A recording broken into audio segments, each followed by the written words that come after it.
A service of KIBMradio.com, the Internet's home for an all old-time radio.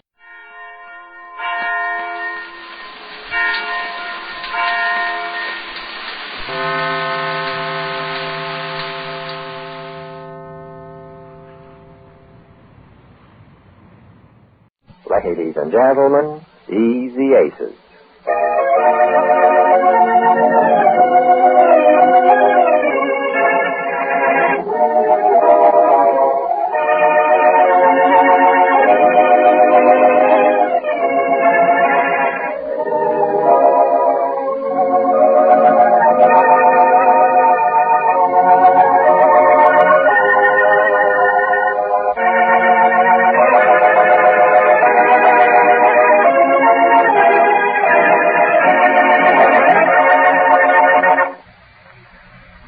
It looks like Jane Ace won't get a chance to buy all the clothes she expected to for the courtroom where the Aces are soon to stand trial in a $10,000 lawsuit brought by Mr. Neffs.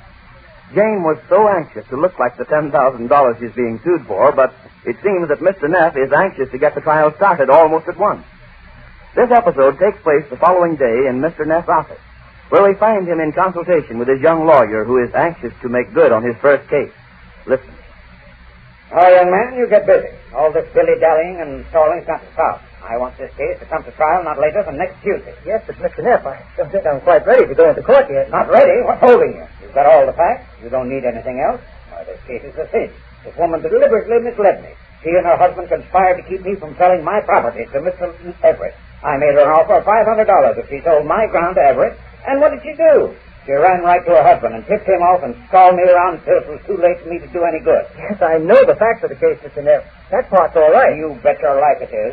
I want to be tickled to death. You've got a case this easy to win. Oh, yes, indeed. I appreciate that, Mr. Neff. But as I told you the other day, I want to make a good impression in court. I ought to have some clothes to fit the occasion. Will you stop talking clothes to me? What are you going to make out of this? A style show?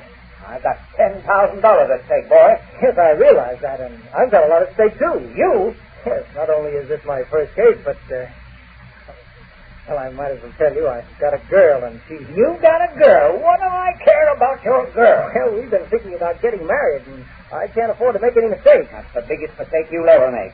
No mistake after that matter at all. Oh, no. There's no mistake about Ethel. Ethel?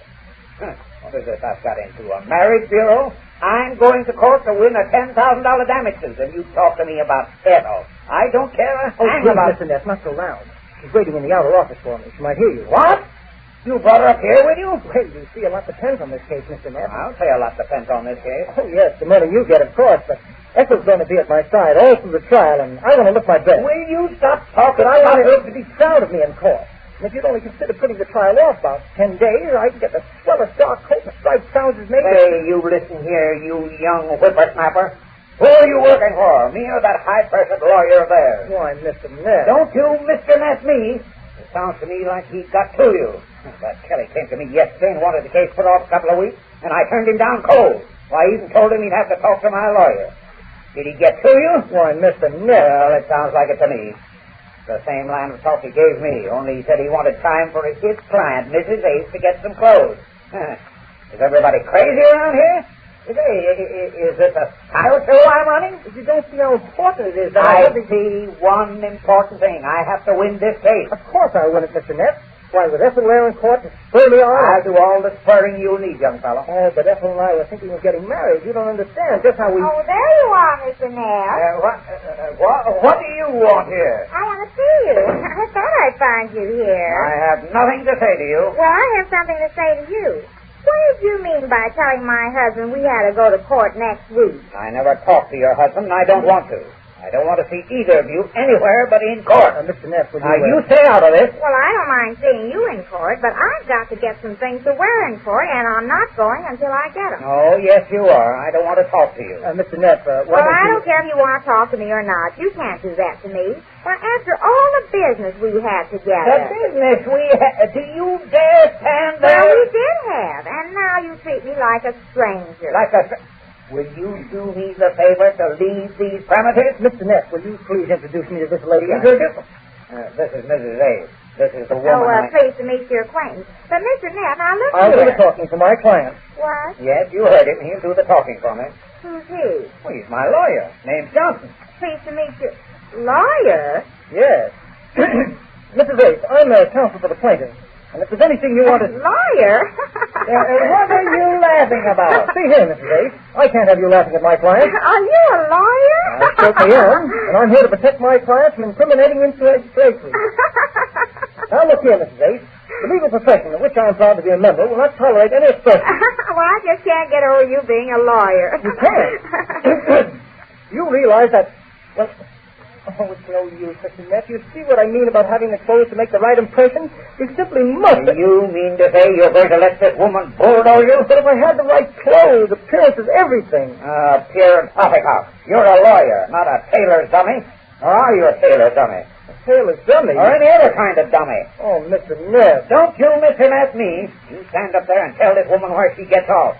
I don't know why she came here in the first place. Yes, this is most unusual, Mrs. Ace. After all, it's customary that the legal salon employs by both sides as the usual conference. I don't want any conferences with any of them. Why, you had a lot of nerve coming here like this after the way you hoodwinked me. I did what? You heard me. Don't play dumb with me. I'm not playing. You're not... Well, it won't do you any good. I fell for that line of yours once, but never again. I fell for it, and I learned my lesson. Now you're going to pay for it. Had me believing you were selling my property when all the time you knew your husband was putting over his deal with old man Everett. Now, Mr. Neff, be careful. Don't you now me. I know what I'm talking about, and so does she. And she's going to court and pay through the nose. And there's going to be no postponements or delays or anything. Just an out-and-out lawsuit. But, Mr. Neff, you can't do this to me. I have to have time to get Oh, you do? Well, now, isn't that too bad? You should have done that before you hornswoggled me the way you did. I what? You deliberately... Now, Mr. Neff, I warn you, anything you say will be used against you. What's that? Say, whose lawyer are you? Oh, that's right. Just a legal term, Mr. Neff. You wouldn't understand. I wouldn't understand. Well, I still don't see what difference it would make to you if you sue us next week or 2 weeks from now. Oh, you don't? Well, I'll sue you any time I please. But I can't go into court looking like The this. law must take its course, Mrs. Ace. A lawyer. Oh, what's the use? I have nothing further to say to you, Mrs. Ace. Good day. But I've got something to say. I please. But I can't go into court looking like The this. law must take its course, Mrs. Ace. A lawyer. Oh, what's the use? I have nothing further to say to you, Mrs. Ace. Good day. But I've got something to say to you. Well, I won't hear it. If you have anything to say, you can say it to my lawyer. And if you won't leave, I will. Well, I won't leave until... Well, I'll leave. I'm not going to sit here and talk to you. I don't want to see you until we go to court. But that's just it. Why can't we go to court in 2 Now, you weeks? take that up with my lawyer. I'm going to lunch. Now, Mrs. Ace, is there something you wish to take up with me? I'm a very busy man. Imagine him going out like that. Anything you have to say to Mr. Neff, you can say to me. I represent him in all matters legal. What is it you wish to say? You know what I've been telling him about not going to court next week. Oh, no, Mrs. Ace, I'm afraid Because that... I have to get some clothes and things to wear to the Oh, trial. no, Mrs. Ace, I'm afraid that But the tailor said he couldn't even give me my first try-on for my suit until Monday. Oh, no, Mrs. Taylor, Yes. how long does it take to make a lady's suit? Well, about 2 weeks sometimes. It doesn't fit just right, you know. 2 weeks. My tailor said he could get mine out in 10 days. What? Oh, well, what's the use? Honey, I'm lonesome out here. Oh, Ethel, I forgot about you. You forgot me. Honey. Oh, I didn't mean it, Sugar. But you said Oh, I didn't mean to hurt your feelings, Ethel, Sugar, but I was just... I was so lonesome. Were you? Awfully lonesome. Were you lonesome? I sure was. Me too. Me too. What? Oh. I was getting lonesome myself just sitting here and nobody talking to me. Oh, excuse me, this is Mrs. A. Sugar. This is my girl, Mrs. A. Ethel. Pleased to meet your acquaintance. Glad to meet you. We're going to get married if this trial comes out all right. Yes, isn't it marvelous, Mrs. A? Are you married? Oh, yes. I've been married about 6 years. You have? Mhm. Honey, 6 years. Isn't that marvelous? Oh, I'm so proud of him, Mrs. A. Isn't she a swell girl? Uh-huh. I just love to see two people getting married. I was engaged once. When are you going to get married? When this trial is over. Oh, we've worked so hard for this, haven't you, honey? Well, it wasn't easy, Sugar. But with you to Oh, 31... isn't he marvelous? Oh, you're sure crazy about him, aren't you? Am I? No, I asked you that. I sure am. Oh, honey, did you ask Mr. Neff about the dark coat and striped trousers? Yes, doggone it. Honey, not in front of Mrs. A. Well, I can't help it. I'm mad.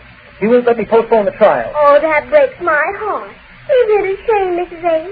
I wanted to see him in court with a dark coat and striped trousers. I've been dreaming about it for so long. You have? Yes, we've talked about it for weeks. My first big case, and I can't get the outfit unless I save up another 2 weeks. I'll have it out of my next 2 weeks' salary, but Mr. Neff won't wait. Oh, that just breaks my heart. I'm afraid I'm going to cry. Oh, sugar, don't feel so I bad. can't help it. Your first case, honey. You simply must win it. Oh, I will. I'm sure of it. You will, won't you? Oh, you must. I will. Sure he will, asshole. But if he just had the right clothes to wear in court. Yes, it's awfully important to make a right impression. It is? Oh, yes. Judges can be so horrid. But if you look nice... It's half the battle, Mrs. Ace. If Mr. Neff would... Oh, I just thought of something. You're just about Mr. Ace's height, aren't you? Well, I don't know. Am I? Yes, exactly. Now, he has a dark coat. It's part of his Oxford gray suit, and he has a pair of striped trousers. Oh, Mrs. Ace, would you? Oh, but I Oh, couldn't. honey, it will only be until after the trial. Yes, and then you could give it back to me then. You have to let me give it to you because you two want to get married, don't you? I just love to see two people who love getting married. Do you think they'd fit me if Of course, she said Miss Ace was just as tall as you are. Don't you just love tall men, Mrs. Ace? Yes, especially Mr. Ace. Well, do you want to come out and try it on? I've got a car downstairs. Oh, I'm so excited as if I was getting married myself. Do you want to come round? Well, I really ought to get back to the office and work some more on the case. Oh, you can do that later. But I can't afford not to be up on it. My first and most important case. Oh, don't worry. You'll win it. Oh, sure you will. Come on, let's hurry. You're sure your husband won't mind? Mine? Well, what you don't know won't hurt. I won't tell him. Oh, one more thing, Mrs. Ace. What? Of course, you know this will make no difference in this case. What do you mean? I shall continue to press the suit to its very limit. Oh, that's all right. It probably needs it. It's been hanging there so long. Come on, let's hurry. Well, at any rate, Jane has the opposing lawyer in shape to start the suit against the Aces. Just how the case comes along, we learn when next we meet the Easy Aces.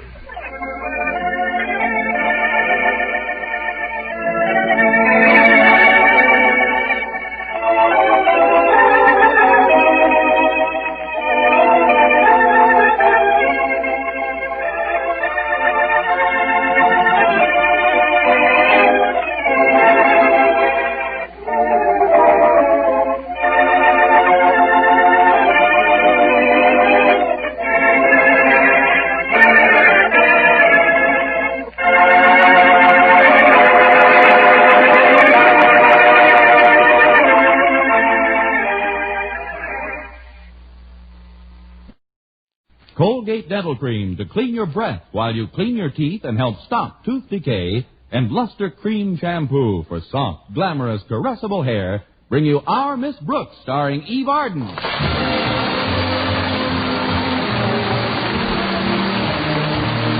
time once again for another comedy episode of Our Miss Brooks, written by Al Lewis. Well, the baseball season is rapidly getting underway, and our Miss Brooks, who teaches English at Madison High School, is full of enthusiasm for our national pastime. Yes, I am enthusiastic about the national pastime. Largely, I must admit, because of the enthusiasm for the game felt by one Philip Boynton, my national pastime. Last Thursday morning at breakfast, my landlady asked me, how come? How come this sudden interest in baseball, Connie? Seems to me you never cared about the game very much. Oh, you're wrong, Mrs. Davis. I always had a deep-rooted love for the game. It just took someone to bring it out. Mr. Boynton? It wasn't Ty Cobb. The way I look at it, baseball will eventually further our romance. How do you mean, Connie? Well, I figure if he spends enough time looking at curves and watching fellows trying to get to first base, it might give him an idea. He's a backward sort, all right. Not about baseball. Tomorrow's the opening game, Mrs. Davis, with Clay City High. And already Mr. Boynton's invited me to go with him. Now, of course, my troubles just begin. I've got to have a nice sport outfit to wear to the game. What's wrong with the outfit you've got? Mr. Boynton's seen me wearing it 3 times already. 3 times? Yes, to the opening games of 1949, 48, and 47. I made up my mind that this year, when they throw out the first ball, I'm throwing out that dress. Oh, if only I wasn't so broke. Let me think a minute. If there was somebody who could lend me... I'm broke too, Connie. If there was somebody else who could... No, I guess borrowing isn't the answer. Wait a minute, Connie. I was talking to Mr. Fisher yesterday. He's the nice man who runs the pawn shop on 4th Street. I know. We've met several times. Well, I just happened to drop in yesterday to see that my brother Victor's cigarette case was polished. And Mr. Fisher showed me the nicest sport dress. Brand new. He had just picked it up at Sherry's department store at their spring sale. A sport dress? What did he want it for, waiting on trade? It's not for himself, Connie. It was for his daughter. But unfortunately, or maybe fortunately for you, it didn't fit her, and he couldn't take it back to Sherry's because all sales were final. So? So maybe he'd be willing to let you have it on a swap. But what could I swap him for it? Well... No, I'll need these fillings as I get older. I'd be glad to let you take the vacuum cleaner, Connie. Well, that's very generous of you, Mrs. Davis, but wouldn't it make it terribly inconvenient when you wanted to clean the rug? Oh, not at all. I'm pawning the rugs next week. But with summer coming and all, it's much cooler in the house without rugs. Besides, I need the money for other things. Now, you just take the Hoover and stop off at Mr. Fisher's on your way to school. I certainly appreciate your kindness, Mrs. Davis, but I sort of hate the idea of having to get anything like this at a pawn shop, I mean. I don't see why you should feel that way, Connie. It's just like any other business, and a lot older than most. Take Christopher Columbus, for instance. Without a pawn shop, where would he be today? Same place. You're right, Mrs. Davis, though. If Queen Isabella hadn't raised the money on her jewels, Columbus couldn't have discovered America. Exactly. Then where would you be? That's easy. I'd be teaching Indian kids for very little wampum.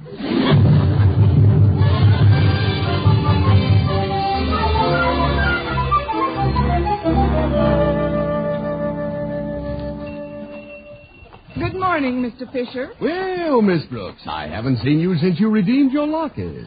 Correction. You haven't seen me since I pawned it again. After the holidays, remember? Oh, of course. It was on a Monday in January. I recall it because I took in 6 pairs of binoculars that day. The better to see my locket with, my dear. But what I'm here about this morning is a slight business deal. You see, Mrs. Davis suggested that you might be interested in this vacuum cleaner. Well, Mrs. Davis is an old friend, but frankly, we don't have too much of a call for vacuum cleaners. Oh, I don't want any money on it. I just want a swap. You'll find plenty of use for the vacuum cleaner, too, because Mrs. Davis is about to put her rugs in your protective custody for the summer. Again? Well, then I guess I could use the vacuum at that. Well, let's see now. What could I give you in return? Oh, here's something that might come in handy. It's for dressing and undressing, a genuine Chinese screen. Well, actually, we have very few Chinese getting dressed at our place.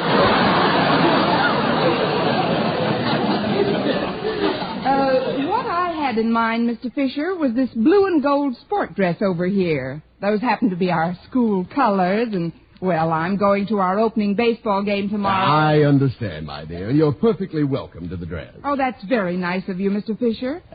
Just one thing, though, Miss Brooks. Are you sure the dress will fit you? Even if it doesn't, I'll look better in it than I would in the vacuum cleaner.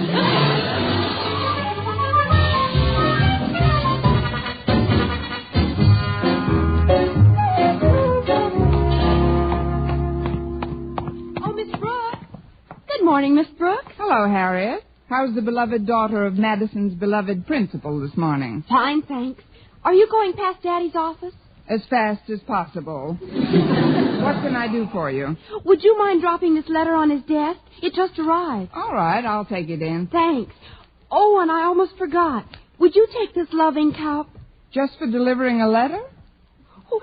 The baseball trophy Madison won last year. Daddy asked me to pick it up after it was polished.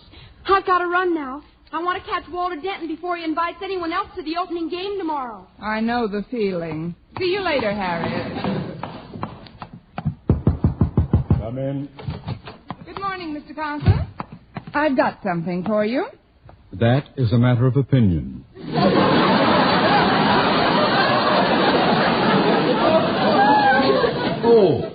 The trophy. Oh, yes, well, put it on my desk, please. Yes, sir. There. Anything else? Oh, yes, sir. Harriet gave me a letter for you. Now, where in the world did I put it? Let me look in my bag. Oh, it must be in here somewhere. Oh, that's funny. I can't seem to find it.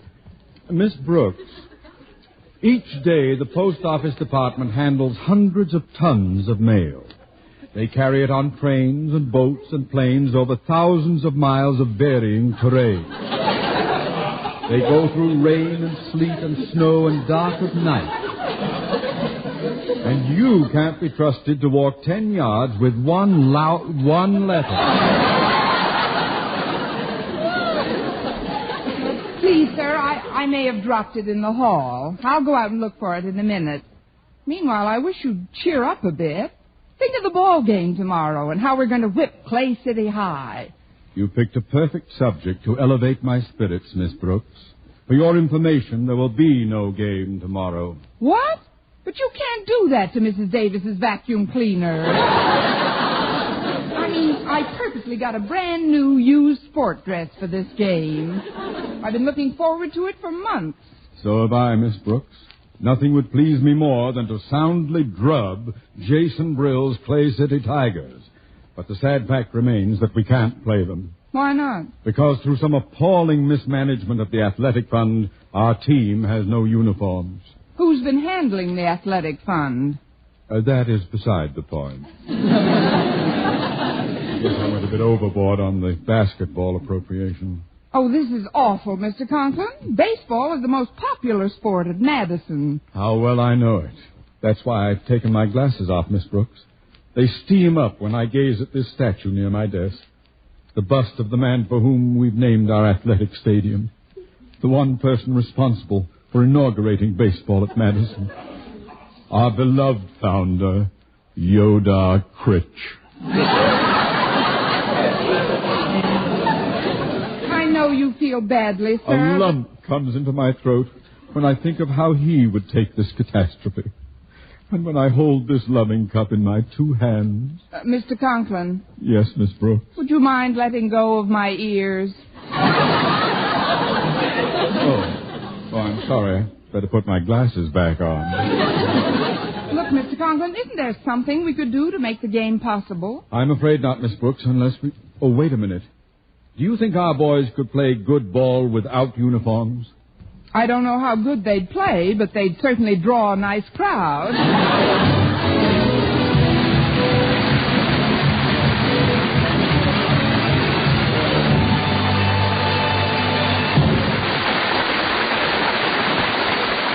Our Miss Brooks, starring Eve Arden, will continue in just a moment. But first, here is Vern Smith.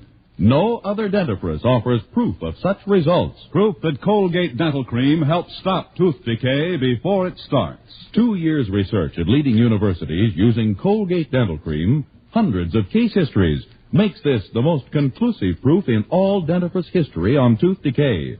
Conclusive proof that when teeth are brushed with Colgates right after eating, Colgate Dental Cream helps stop tooth decay before it starts. Yes, the toothpaste you use to clean your breath while you clean your teeth now offers a safe, proved way to reduce tooth decay.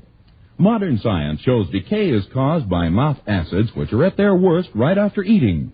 Brushing teeth with Colgate as directed helps remove acids before they harm enamel. Colgate Dental Cream has been proved to contain all the necessary ingredients, including an exclusive patented ingredient for effective daily dental care. Get Colgate Dental Cream today. Big economy size, only 59 cents.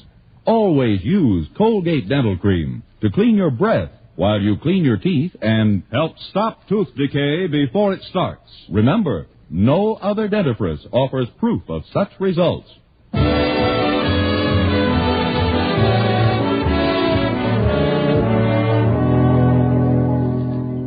Well, Mr. Conklin refused to let our team play without the proper equipment, especially against Madison's traditional rival, Clay City High.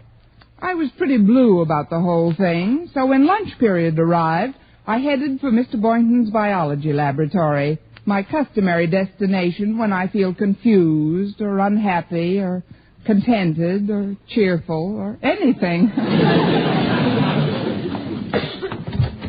Hello, Mr. Boynton. Mr. Boynton? Oh, I'm over behind these cages. Just doing a little repair work. Have you heard about the game being called off tomorrow? Yes, I'm just sick about it. I had my heart set on going to that game tomorrow. So did I. But don't be too depressed. We can still do something else together. Together? Oh, that's right. You were going along to the game with me, weren't you? Obviously, I was indispensable to you. But I know what might be fun. We could go to the movies right after school. By 4 o'clock, we could be sitting in the balcony at the State Theater. Oh, but the State doesn't open until 6:30. That's what I say. It might be fun. I don't understand. How could we have fun sitting in a movie for 2.5 hours if there's nothing on the Mr. Boynton, please do me a favor. The next time we're in the balcony, borrow the usher's flashlight and see how your fellow Americans are living. I guess I may seem pretty naive on occasion, Miss Brooks. Oh, I don't know. Sometimes you're quite a man of the world. Another world, of course. Now, suppose we go to lunch. I've got to finish early and drop into the domestic science room. Miss Westphal promised to check my new sport dress and see what alterations it needs. Oh, is that what you've got in that box, a dress? Yes. Now, come on, Mr. Boynton, let's go. Well, I'll have to join you a bit later on, Miss Brooks. I've got to finish repairing the locks on these rabbit cages. They're brand new, too. I can't understand how these iron locks were broken. Must have some pretty tough rabbits in there. Now, look at them, will you? Aren't they cute? I keep the female rabbits in one cage and the males in another. You would.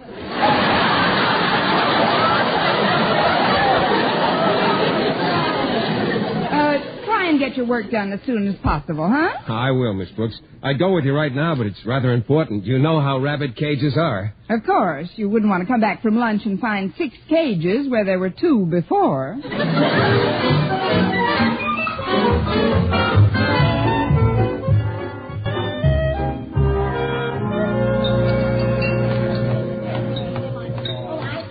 Let's see now. Where can I sit? Oh, there's Walter Denton. Mind if I join you, Walter? Not at all. Welcome aboard, almost appetizing morsel of Madison's faculty. Thank you, Walter. Oh, it's a pleasure, I'm sure. Your apple-cheeked, cherry-lipped countenance is like meat and drink to my beauty-starved senses. Thanks again. Now get your teeth out of my arm and back into your saddle. I'm afraid the ebullience of my greeting to you is not a true barometer of my feelings, Miss Brooks. No, where formerly cavorted the blithest of blithe spirits, there now sits a sodden lump of gloom, a veritable clod of a boy. Walter Denton, boy clod. But if I may be permitted an observation in your native tongue, what, pray, is the cause of this unseeming cloddery?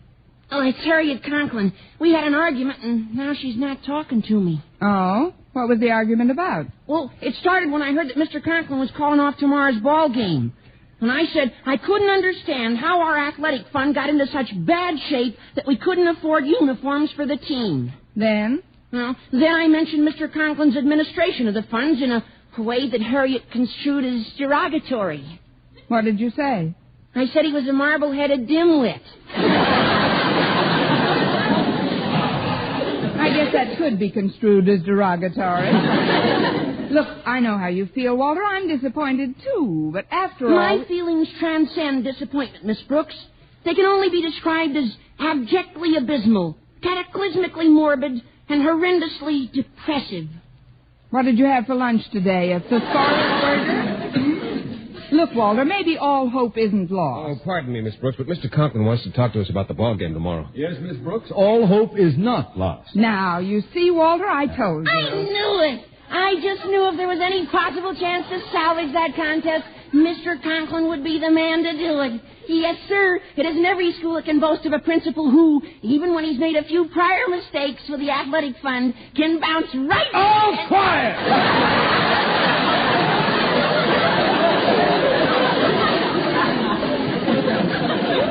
May we sit down with you for a moment, Miss Brooks? Certainly, sir. What's this about the game tomorrow? Do you really think we can hold it? That, my dear, depends upon the cooperation we get. Suffice it to say, I've contacted a sporting goods store in town who offered to rent us all the necessary uniforms and equipment for a paltry $25. Isn't that wonderful? Great.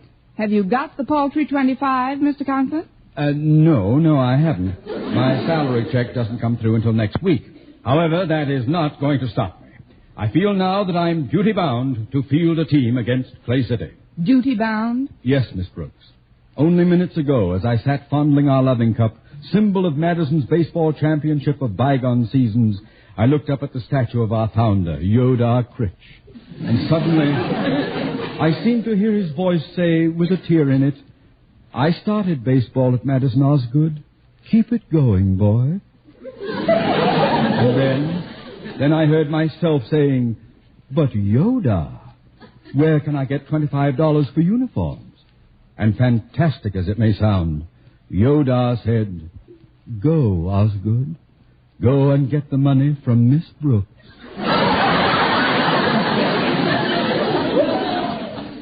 Are you following me, Miss Brooks?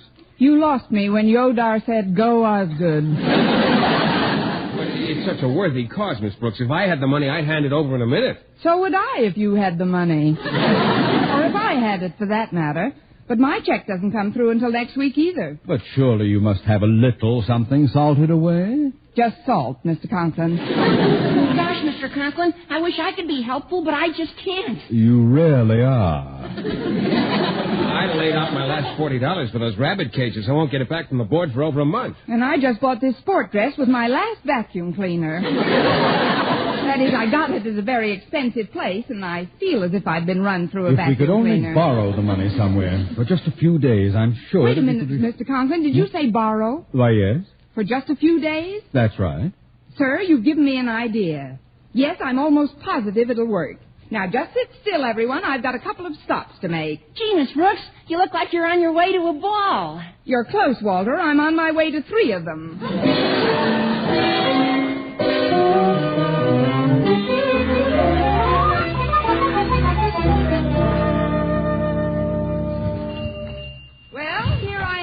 Mr. Fisher? I'm at the rear counter, Miss Brooks. Just step this way, please. Certainly. I know you're a busy man, Mr. Fisher, so I'll be brief. What will you give me for this bust of Yodar Critch? Well, now, I don't like to seem callous, Miss Brooks, but you'd be surprised how few calls I get for busts of Yodar Critch these days.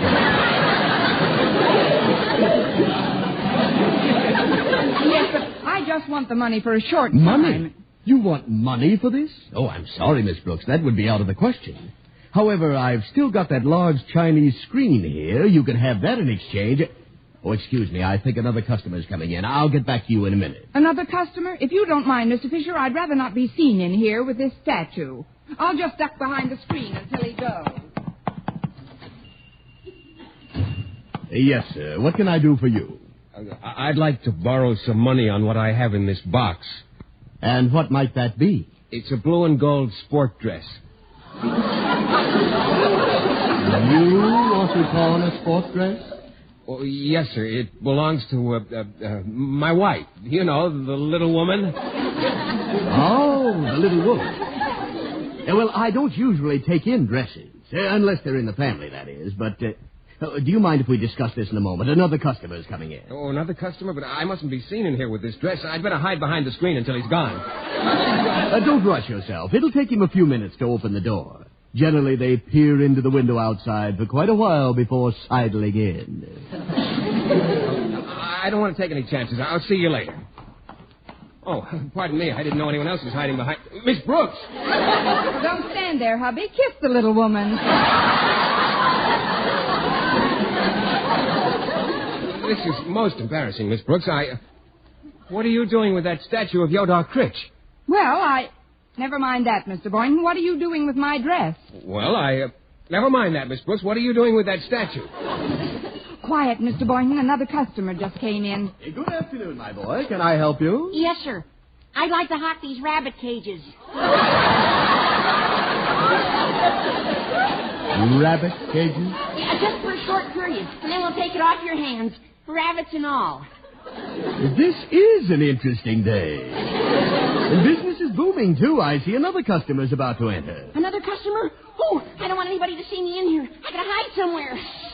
Room for one more down front. Thanks, Miss Brooks. I'll just... Miss Brooks! Oh, you won't tell Mr. Boynton about these cages, will you? I'm sure she won't, Walter. Good. I wouldn't want you to find out that I... Boynton! Walter, what are you doing with my rabbit cages? What?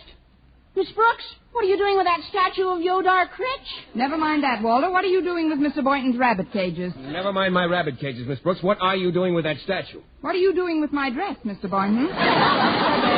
Walter, what are you doing with my rabbit cages? Well, that was fun. Shall we go around again? We've got to figure out some way where we... Quiet, Walter. Another customer just came in. I can see through a crack in the screen. He's coming all the way back to the last counter. And what may I do for you, sir? I, sir, should like to negotiate a loan on this silver loving cup. You mean you want to hock it? Don't be vulgar. $25 would relieve my temporary financial embarrassment, and the cup would be redeemed in a very short time. Well... Good heavens, somebody's coming in. I can't be seen in this sort of establishment. I'll just hide behind this screen until he leaves. Oh, I'm sorry, boy. Oh, that's okay, Mr. Conklin. I'll move over. Thank you, Walter. Now, Miss Brooks, if you'll move over a bit so that I can stand between Mr. Boynton and yourself, I'm sure we'll all be... Miss Brooks! Mr. Boynton! Walter Denton! This is roll call. You've left out Yodar Critch.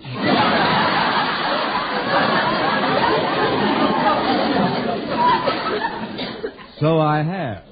Miss Brooks, what are you doing with that statue of Yodar Critch? Well, Walter, what are you doing with Mr. Boynton's rabbit cages? Mr. Boynton, what are you doing with Miss Brooks' dress? Yes, Mr. Boynton, what are you doing with my dress? Quiet. That sort of buck passing will never take my mind off that statue, Miss Brooks. It won't? Well, try this on for size, Mr. Conklin. What are you doing in this pawn shop with the Madison baseball trophy? Ooh.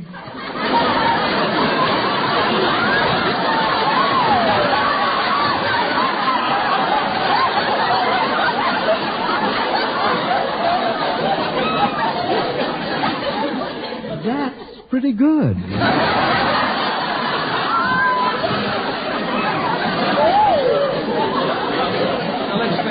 We're all here for the same purpose, to raise the money for the baseball uniforms. Sure. Now, if Mr. Fisher will come through, Well, my last customer just left.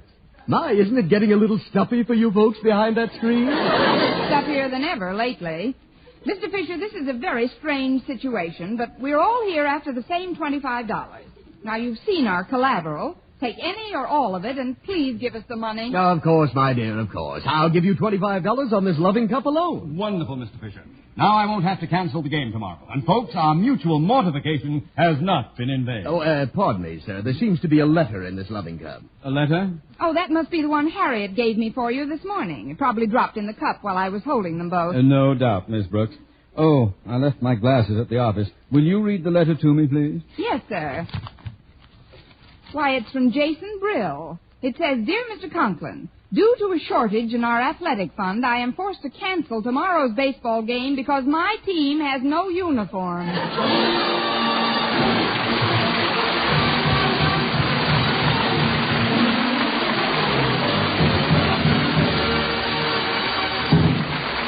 Arden as our Miss Brooks returns in just a moment, but first... Dream girl, beautiful luster cream girl. Tonight? Yes, tonight, show him how much lovelier your hair can look after a Luster Cream shampoo. Luster Cream, world's finest shampoo. No other shampoo in the world gives you K-Dumat's magic blend of secret ingredients plus gentle lanolin.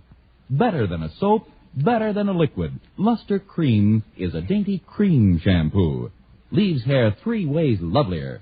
Fragrantly clean. Free of loose dandruff. Glistening with sheen. Soft. Manageable.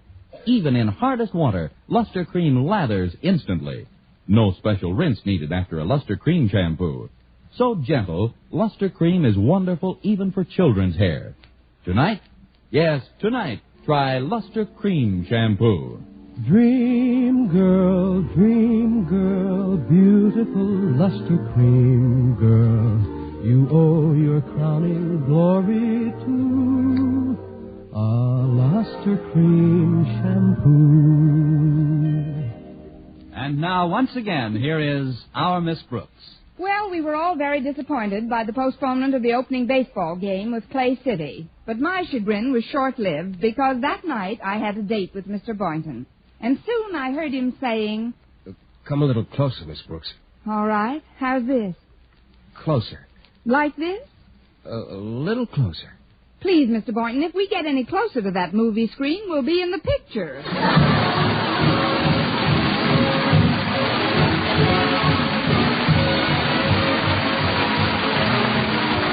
Tune into another Our Miss Brooks show brought to you by Luster Cream Shampoo for soft, glamorous, caressable hair and Colgate Dental Cream to clean your breath while you clean your teeth and help stop tooth decay. Our Miss Brooks, starring Eve Arden, is produced by Larry Burns, directed by Al Lewis, with the music of Wilbur Hatch under the direction of Maurice Carlton. Mr. Boynton is played by Jeff Chandler, Mr. Conklin by Gail Gordon. Others in tonight's cast were Jane Morgan, Dick Crenna, Gloria McMillan, and Frank Nelson.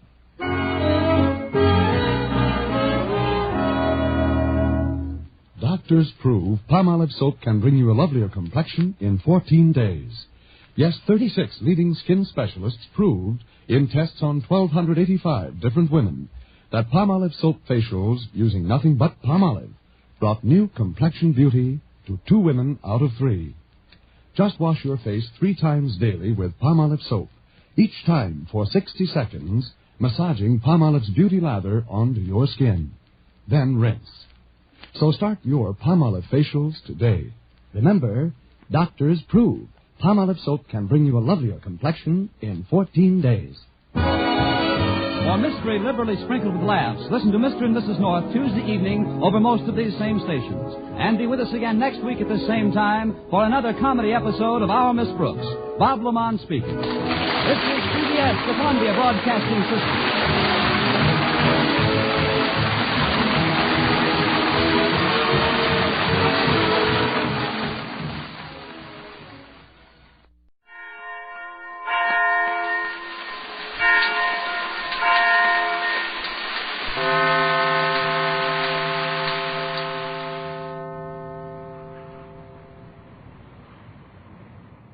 It's Moisturize, the new, all-new Rolly 903 cigarette. Listen. That jet of fresh, pure moisture stands for the new, different moisturized Rolly 903. New blend, new taste, new freshness. It's the new, all-new moisturized Rolly 903.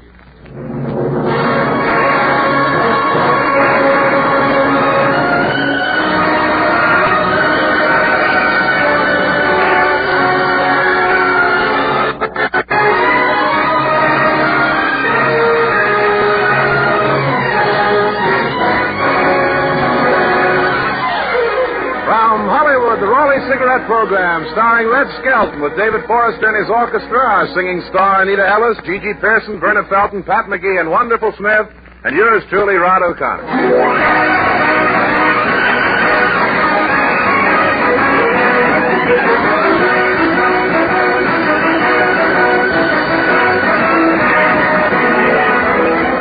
It's a pleasure to bring you Metro Golden Mares, popular show-off, and the star of the Raleigh Cigarette program, Red Skelton.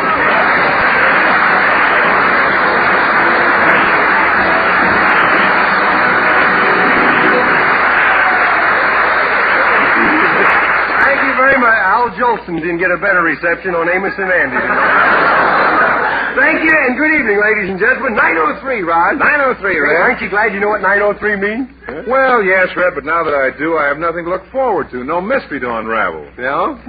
You got an option coming up you can worry about it. Well, Red, I see where your picture of the show-off is open in theaters all over the country. How's the picture doing? Well, they almost banned it in Boston. Why? Well, in one scene, my garter showed.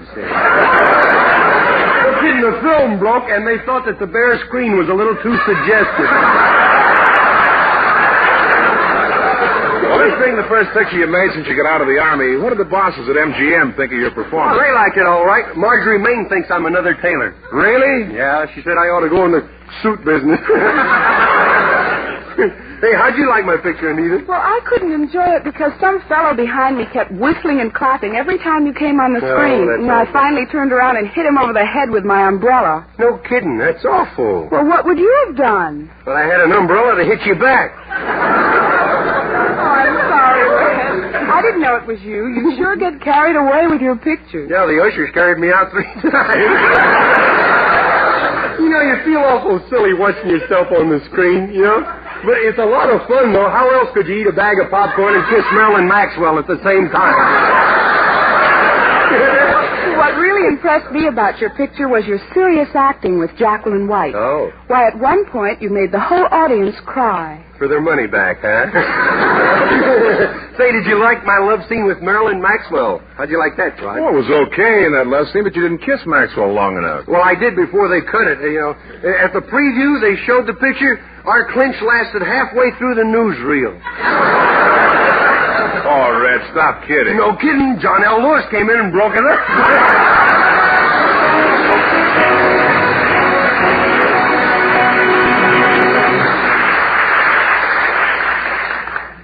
Listen. That jet of fresh, pure moisture stands for the new, all-new Rolly 903 cigarette. It's moisturized to stay fresh longer. It's moisturized to taste better. It's moisturized to smoke milder. Yes, this new Rolly 903 is moisturized by the revolutionary new 903 process. That fresh, clean, beneficial moisture penetrates every leaf, every fiber of Rolly's choice tobaccos, brings you new mellow taste, new mildness, new freshness. It's the new, all-new Rolly 903. And medical science offers you proof positive. No other leading cigarette gives you less nicotine, less throat-irritating tars. Smokers, smoke this new Rolly 903. New blend, new freshness, new taste. You'll see the number 903 on the government stamp. This Rolly 903 is new, all new. And medical science offers you proof positive. No other leading cigarette gives you less nicotine, less throat-irritating tars. Smoke the new, all-new Rolly 903. It's moisturized.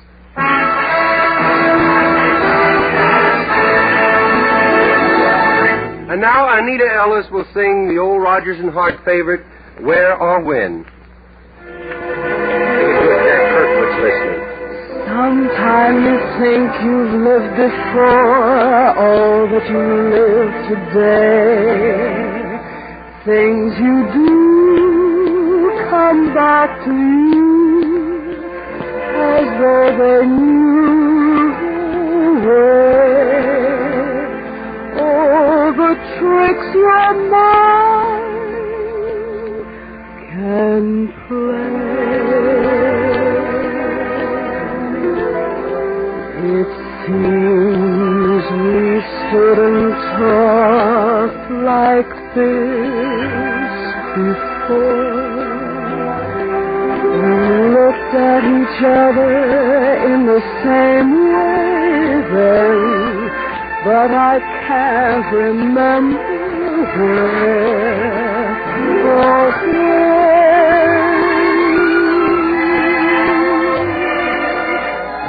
The clothes you're wearing are the clothes you wore. The smile you were smiling then, but I can't remember where or when.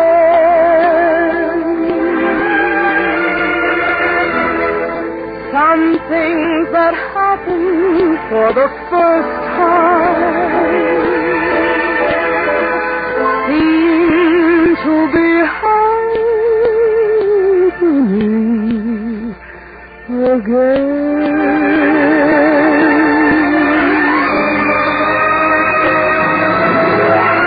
And so it seems we have met before and loved before and loved before,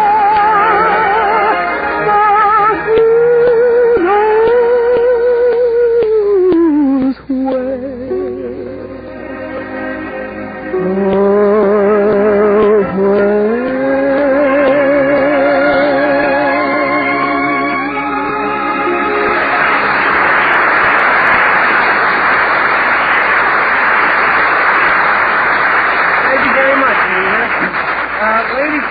At this time, I would like to take this opportunity to thank Fred Allen for mentioning my name on his program last week. Wasn't that nice?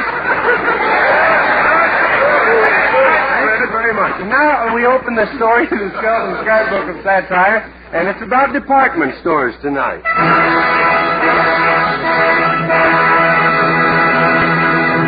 The department stores of today are confronted with many problems, and to help solve disputes between the customer and salesperson, there is a gentleman known as the floor walker. Chapter 36 introduces our gentleman of diplomacy. Walk. All day long, just walking around looking at stupid people. People rush around here for things they can't get for people they don't like who don't want them anyway. I don't know how I could stand it if it wasn't that I was full of the old Christmas spirit. Floor walker? What's that, Bud? I say, are you the floor walker? Who do I look like, Bobby Walker?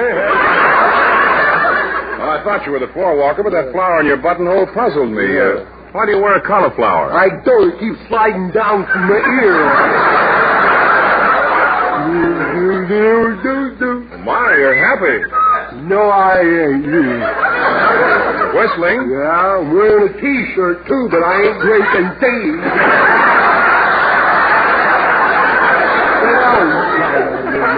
I drink that, though. Hey, my name's Willie Lumpfuck. What can I do for you? I'm the floor walker. Well, I'm here to do a story for my newspaper, the California Sun. California Sun? Comes out once a month. Yeah. Tell me, what are some of the duties of a floor walker? Well, I have to watch to see that the customers are happy. See? And if they're happy, then I know they haven't been buying anything. I gotta watch each department to see that it's kept in order. You know, some pretty embarrassing things can happen. Like yesterday, a little boy stole a sign off the blouse counter, and he put it over in the bathtub display, see? Mm-hmm. Never so embarrassed in all my life. Oh, what did the sign say? See, how would you like to see your best girl in one of these for $1.95?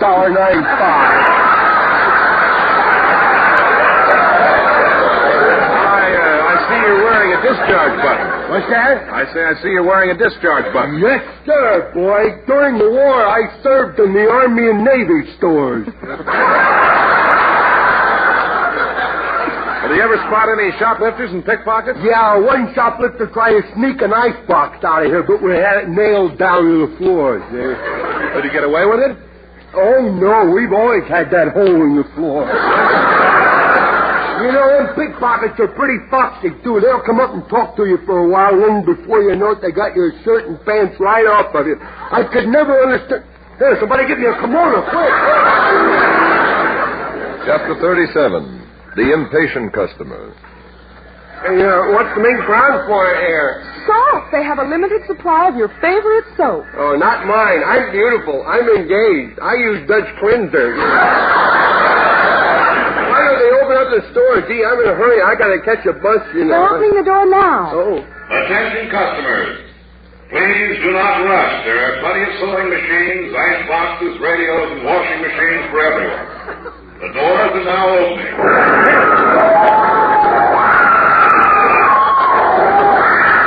What are you doing? I'm trying to get my head out of this shopping bag. I wondered where I got that head of lettuce. Get going, Bob.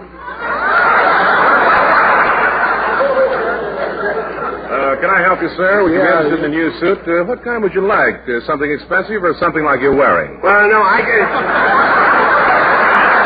I just came in this deal. Well, here's a beautiful imported model. Just run your hand over that herringbone weave. Oh, okay. Oh. Careful, careful. Oh, here, let me take the bones out of your fingers. Now, here, get into this coat. Look, I don't want a suit. I only want a mousetrap. Would you like trying the pants? Well, the way this coat fits, I won't need any pants. Look, I'm in such a hurry. I only came in here for a mousetrap. Any special kind? Well, better than what I've got now. The mice are using it for rub-down. Well, that man over there will take care of it. Okay. Gee, I hope I don't miss my bus. Oh, clerk. Yes, sir. Excuse me, sir. Hello? Hardware department? No, we don't have any Christmas tree lights. No, we're using candles on the store trees. No, ma'am. No. No danger at all. Now, that talk about candles setting the tree on fire is a lot of baloney. I'll have to hang up now. I've got to go and slice some more bologna. Clerk, have you got any mousetraps? Oh, yes, sir. Just a second. Well, what do you mean just a second? I've been hurry it up, will you? I got to catch a bus. Oh, I'm sorry. We ain't got none that big. Okay.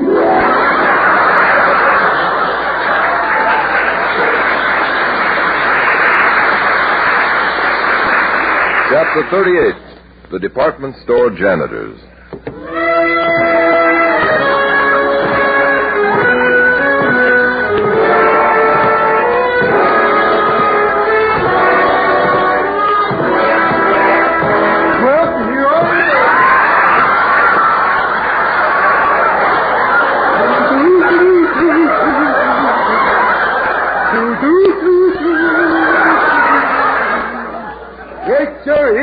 Working in the department store and only 7 more mopping days till Christmas. Wish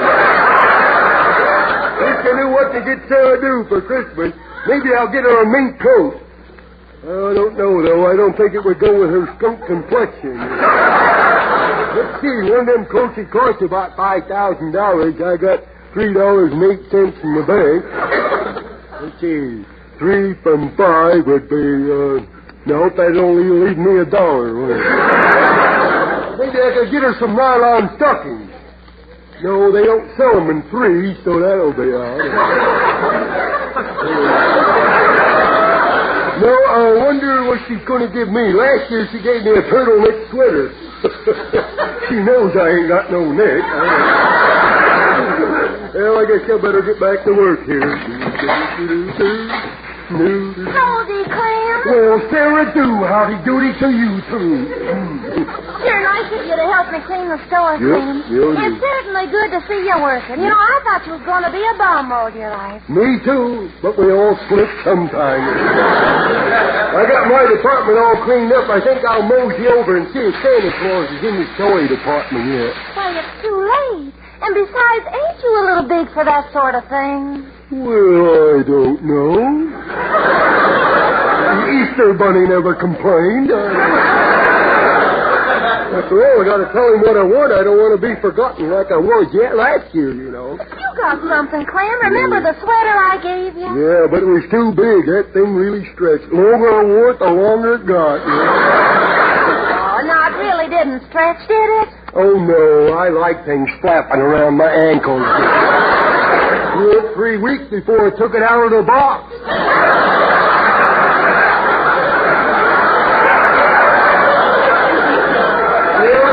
I better get along here with the cleaning up the store before it opens. Clem, I think this vacuum cleaner here is broke. Well, maybe something's caught in the brushes. I'll just stoop down and take a look. Watch out, Clem. You might get your nose caught. Just turn the vacuum on. No, it's fine. Clem, be careful. Don't forget them 2 ears in the bag.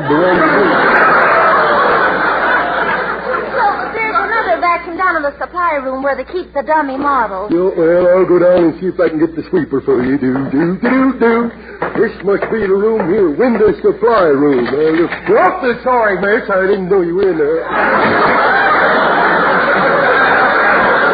What she's doing here at this time of the night, huh? Oh, she was kind of pretty, wasn't she? Miss, could I come in and get the vacuum cleaner? Would it be all right if I come in, ma'am? What's the matter? Cat got your tongue? What's the matter? I got you spellbound, huh? Ain't never seen nothing like me before, have you? Oh, now you better stop looking at me like that, because I come from a family of people, boy, that girl look at a guy like that, kissing is in order. Okay, you're asking for it. Well, there went my garter.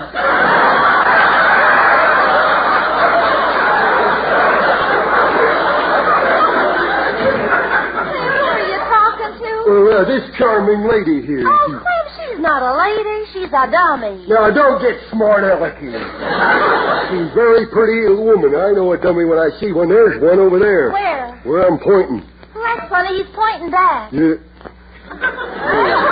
Besides, I know she ain't a dummy because she just kissed me. Clem, you're the number one moron. Well, then how come they ain't making a movie of my life story, huh? She ain't real. Yeah? Go on, kiss her again. All right. Boy, her hands sure are cold, ain't they? Well, cold hands, warm heart. You know, I kissed her. Now, they stayed on that time, didn't they? Now, what's your plan, huh? No, just kiss me. Well, let's not get sickening about this. Kiss me, Clem. Okay. Now, Clem, are you convinced? Do you see the difference? Yes, I do. I'm sorry. I thought you was just jealous for a few minutes. Now, will you please get out of here and let us alone?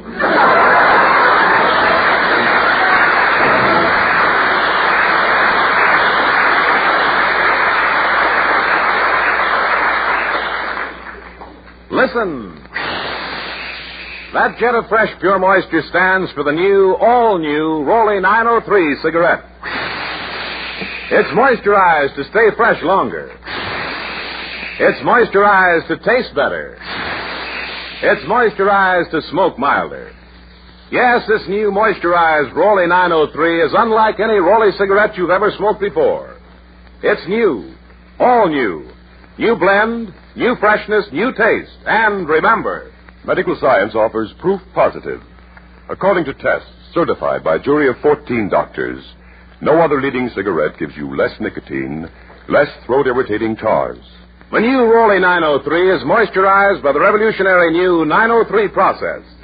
That fresh, clean, beneficial moisture penetrates every leaf, every fiber of Rolly's choice tobaccos. Brings you new mellow taste, new mildness, new freshness. And medical science offers proof positive. No other leading cigarette gives you less nicotine, less throat-irritating tars. Smoke the new, all-new Rolly 903. It's moisturized. David Forrester and his Rolly Cigarette Orchestra play Embraceable You by George Gershwin.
Chapter 39, Shopping with the Child.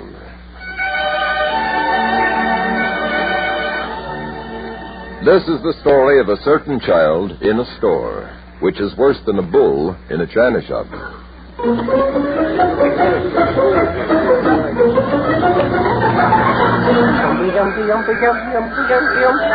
you all right, Junior? Yes, but I don't want to carry these packages anymore. They're too heavy. Well, it was your idea. You wanted to carry them. I know it was my idea, but something went wrong. The longer I carried them, the heavier they get. All right, I'll take the packages. Okay, put your shopping bag down so I can get out. You've been banging me against the sidewalk too much anyhow. Well, here. We're going into this department store. No. Don't let go of my hand, Junior. I don't want to lose you in here. You don't? No. Ah. They have a very efficient lost and found department here, and I'd probably get you back. Oh. You sure does love me, don't you, huh? Follow me through these revolving doors. Through the revolving doors? Junior, you're going out again. Be right back. Junior, come out of there. I heard I'm getting dizzy. Pull me out the next time around. No, Junior. Why did you do that? Oh, boy, I'm getting sick. I like to travel, you know. It's in me blood. I'm sort of a gypsy, you know.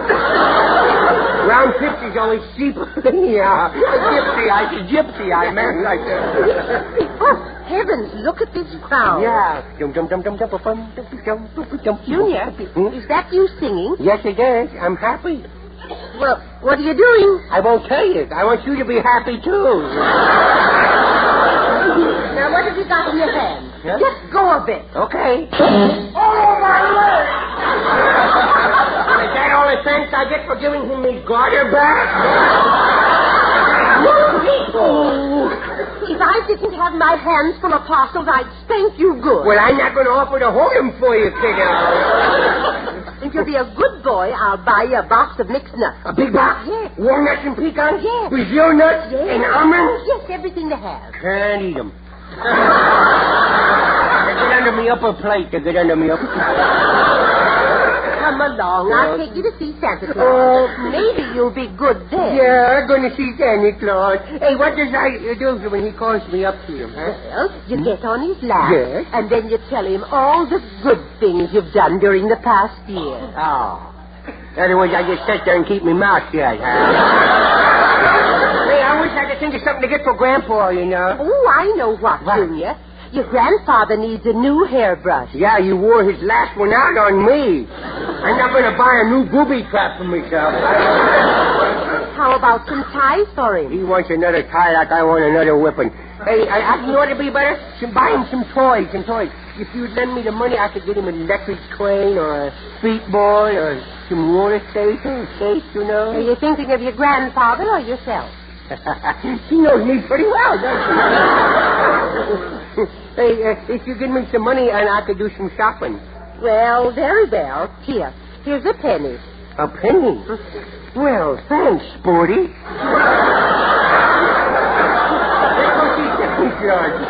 Let's go see Sandy. Yes, we will in just a minute. I want to see if they have any blood donors' red lipstick. You stay right here. Okay, I'm going to stay here. Oh, look at that pile of bottles there on the counter. I wonder what's holding them up. I wonder if I took the one off of the bottom, the rest of them would fall. Maybe they would. Then again, maybe they wouldn't. Then again, I didn't know I'm standing here. Maybe you're not going to do this anyhow. Let's see. Now, I'll just pull the one off of the bottom like this. Nope, didn't work. I'll take the one from the middle. Nope. Anybody got a weak heart, you better go out and get a glass of water. Now, I'll try the one from the side here. Whoop. Nope, stubborn little rascal. Now I'll try one more. Don't do it. What don't yell? You scared me. Come on, Junior, we're going home. No, I want to see Santa Claus. All right, come on. No, I'm going to see Santa Claus. Here is where he lives, and here's where he sits, and He's gone! He's gone! The sign in front of his chair says, Santa's gone away to feed his reindeers. We'll be back tomorrow. Tomorrow? What you going to feed him with, an eyedropper? I want to see him. No, I want to see Santa Claus. I want to see Santa. Please, Grandma, let me go. But he's gone, child. Don't cry. I want to see him. It's my fault for song. What did you want? Bless his little heart. Yeah, bless his little heart. He's around here someplace. I'm going to find him, too. Junior, come back here. Maybe he's behind this platform here. He probably saw me coming and ran, and I don't blame him at all, you know. Santa Claus! Maybe I stick my finger in this little hole. It's a button, maybe, to open up a secret door here or something. No! It's a cute lamb. It's like a little boy, and it lights up. I've never been so shocked in all my life. Santa Claus, where is you? This is Junior, the little kid with the atomic background. Dumpy, dumpy, dumpy, dumpy, Shiny. Dumpy, dumpy, dumpy, dumpy, Shiny. Oh, what's that thing on the hook there? It couldn't be. Yes, it is, too. Junior, what are you doing? Now come with me. No, look, I'm going to look for Santa Claus because he couldn't have gone very far away from here. What makes you so sure? Well, because, look, he'd get arrested for running around without any clothes on. Look, his suit's hanging right there on the wall. Look. Oh, maybe this fat man coming has seen him. Junior! Hey, Fatso, have you seen Santa Claus around? Well, well, he was here a few moments ago. Well, if you see him, and you tell him if he wants his red suit, he'll find it over at my house. Okay, Sonny. Goodbye. Hey, little boy, come back here. Good heavens, come back here. Oh, dear.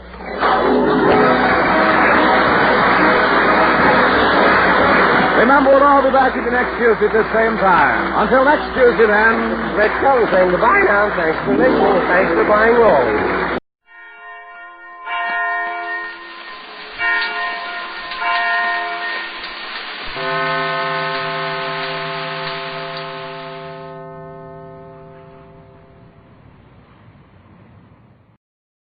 What time is it? It's time for the Abbott and Costello Show. We're on the air for ABC here in Hollywood. Well, what are we waiting for? Let's go with the Abbott and Costello Show.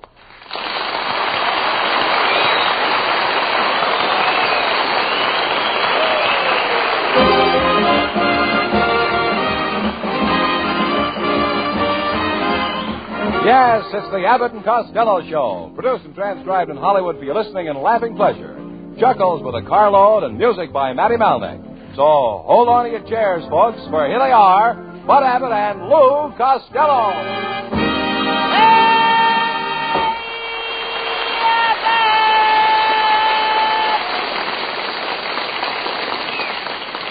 All right, Costello, here I am. What are you so excited about? Oh, I just finished playing my first game of football with the California girls team. You play football with girls? Yeah. On a girls team? I'll bet that's exciting. Oh, well, the playing ain't so exciting, but oh, those huddles. I never heard of girls playing football. Where do they get their players? Oh, they pick the girls according to the shape. You know, quarterbacks, halfbacks. You ought to see those fullbacks. I'm going steady with the center. Is she pretty? Well, she's the next thing to Lauren Bacall. She is? Yeah, she looks like Humphrey Bogart. But she loves to play games. Last night we played Parcheesi. Parcheesi? Yes. First I would kiss her, and she would kiss me, and then I would kiss her. Wait a minute. Who told her that was Parcheesi? I did. Oh. Ain't I a stinker?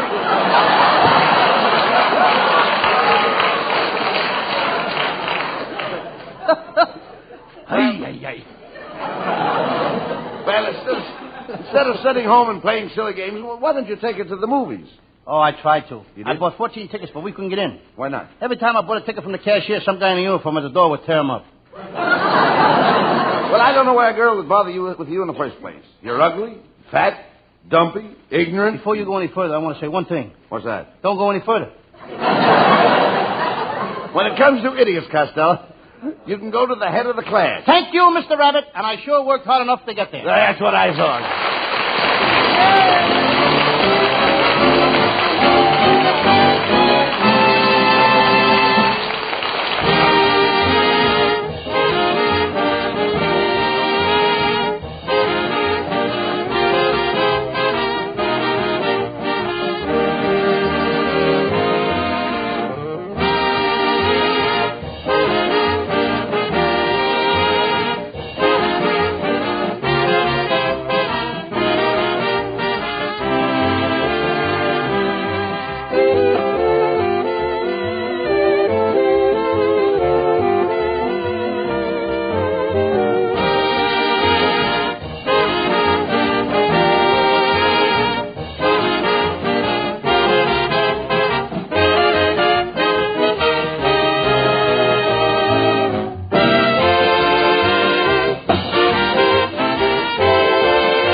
wait a minute.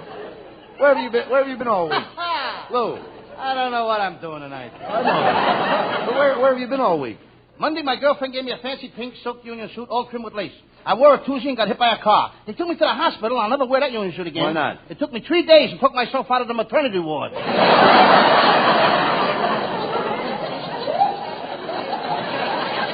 They treat you nice in the hospital? Nice. They sure did. Every day for dessert, I had a California sundae. It's 2 scoops of Tutti Frutti ice cream with pineapple, strawberry, apricots, prunes, pecans, Chushan nuts, whipped cream, and 6 maraschino cherries. And they serve it all in the hospitals now. Well, wait a minute.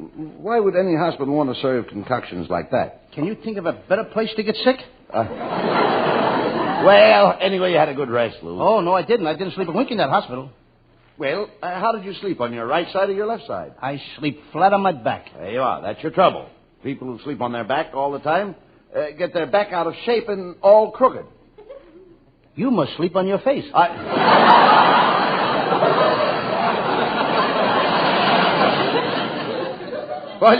While you're in the hospital, you should have consulted a psychiatrist, Lou. A psychiatrist? Yes. Any guy who would go to a psychiatrist ought to have his head examined.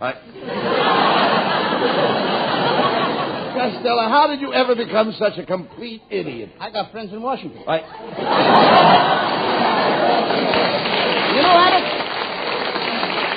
You know, Abbott, they loved me in that hospital. One of the doctors introduced me to a beautiful nurse, and she invited me to a party. Well, now, that's very nice of her. I thought so. And now that you're out of the hospital, you should reciprocate. Definitely, because Sorry. after all...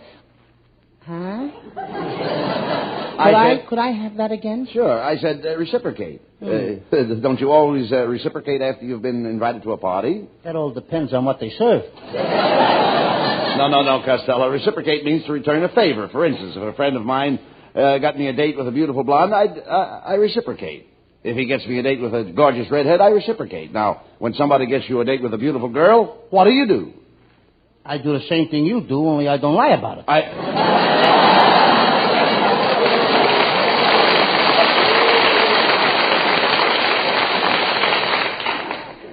Never mind that. What was in that big package that arrived for you this afternoon? It's a new television set I bought for Uncle Mike. Oh. I got to go right back home and hook it up. Oh, what does your Uncle Mike want with a television set? He wants to see what Dr. IQ does with that woman in the balcony.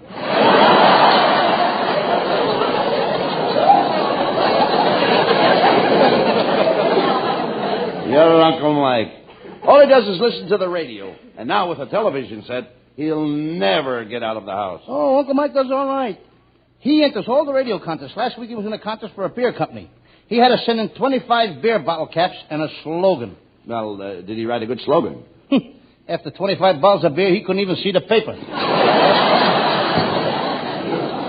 Well, anyway, radio is a wonderful thing, Costello. Just think, it fills the air with voices and personalities of all the gorgeous Hollywood stars.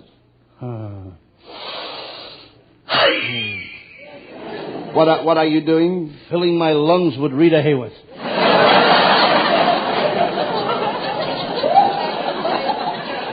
Rita Hayworth is all right, but she's just like any other girl. What do you mean? Well, take away her beautiful hair and her lovely complexion. What have you got? I don't know, but you can send it over to my house in the morning.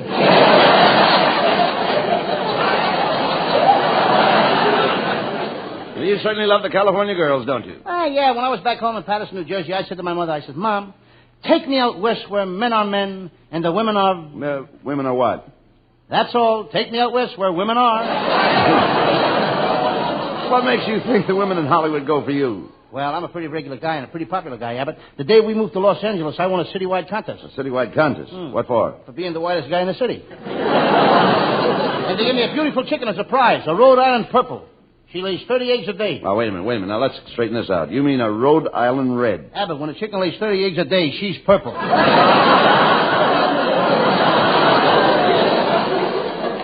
Costello, I've come to the conclusion that you're the most stupid man in the world. Even as a child, you were stupid. Oh, no, I wasn't. Back in Patterson, when I was only 1 year old, I proved that I was the smartest baby in town. How'd you do it? One day I was playing around the stove. I picked up a red-hot coal. Nobody had to tell me to put it down.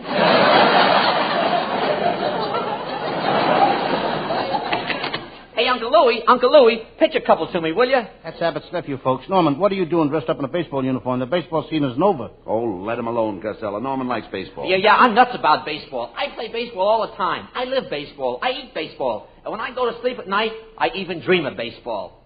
Don't you ever dream about girls? What, and miss my turn it back?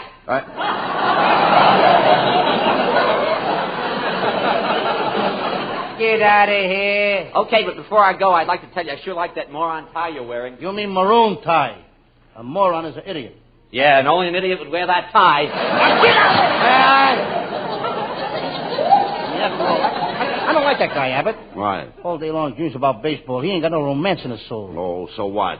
You don't know anything about romance either. You should have been with me last night in a cozy living room, sitting on a love seat, all the lights out, and it was pitch dark. Wait a minute.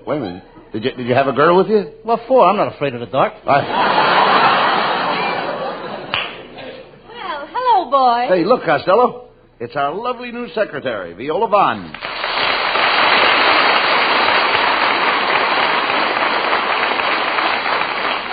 Gee, Viola, you look lovely tonight. That's a gorgeous dress you're wearing. Oh, well, thank you. Do you think it brings out my curves? Does it? Yes. It curves here and it curves there, and some of it don't even stay on the road. Now, talk sense, Costello. Viola, how do you like California compared to New York? Well, it's wonderful, but the time confuses me. You know, California is the only state that still has daylight saving time. You know, that daylight saving time is kind of silly to me, too. You really don't save anything with daylight saving time. You don't? No. It's just like sitting down. What you lose in the front, you gain in the back. Nah, never mind him, Viola. What do you hear from that uncle of yours in London? Oh, I received a postcard from my uncle this morning. He's having a fine time. He spent the weekend boating on the English Channel. Boating? My cousin Vincent swam across the English Channel underwater. Oh, underwater. Why, that's preposterous. Any man who did that would drown. The funeral is Wednesday.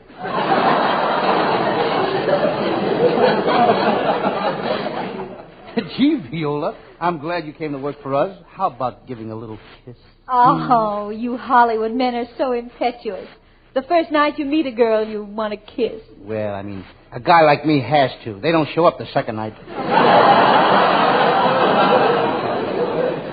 Oh, Viola, I've noticed you've been rather cool towards Costello. You never put your arms around him or nothing. Well, I was sort of waiting until... Till you know me a little longer? No, till my arms get a little longer. By the way, isn't today your birthday, Viola? Yes, it is. I'm 18. Think of it. You're a sweet 18. And I'm sweet 24. Well, what about me? Abbott, you're a sour 65. Never mind that. You're a cheapskate, Costello. It's Viola's birthday, and you didn't get her a present. Oh, that's all right, Costello. Even if you don't express your felicitations on my natal day with a tangible token of remembrance, I want you to know that I understand. Good. Now that you understand it, explain it to me. Viola, Costello's very forgetful about birthdays. Last week was my wife's birthday, and he didn't send her a present either. No, I didn't get your wife a present, but don't forget I wrote her a poem. You wrote Abbott's wife a poem? Yes. How does it go? To Miss Betty Abbott. Your clothes are really awfully cheap. And speaking of your sweater, give back the wool to those poor sheep. On them it looks much better.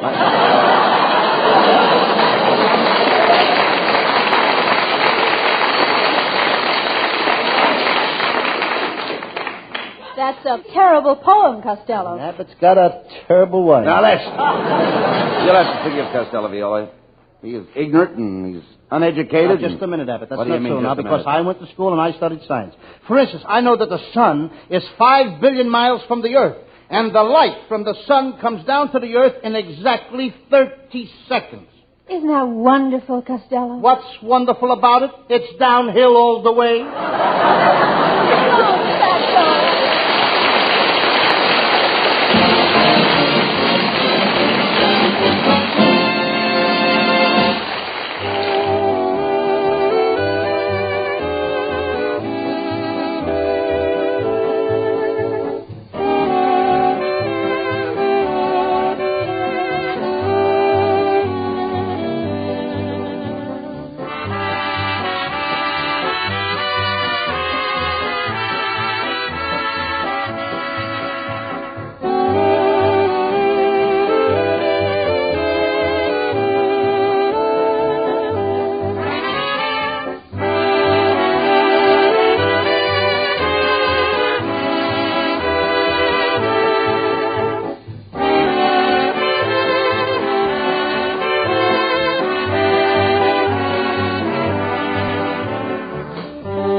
we go back to work tonight, let's hear from our blonde cutie pie, little bitsy Virginia Maxie.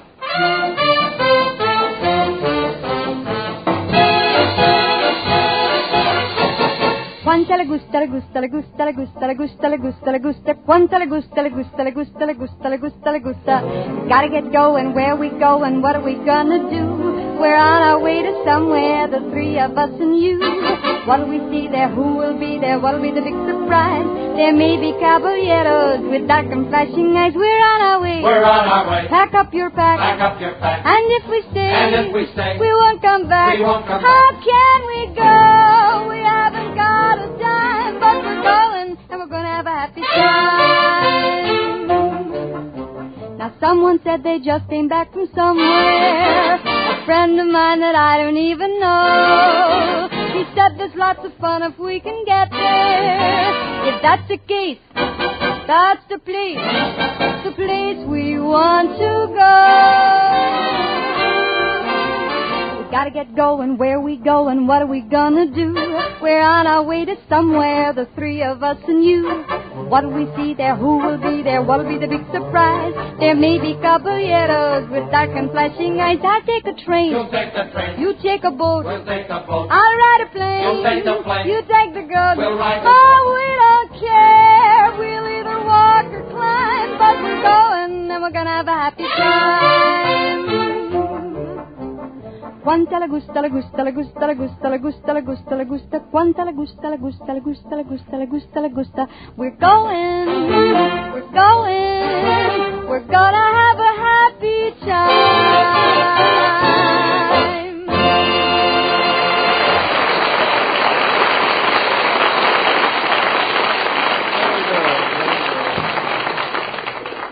All right, Costello, come out here.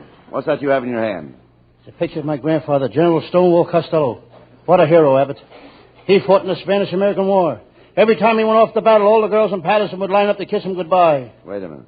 Every time he went to battle, all the girls in Patterson kissed him goodbye? Yes, the war ended in 1898. But they couldn't get Grandpa to stop fighting till 1935.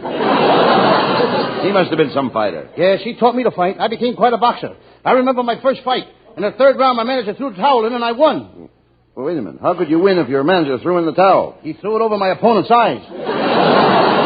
You dummy, you're no fighter. You're not an athlete. There's not an athlete in your whole family. Oh, yes, there is. My brother Pat is a famous athlete. Just last week, he pitched a no-hit game. Oh, lots of guys have pitched no-hit games. In football?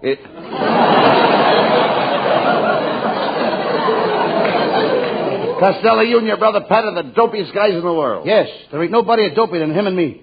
Well, no, that's incorrect. You should say there's nobody dopier than he and I. Okay, there's nobody a dopier than him and you. Well, never mind that. How's Pat getting along with his new girl? Oh, well, for a while he had it pretty tough. Every time Pat went over to see her brother would throw him out of the house. Last week her brother went away to college and things are different. What do you mean? Now her father throws him out of the house. Pat working? Oh, yes. He's got a job with a milk company and he works like a horse. What does he do? He pulls one of the wagons. Hello. What do you want, Norman? Are you going to do another one of them Sam Shovel misery programs tonight? Look, Norman, look at the script. That's mystery. I listen to the show, brother. It's misery. Abbott, if you don't keep that nephew out of here, I'm going to flatten him. I'll hit him in the head so hard that his shoes will have 3 tongues. I'll lay off here. Leave him alone. Maybe he doesn't like your Sam Shovel program. Well, everyone else does. Now, here's a letter I got from one of my fans this morning. Listen to this. Dear Lou Costello, I listened to your Sam Shovel detective program last week. You were so funny I laughed my head off. I'm coming to the studio to see you tonight. Miss Costello, there's a man out here to see you. What does he look like? How can I tell? His head is off.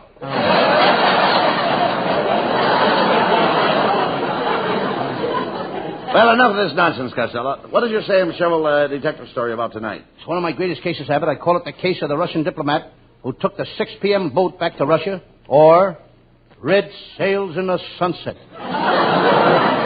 Well, it sounds interesting. Let's get on with the case. Fair enough. And now, the makers of Swanee River Cold Cream bring you the adventures of Sam Shovel, private detective. But first, a word about our product. Swanee River Cold Cream is the only cold cream that contains peanut butter. Ah, what a time-saving device this is. Ladies, now you can cream your face and have your lunch at the same time. And friends, remember, we can sell Swanee River Cold Cream cheaper than any other brand because we've done away with costly containers. We use no tubes, no boxes, no jars. Just walk into your drugstore, ask for Swanee River Cold Cream, and hold out your hand. And now for the further adventures of Sam Shovel, Private Detective.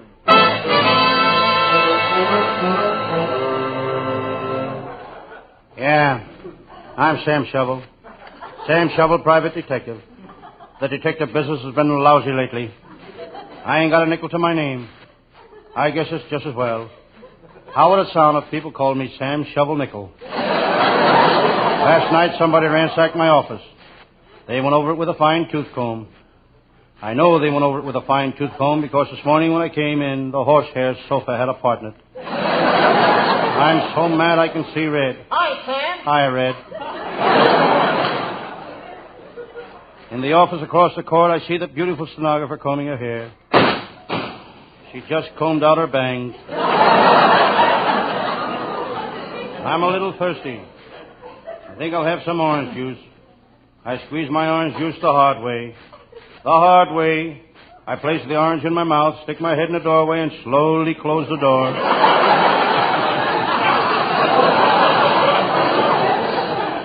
On my way to the office, I found a woman's handbag. I wonder what's in it. I decide to empty the contents on my desk.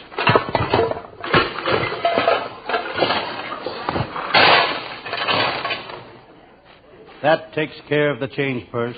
I wonder what's in the bag. I look at my appointment book. I see that tonight I have a date with a gorgeous peach.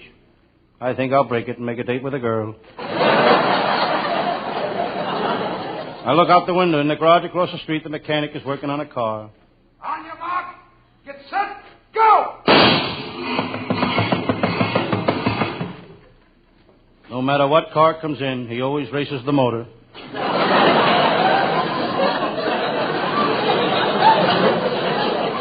Coming up the street, I see my pal, Lieutenant Abbott of the Homicide Squad. What a cop. Whenever the police department makes a raid, Lieutenant Abbott is a spearhead. Not that he's so brave, but he's the only cop in the department with a head like a spear. Abbott is a quiet cop. Every Sunday he sits home and listens to the radio. He's trying to win the jackpot on Stop the Music. He's trying to win it the hard way. The hard way. He has no telephone.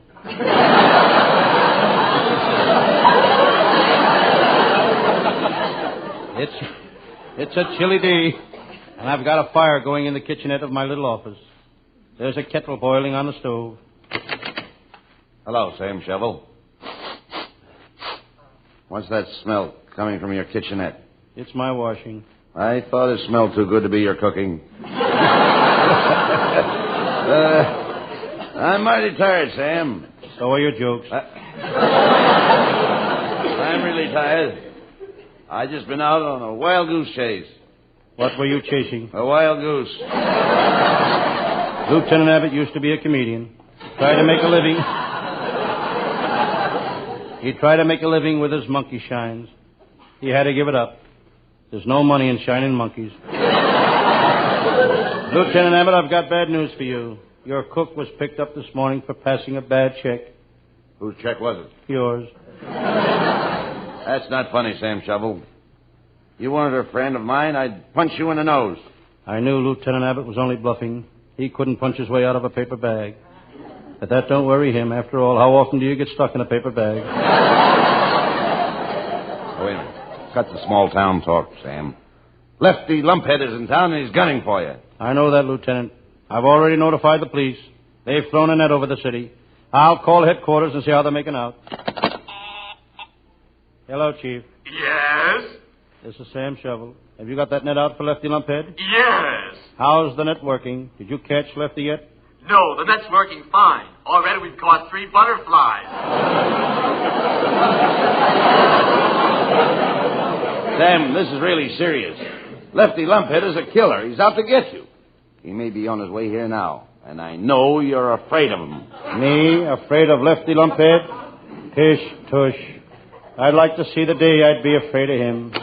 Oh, Sam, this is the day.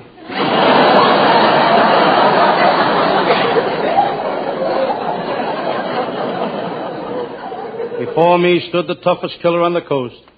When he was 8 years old, he shot his father and mother. Then he asked the judge for mercy on the grounds that he was an orphan.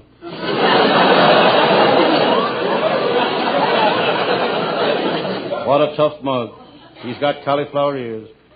Never was a fighter, it's just that his ears was made out of cauliflower. I noticed Lieutenant Abbott's hand reach for his holster. Abbott's gun barked. Okay, coppers. I got you covered. Sam Shovel, I got one bullet in this gun. It's for you. I'm going to give you a break, Sam. I'll put that bullet wherever you say. If it's all the same to you, put it in Lieutenant Abbott. You're pretty clever, Lefty Lumphead. You're one of the smartest burglars in the business. But there's something I want to ask you. Huh? How is it you've never been caught robbing a house? It's easy. It's easy. I only rob houses on Thursday nights. Why did you pick Thursday nights? Because Abbott and Costello are on the air Thursday nights, and, brother, when they're on the air, nobody stays home. Lefty, that's a lie. Abbott and Costello are on right now. I'll prove it's a lie by checking with the police department. Hello, police department. Can you tell me... We ain't got time to talk to you now. Why? Every house in town is being robbed.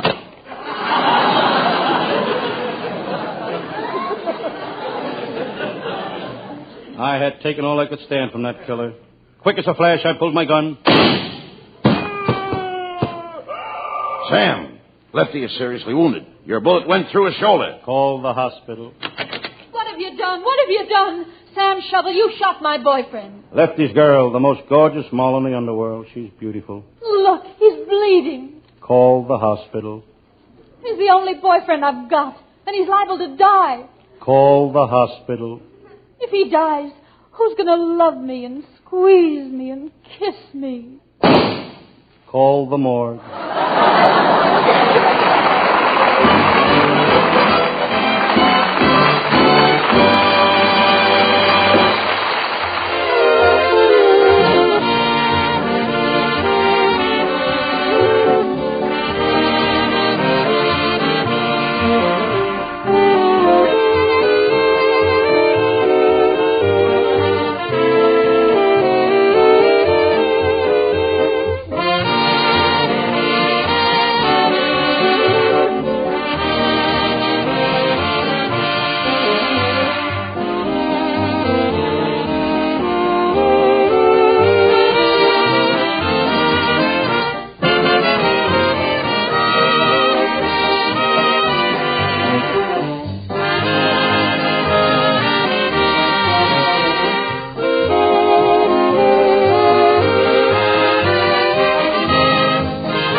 Costello, I got to give you credit. You were in there pitching tonight. Yes, and I'd like to give a little credit to our team, Abbott. Everybody knows I'm always pitching, and Abbott, you're always catching. But we got other players on the team. Oh, sure.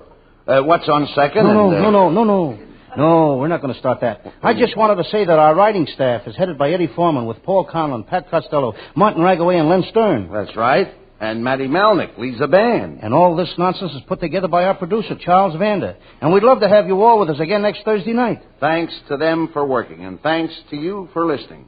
Hope you'll be back next Thursday night. Good night, folks. Good night. Good night to everybody in Patterson. Good night.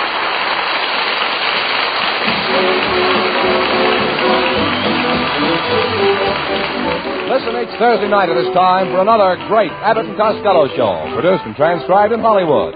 Be sure to stay tuned for the outstanding entertainment which follows throughout the evening on this ABC station.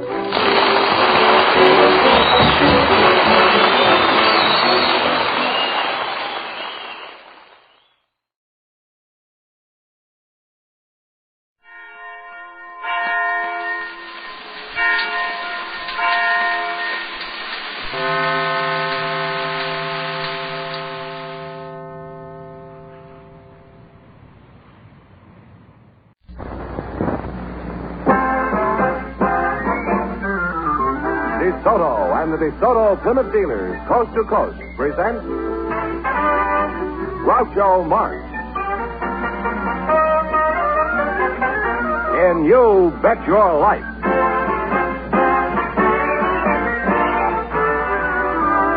Groucho sent me to see the new DeSoto. Groucho sent me, and I love to drive this car. It's long and low and roomy, you're so handsome you can see. It's powerful, and I'm so glad that Groucho sent me.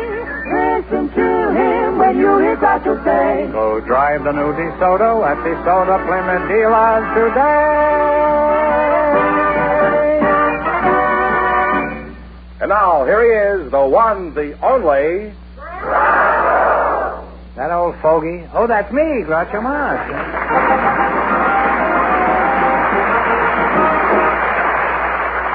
Well, here I am again with $2,000 for one of our couples, and if any of them say the secret word, the duck will fly down and pay him $100. The word tonight is peppa. Well, I'm a dirty bird. And you look like George Goebel. Scram, Duck. Mr. Fenneman, on with it, huh? No, Groucho, Mrs. Floretta McCutcheon, Mr. Frank Faber are waiting to talk to you, so folks, you come in, please, and meet Groucho Marx.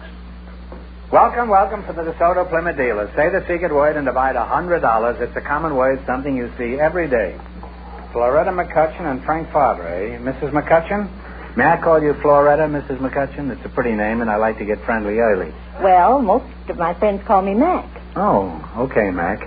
How old are you, Mac? 66 years.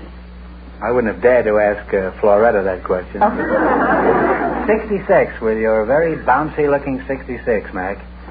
I presume your family is grown and you have time on your hands. Do you have any hobbies that might be of interest? Well, I've had the same one for about 30 years. The same hobby for 30 years? Huh? Well, so have I. Do you suppose it could be the same hobby? What is yours? Well, mine's bowling. Oh. Well, that's where we part. Mine happens to be growing small avocado trees. No avocados, just small avocado trees. Are you a pretty good bowler? Well, I was once upon a time, Groucho. Really? I traveled over a good part of the United States. By bowling ball? Yes, with a bowling ball. Rolling exhibitions with local bowlers.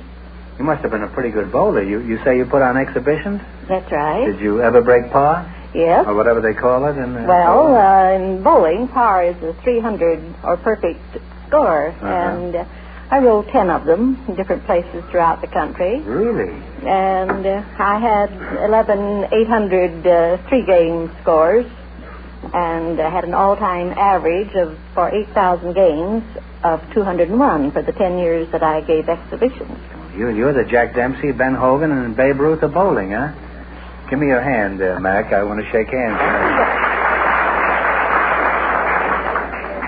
Do you ever bowl yourself? Yes, I didn't bowl myself. I used a ball. I tried it myself. I never could get down the alley. I was always in the gutter, even when I wasn't bowling. Mr. Faber, that's you? Precisely. You're Frank, huh? That's right. Frank Faber, huh? Something like Frank Footer, isn't it? That's right. Well, I thank you not to be too frank on this show. You can be earnest, but in television there's an unwritten law that nobody is ever frank. No. Now that we passed that hiatus, where are you from, Frank? I come from Italy, a small town called Comiso. Are you married, Frank? That's right, I am. You are married, huh? Well, where were you when the trap was sprung? In other words, where did you meet your wife? I met my wife in Italy. She was a tourist at the time, and... Tourist? That's right. Oh. What was your reaction to this American girl the first time you saw her? Do you remember? Was love at first sight. My hat was on fire. Your hat was on fire? I thought over there they wore a beret most of the time. Mm-hmm. Why didn't you take your hat off if you were wooing a girl? So, you choose to ignore this, is that it? What sort of work do you do, Frank? I am a barber in the Knickerbocker Hotel here in Hollywood. You're a barber at the Knickerbocker? Oh, I had a close shave at the Hotel Knickerbocker one night. That's another story, which I don't care. Well, how are you getting along with your wife, Frank, after that romantic courtship? Do you ever have any arguments? Well, once in a while we do, especially when I look some other woman. She doesn't like the idea. On Sunday, we'll take a ride to someplace, and see, by accident, you look someone, and then we start to fight on that. Is she driving while you're casing the sidewalk? Listen, look, Now, who wins these little spats, you or your wife, when you have a... Well, Ursula, I have the last word. You have the last word? I'm sure you do. And what is the last word? Help? No. Well, she says, shut up. And I say, all right.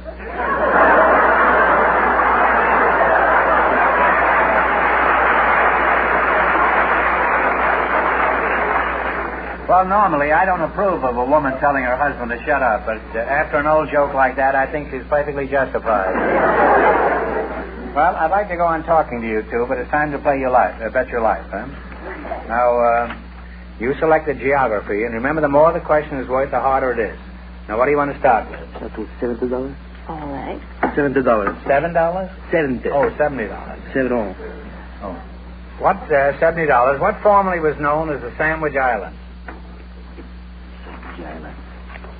Talk it over. What's it called? West Indies? West Indies? Western Indies? No, it's the Hawaiian Islands. Hawaiian. You lost half your $100. You now have $50. That's where the Earl of Sandwich invented the sandwich. This is completely inaccurate, but I like to give our little historical facts. We take the $80 now. You take the $80. You've been very successful with the 70, and I'll take Okay, what country is directly south of Denmark? Sweden. No, I assure you can tell from the groan by the audience that it's Germany. You lost half your $50. You now have $25. Well, your wife gets a hold of you tonight, huh? We've been so successful to get the $90, please. We take the $90. Now, you might as well. You're riding high. Huh? You're just shooting along here. In what river do you find the Thousand Islands? What is it then? The Amazon? Give us an answer.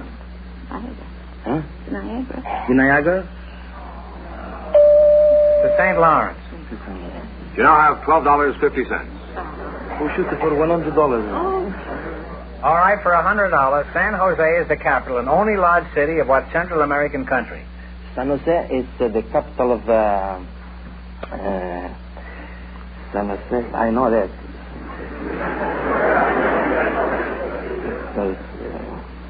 Costa Rica. I sure thought you were going to say Australia, but it's Costa Rica. And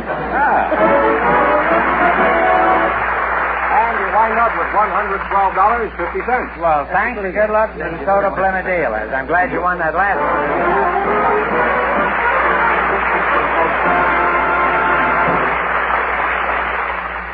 one. Since you are watching this program, you are obviously a discriminating person. Now then, what's some other discriminating people? This is the Beverly Hills Hotel, one of the smartest of America's smart gathering places. And this is the smartest of the smart cars, the new 1955 DeSoto Firefly Sportsman. DeSoto symbolizes the exciting forward look, with motion expressed in every line. And notice the dramatic color sweep that accents its beauty. The new DeSoto's beautiful inside, too. Rich matelassé, genuine leather, and luxurious nylon woven with silver metallic threads. But to really know this car, you must drive it. So flip the flight control lever and go. Then you'll really appreciate the new DeSoto. You'll love DeSoto's big wraparound full vision windshield. It gives you the best front and side visibility of any windshield. You'll like DeSoto's new Power Flight Takeoff, a smooth surge of instant power. And you'll like the way that power sweeps you over the steepest hills. The smart new DeSoto is the car you'll be proud to drive. To the smart Bel Air Country Club or anywhere.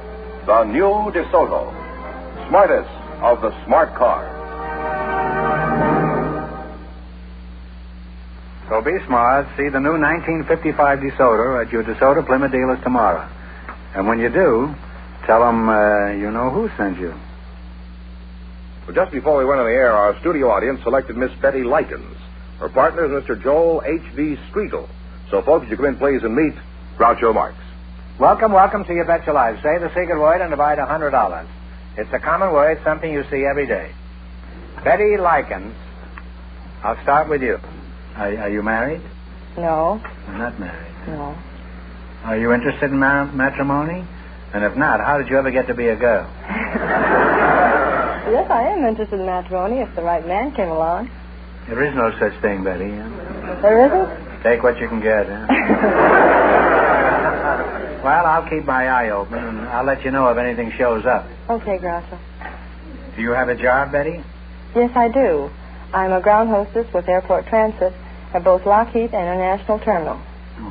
Depending on the smog, huh? Yes. Your name is Joel Mr. Strudel, huh? No, Striegel. Joel H.V. Striegel. Striegel, huh? How did you meet Mrs. Strudel? I haven't met Mrs. Striegel yet. Well, have you met Mrs. Strudel? No, Groucho, I haven't met her either. You're not married, huh? No, I'm not married yet. Have you ever been married? Never, Groucho. What is the secret? I mean the secret of your single blessedness. Well, perhaps it's because I'm looking for the perfect girl. Betty, take a bow. Is there any specific thing you're looking for? Young, beautiful, rich? Yes, there's one requirement that I'd insist upon, and that is that she be a vegetarian. Well, and how would you meet her? I beg your pardon. What was that? I said vegetarian. You mean you want a horse doctor? No, I said vegetarian. Betty, I know this sounds silly, but this may be the most important decision of your life. Do you like carrots? Yes. String beans? Yes. Well, if you got married, would you be willing to spend your honeymoon at the farmer's market? No. Well, let's take a big holiday. For example, how did you observe Thanksgiving? You shoot off fireworks? No, I enjoyed a delicious Thanksgiving dinner with more than 150 people who were members or those who attended the dinner of the Los Angeles Vegetarian Society.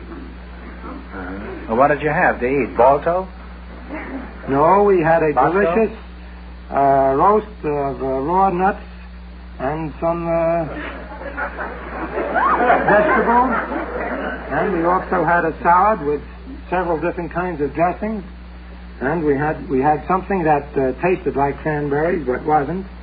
And what was it? I still have to find that out. Well, you say you had... And then I almost forgot, Groucho, the previous Thanksgiving, and of course we have a different meal at each Thanksgiving. Well, I should think so. I know. We had a delicious soybean roast at the previous Thanksgiving dinner. Soybean roast instead of turkey, huh? That's right. I wonder which part of a soybean roast goes over the fence last. Well, Joel, I've kidded you, but I really didn't mean it. I know there's a whole lot to be said for your philosophy. And right after the show, Betty and I will have a big steak at the House of Murphy. Is that all right with you, Betty? Oh, fine. Now let's play You Bet Your Life. Huh? In the race for the $2,000, the first couple won $112.50. And the secret word is paper. Now, you chose as your category familiar expressions using the name of animals or birds. Right. I want to answer between you, your partners. Now, what are you going to start with? The $50 question. $50. What is the expression using the name of an animal or bird that means a compartment in a desk used for the storing of papers? Pigeonhole, wouldn't it be? Yes. Pigeonhole. Pigeonhole is right, yeah. You now have $150. Now, what do you want to try? 70. 70, all right. What is the expression using the name of an animal or bird that means a large barrel or cask? What is a large barrel or cask? Has an animal's or a bird's name attached to it. That is a tough one, isn't it? Yes, it is.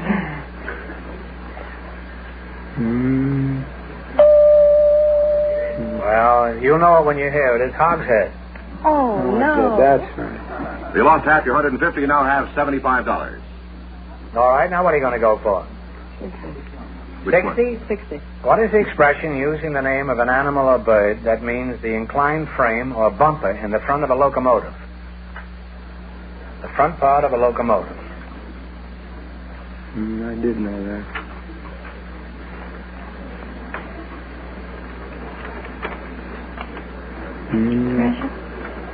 The which? No, it's not that. See, if you weren't a vegetarian, you would know it was cowcatcher. Cowcatcher. Cowcatcher. Well, here's your last chance to beat the other couples. Now, don't get discouraged. You have $37.50. Now, what are you going to go for? Big one or a little one? Let's go for the little one. All right. Make it the... 40? 40. All right. What is the expression using the name of an animal or bird that means that the feet turn inward? Pigeon-toed, isn't it? Pigeon-toed is right. Pigeon-toed is right. Wind up with $77.50. Thanks, and good luck to the DeSoto Plymouth dealers. Sorry you didn't win more. Thank you.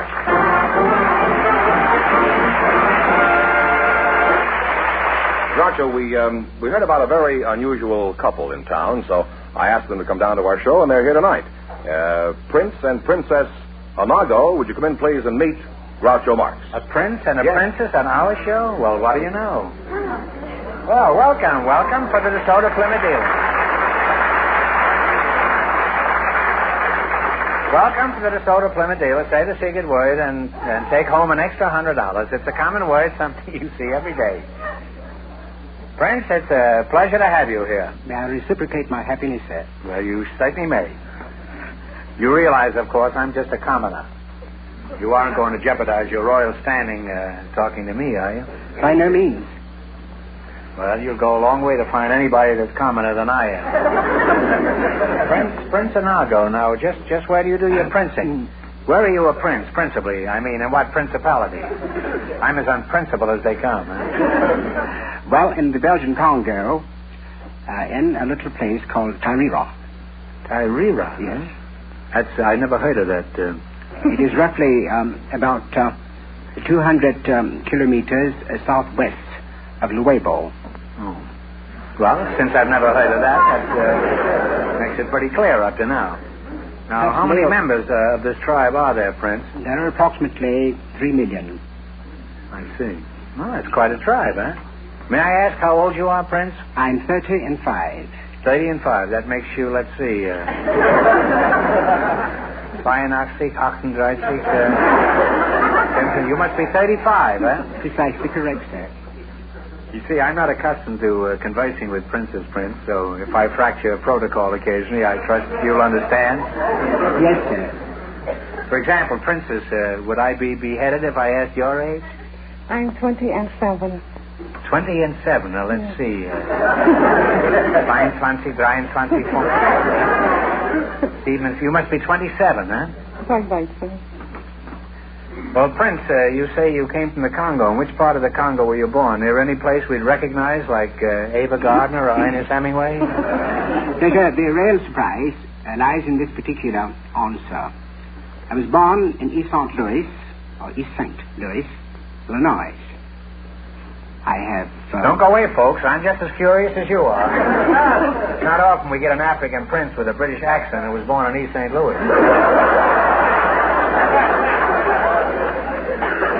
Well, Prince, it's quite obvious that you weren't born to the royal purple in East St. Louis. Suppose you tell us your story, huh? I should be most happy to do so, sir. I was born an undistinguished commoner. So I ran away from home. I went to New York City. I went into Horn and Horton and applied for the job as a bus boy. About 6 months thereafter, I met a Britisher, and for 3 years he taught me Latin, Greek, and Shakespeare. This was in the automat? Yes, sir. At his home on 72nd Street. Oh. And I read quite a few books, some 200, and to rouse my interest about Africa. I may say at this particular juncture, Mr. Marks, that I sort of hitchhiked, so to speak, into Africa. That is, I was a stowaway, both of us. It's a most unusual story, but a very true one. I see. Now, Prince, what are your plans for the future? Do you and the princess intend to stay here, or do you plan to return to to Africa? Well, I propose through our native rhythm dancing to, with the help of cafes, theaters, television, nightclubs, and possibly one of your extraordinary parties. You might one time have the need of us. We have 5 Congo drummers in orchestra. It's a most fascinating thing to see and hear. To get enough money to go back. Well, could you show us a few steps, Princess? Just enough for us to get the idea? I should be most happy to do so. However, my dignity is displaced somewhat here, and that I do not have my drum with me. Oh, you need but a drum. any tool would do to beat on, since in Africa a drum. What about a screwdriver? Would that be any good? Yes. Have we got a stool or something around here that the prince could use, huh? Will you knock that stool pigeon off there and bring the stool out here? Put it over there, George, huh? Sure. Now, do you need any music with this, Prince? No, the music comes from my hand, sir. Oh.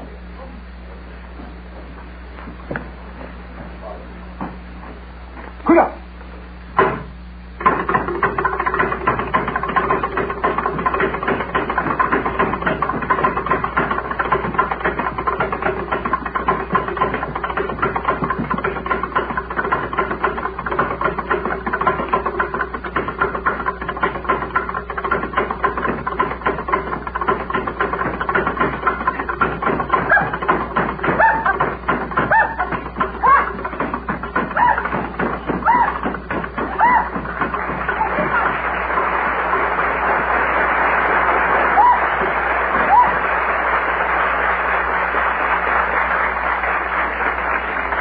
Princess, that was wonderful, and the Prince is no slouch with the flamadiddles either, huh? Well, Prince, since you're interested in raising money, perhaps we'd better get down to business. And incidentally, I hope you make it back to Africa successfully and that you can achieve your ambitions there. Thank you. Now, let's play You Bet Your Life, huh? In the race for the $2,000, the first couple is still leading with $112.50. Now, you selected the dictionary quiz, and remember, the more the question is worth, the harder it is. And remember your partners, one answer between you. Now, what are you going to start with? You can start with 10, 20, 50, all the way up to 100. Let us be circumspect, yeah? 75. 75, no. 70 or 80? 80. 80? Okay. When one state surrenders an alleged criminal to another state, what do you call this legal process? When one state surrenders an alleged criminal to another state, what do you call this legal process? Talk it over. Oh, I know the name very well. See.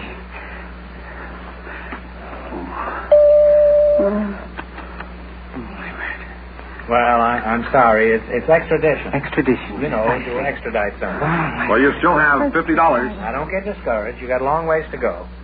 Now, what are you going to try this time? 50. 50? All right. What is a cudgel? A cudgel can be a bat. That's good enough. It's a club or a stake. Well, we'll give you the bat, huh? Well, you now have $100. Small ones are easy. The big ones are hard. 40. 40. 40? What is the Latin expression that means and so forth, and so forth, and so forth? Ad infinitum or et cetera. Et cetera, et cetera. You now have $140. Here's your last chance to beat the other couples. Now, what are you going to go for? Easy ones? Little money? Hard ones? Big money? What? 60. 60? All right. What is the word for an open excavation where building stone, limestone, slate, or granite is obtained? Where you dig it out of the ground. What is the word for an open excavation where building stone, limestone, slate, or granite is obtained? Where do you get these stones from? Where do you dig them from? An open excavation. A tomb. Oh, it's a quarry. Yes. And you wind up with $70. Well, thanks and good luck from the DeSoto Plymouth dealer. Sorry you blew the last one, huh?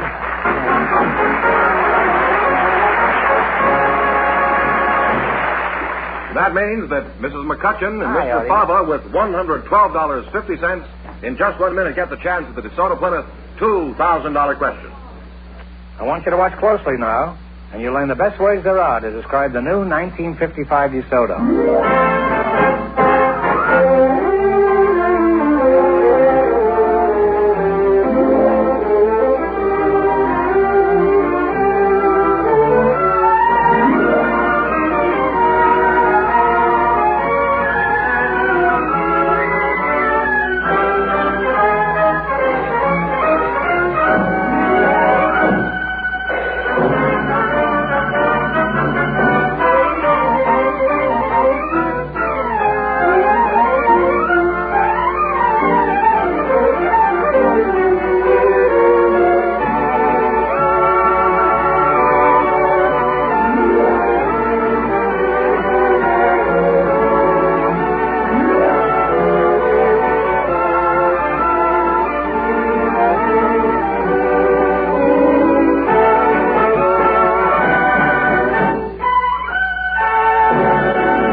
That's the story in a few well-chosen words, friends.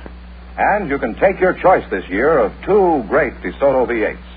The 185-horsepower Fire Dome at a new, lower price, or the new DeSoto Prestige car, the 200-horsepower Fireflight.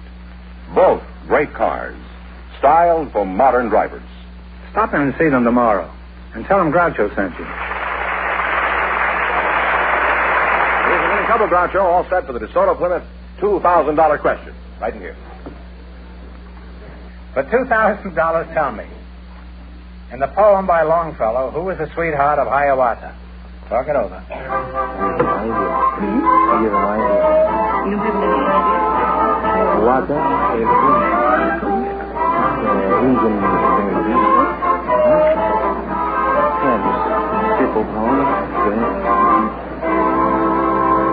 All right, what is the answer you two have decided upon? Pocahontas? No. You were flirty with her, but it's Minnie Ha-Ha. So that means the big question next week will be worth $2,500. Well, they lost the big money. How much they win the quiz? I won $112.50. Well, congratulations, and thanks to both of you and to all of our contestants on the show tonight.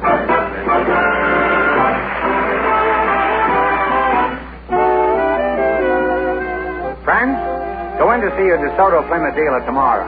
And when you do, tell him Groucho sent you.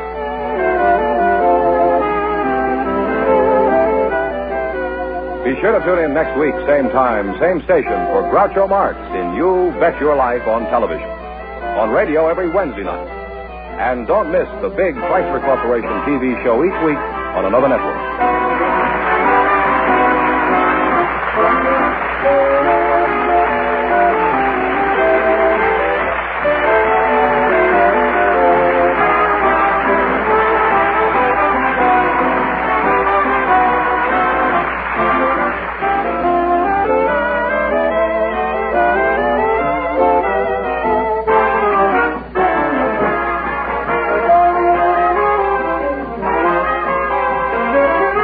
This is George Fenneman signing off with a message from the National Safety Council.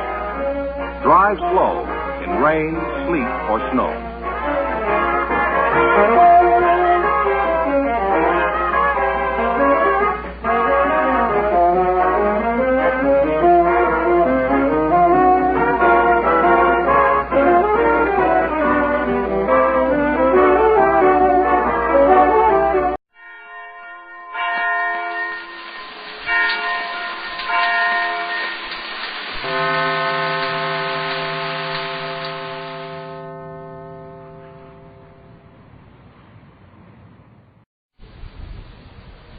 Broadcasting System and its affiliated stations.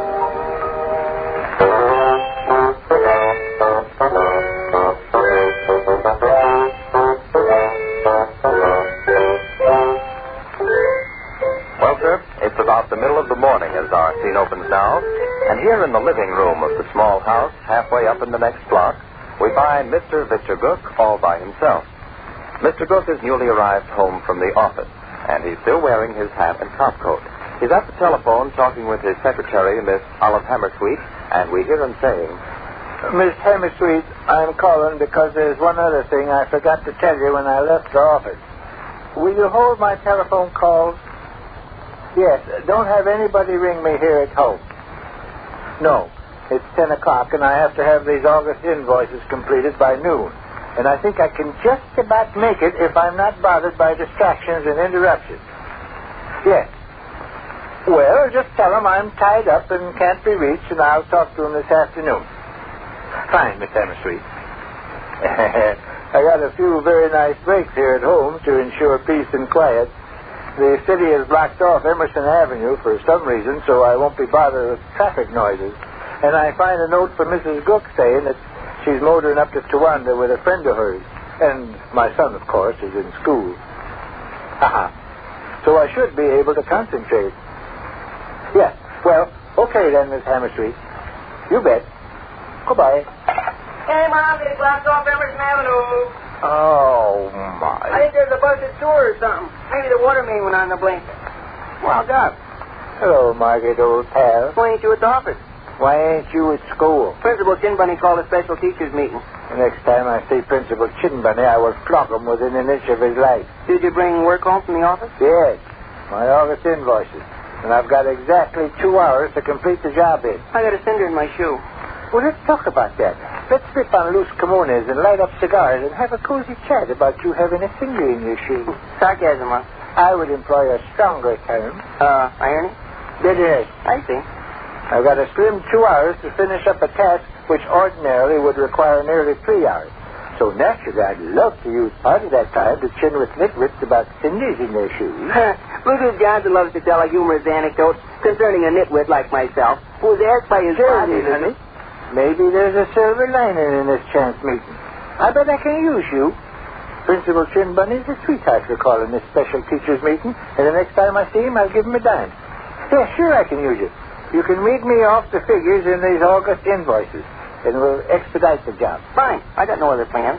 Well, let's get back to work then. Sit down. Where's Mom? Oh, she drove up to Towanda with Miss Stembarton. Left a note on the kitchen table. Now let's work along rapidly and efficiently. We won't be interrupted or distracted. I instructed my secretary not to bother me with telephone calls. And we have a lucky break in that they blocked off Emerson Avenue. So we ought to be able to make speedy headway. Okay. Is this what you want me to read? Yeah, that's it. And you might as well begin this instant. Okay. Plant 17, Toledo, Ohio, 9,206. Now, just read along at an ordinary rate of speed. I'll indicate when I want you to read the next item by saying next. Oh. Okay. Shoot. Plant 17, Toledo, Ohio, 9,206. Hey, who's home? Oh. Hello, who's home? Hi, Mom. Right? Sure.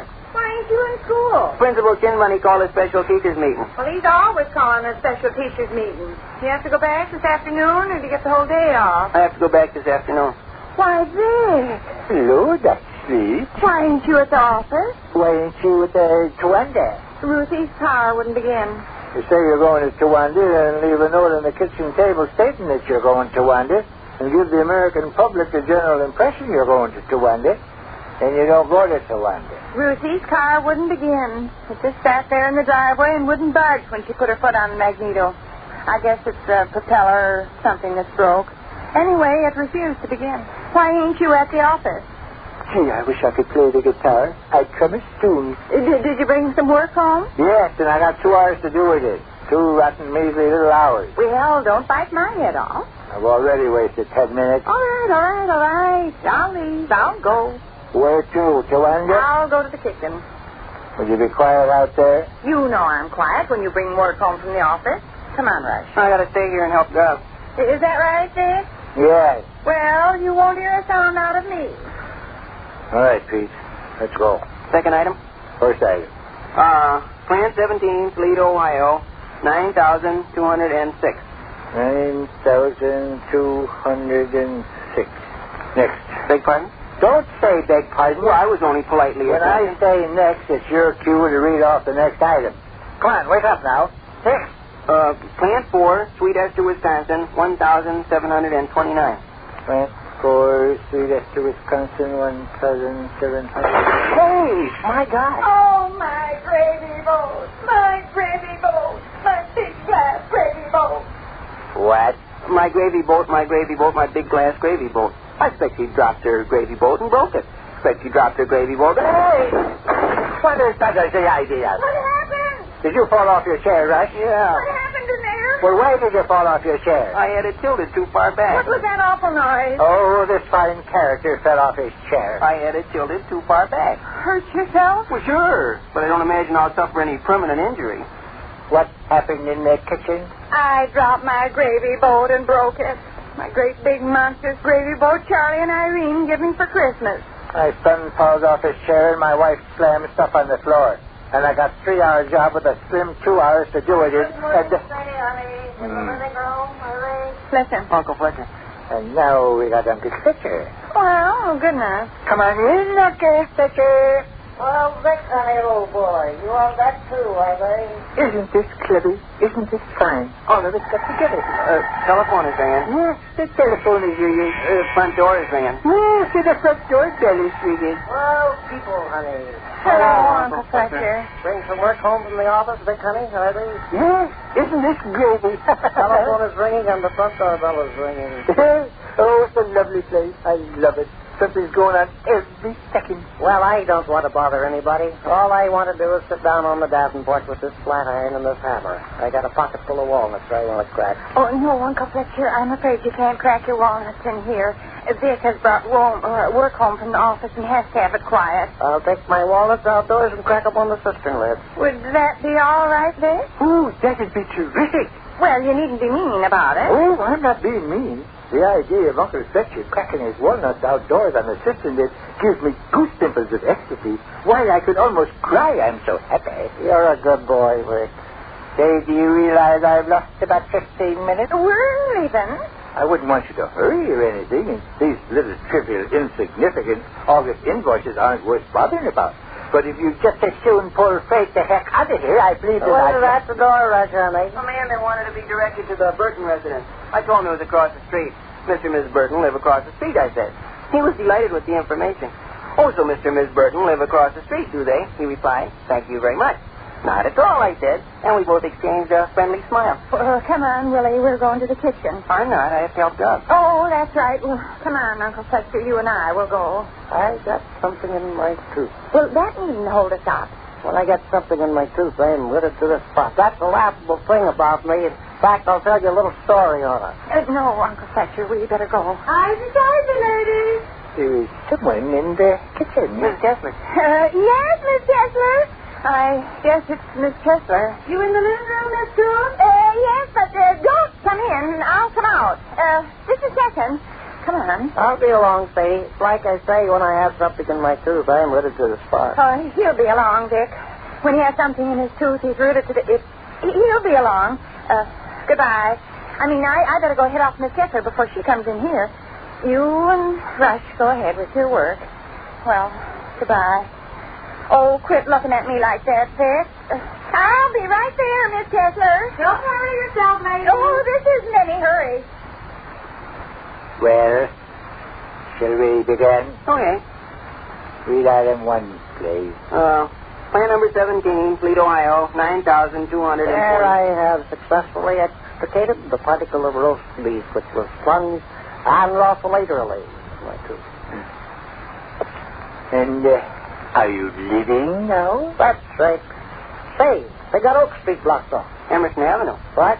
It's Emerson Avenue that's blocked off. Yes, and Oak Street also. Really? Oak Street and Emerson Avenue, they have with both of them. I didn't know that. Oak Street and Emerson Avenue, I've been to both places this morning. Oak Street and Emerson Avenue is both blocked off. I wonder what the matter is. I don't know what the numbskull matter is. You're living, Uncle Fletcher? Might be the fat-head sewer system. It might be the lame brain water main that's done on the nip-lip blink. Vic, just one more tiny little interruption. Good morning, Mr. Good. Miss Kessler wants to just run through the living room to skip across the street. Morning, Miss Kessler. How are you today? I'm quite well. Well, and Uncle Fletcher. Yes, indeed, ma'am. Good morning. Rush, You're not in school. Special teachers meeting. We got dismissed. Vic, the space between our house and Donahue's is blocked up by a coal truck that's got a dead motor, and the driver went away and left it, and it's just standing there to where a person can't get through. Does it? Yes. I don't want to squeeze through and get all over coal dust. And on the other side, there's wet concrete. Yeah, Mr. Erickson's putting in a new sidewalk. A person can't get through there either. Why not? Wooden horses. What? Mr. Erickson's got the yard blocked off with wooden horses. I see. Miss Kessler wants to run over across the street to Miss Call's, and both sides of our house are blocked off, so she asked if she couldn't just run through here. I'm returning Miss Call's and mop. She'll enjoy that. Oh, well, all right then, Miss Kessler. You take Miss Call's mop on over. Yes. Goodbye. Goodbye. That's all, ma'am. I couldn't help it, Vic. How much time have I lost to my August invoices? Oh, 32, 33 minutes. It's nobody's fault, Vic. I believe I have something else for my crew. Now you'll be rooted to the spot again. Yeah. Miss Cook, you home? Orville Weenie. Don't come in, Orville. Can I come through your house? No. I want to get out on Virginia Avenue, but there ain't no way to get through. No, stay there. I believe this is the gas meter reader chap. Yeah. Oh, Miss Cook. Mr. Cook. Oh, Rush. Uncle Fletcher. Hi, Orville. Say, there's a great big auto truck stalled beside your house. Man can't hardly get through. And on the other side, they got wooden horses to protect some fresh concrete. Yeah. So I thought I'd just come through here, if it's all right. Well, you've done it now. Uh-huh. Well, it was nice seeing you folks. I'll be on my way now. Bye. Bye. Bye, lad. Bye, Mr. Cook. Yes, indeed. Bye, Roy. Bye, Orville. Bye, Uncle Fletcher. I am convinced I have something in my tooth. Gee, Vic, I'm sorry. Our home is now a public thoroughfare. Oh, looks like it. Emerson Avenue is blocked off. Oak Street's blocked off. Both sides of the house are blocked off. So the American public uses our living room as a main highway, a central artery. I can't help it, Vic. Miss Cook, is there anybody home? Mrs. Sprawl. I wasn't going to be disturbed. I was going to have peace and quiet. I'm on my way to the grocery store to buy some of them peanuts with a chocolate smeared on the outside. Sounds like Sprawl. It is. He's on his way to buy some peanuts with a chocolate smeared on the outside. Yeah. He's a great old gift for them confections. I never wanted to come through your house like this, Miss Good, but I didn't have no other way. Well, of course you didn't. This is a public street.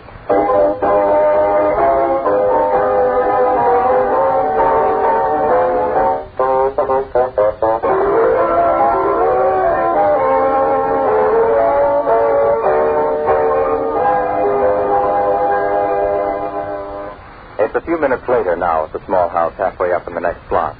Spade finally persuaded Uncle Fletcher to join her outdoors. The parade of the different ones has ended, and Vic and Rush are alone. The former is saying, doggedly, Let's whip into this job now and see what we can accomplish. Begin from the beginning. Okay. Plant number 17, Toledo, Ohio, 9,206. Well, I did manage to take care of that. Next. Plant 4, Sweetester, Wisconsin, 1,729. Next. Plant number 12, Dismal Seepage, Ohio, 11,283. I see. Well, sit still. Don't let me disturb you. Oh, Miss Kessler. Hello. I returned Miss Caller Mop and now on my way back home. I see. People are using your living room like they use a public street. Yes. Well, goodbye. Bye. Bye. Don't work too hard. Next. Next. Plant 12, Dismal Seepage, Ohio, 11,283. I forgot my penny. I guess I left it to home on the sideboard. Now I got to go back after it. I started for the grocery store to buy me some of them peanuts with a chocolate smeared on the outside, and I forgot my penny. Well, that's too bad, Mr. Sprawl. Yes. Well, I'll go on back home and get my penny off in the sideboard. Uh-huh. I'll be back through directly. Uh-huh. Next. Plant number 12, Dismal Seepage, Ohio, 11,283. Hello, Paul. Hello. Where are you going? I'm going home. I forgot my penny. Oh, too bad. Yes. Next. Plant number 20, Yellow Jump, North Dakota, 9,633. Still on deck, Harvey? I cracked my pocket full of walnuts. Now I'm on my way out in front. Uh-huh. I seen Sprawl out near the room. He couldn't buy any peanuts with chocolate smeared on the outside because he forgot his patty. Well, ta-ta, gents. Bye, Uncle Fletcher. So many different ones using this living room for a public street, they're liable to wear out the curtain. Next rush. Plant number 12, Dismal Seepage, Ohio. 11. What I say that? Oh, excuse me. Plant number 20, Yellow Jump, North Dakota. 9,600. It's just awful, and I know it, and I'm just terrible, awful sorry. What? I saw the people traipsing through here. I was out in the backyard. I couldn't very well stop them. Oh, this is a public street. Well, couldn't you take your work upstairs? No. I never forgot my penny after all. I had it in my mitten. It's in my mitten all the time.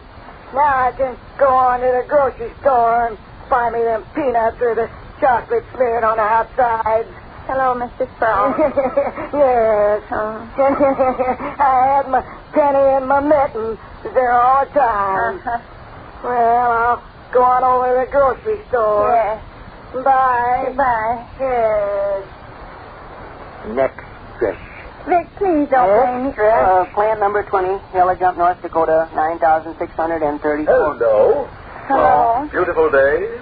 Yes, indeed. Looked a little like rain early this morning. Yes, it did. The farmers could use a little rain. Yes. They had a drenching rain over around Peoria last night. And who is that? I don't know. Don't you?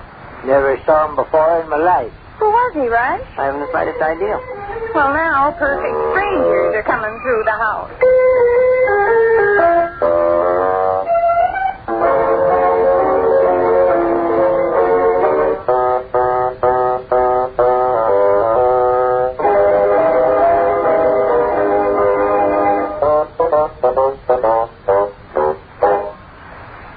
Back again to Vic and Sade.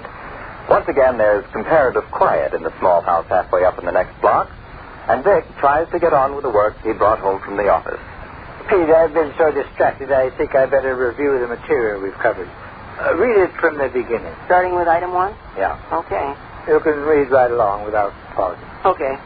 Plant number 17, Fleet, Ohio, 9,206. Plant number 4, Sweet Esther, Wisconsin, 1,729.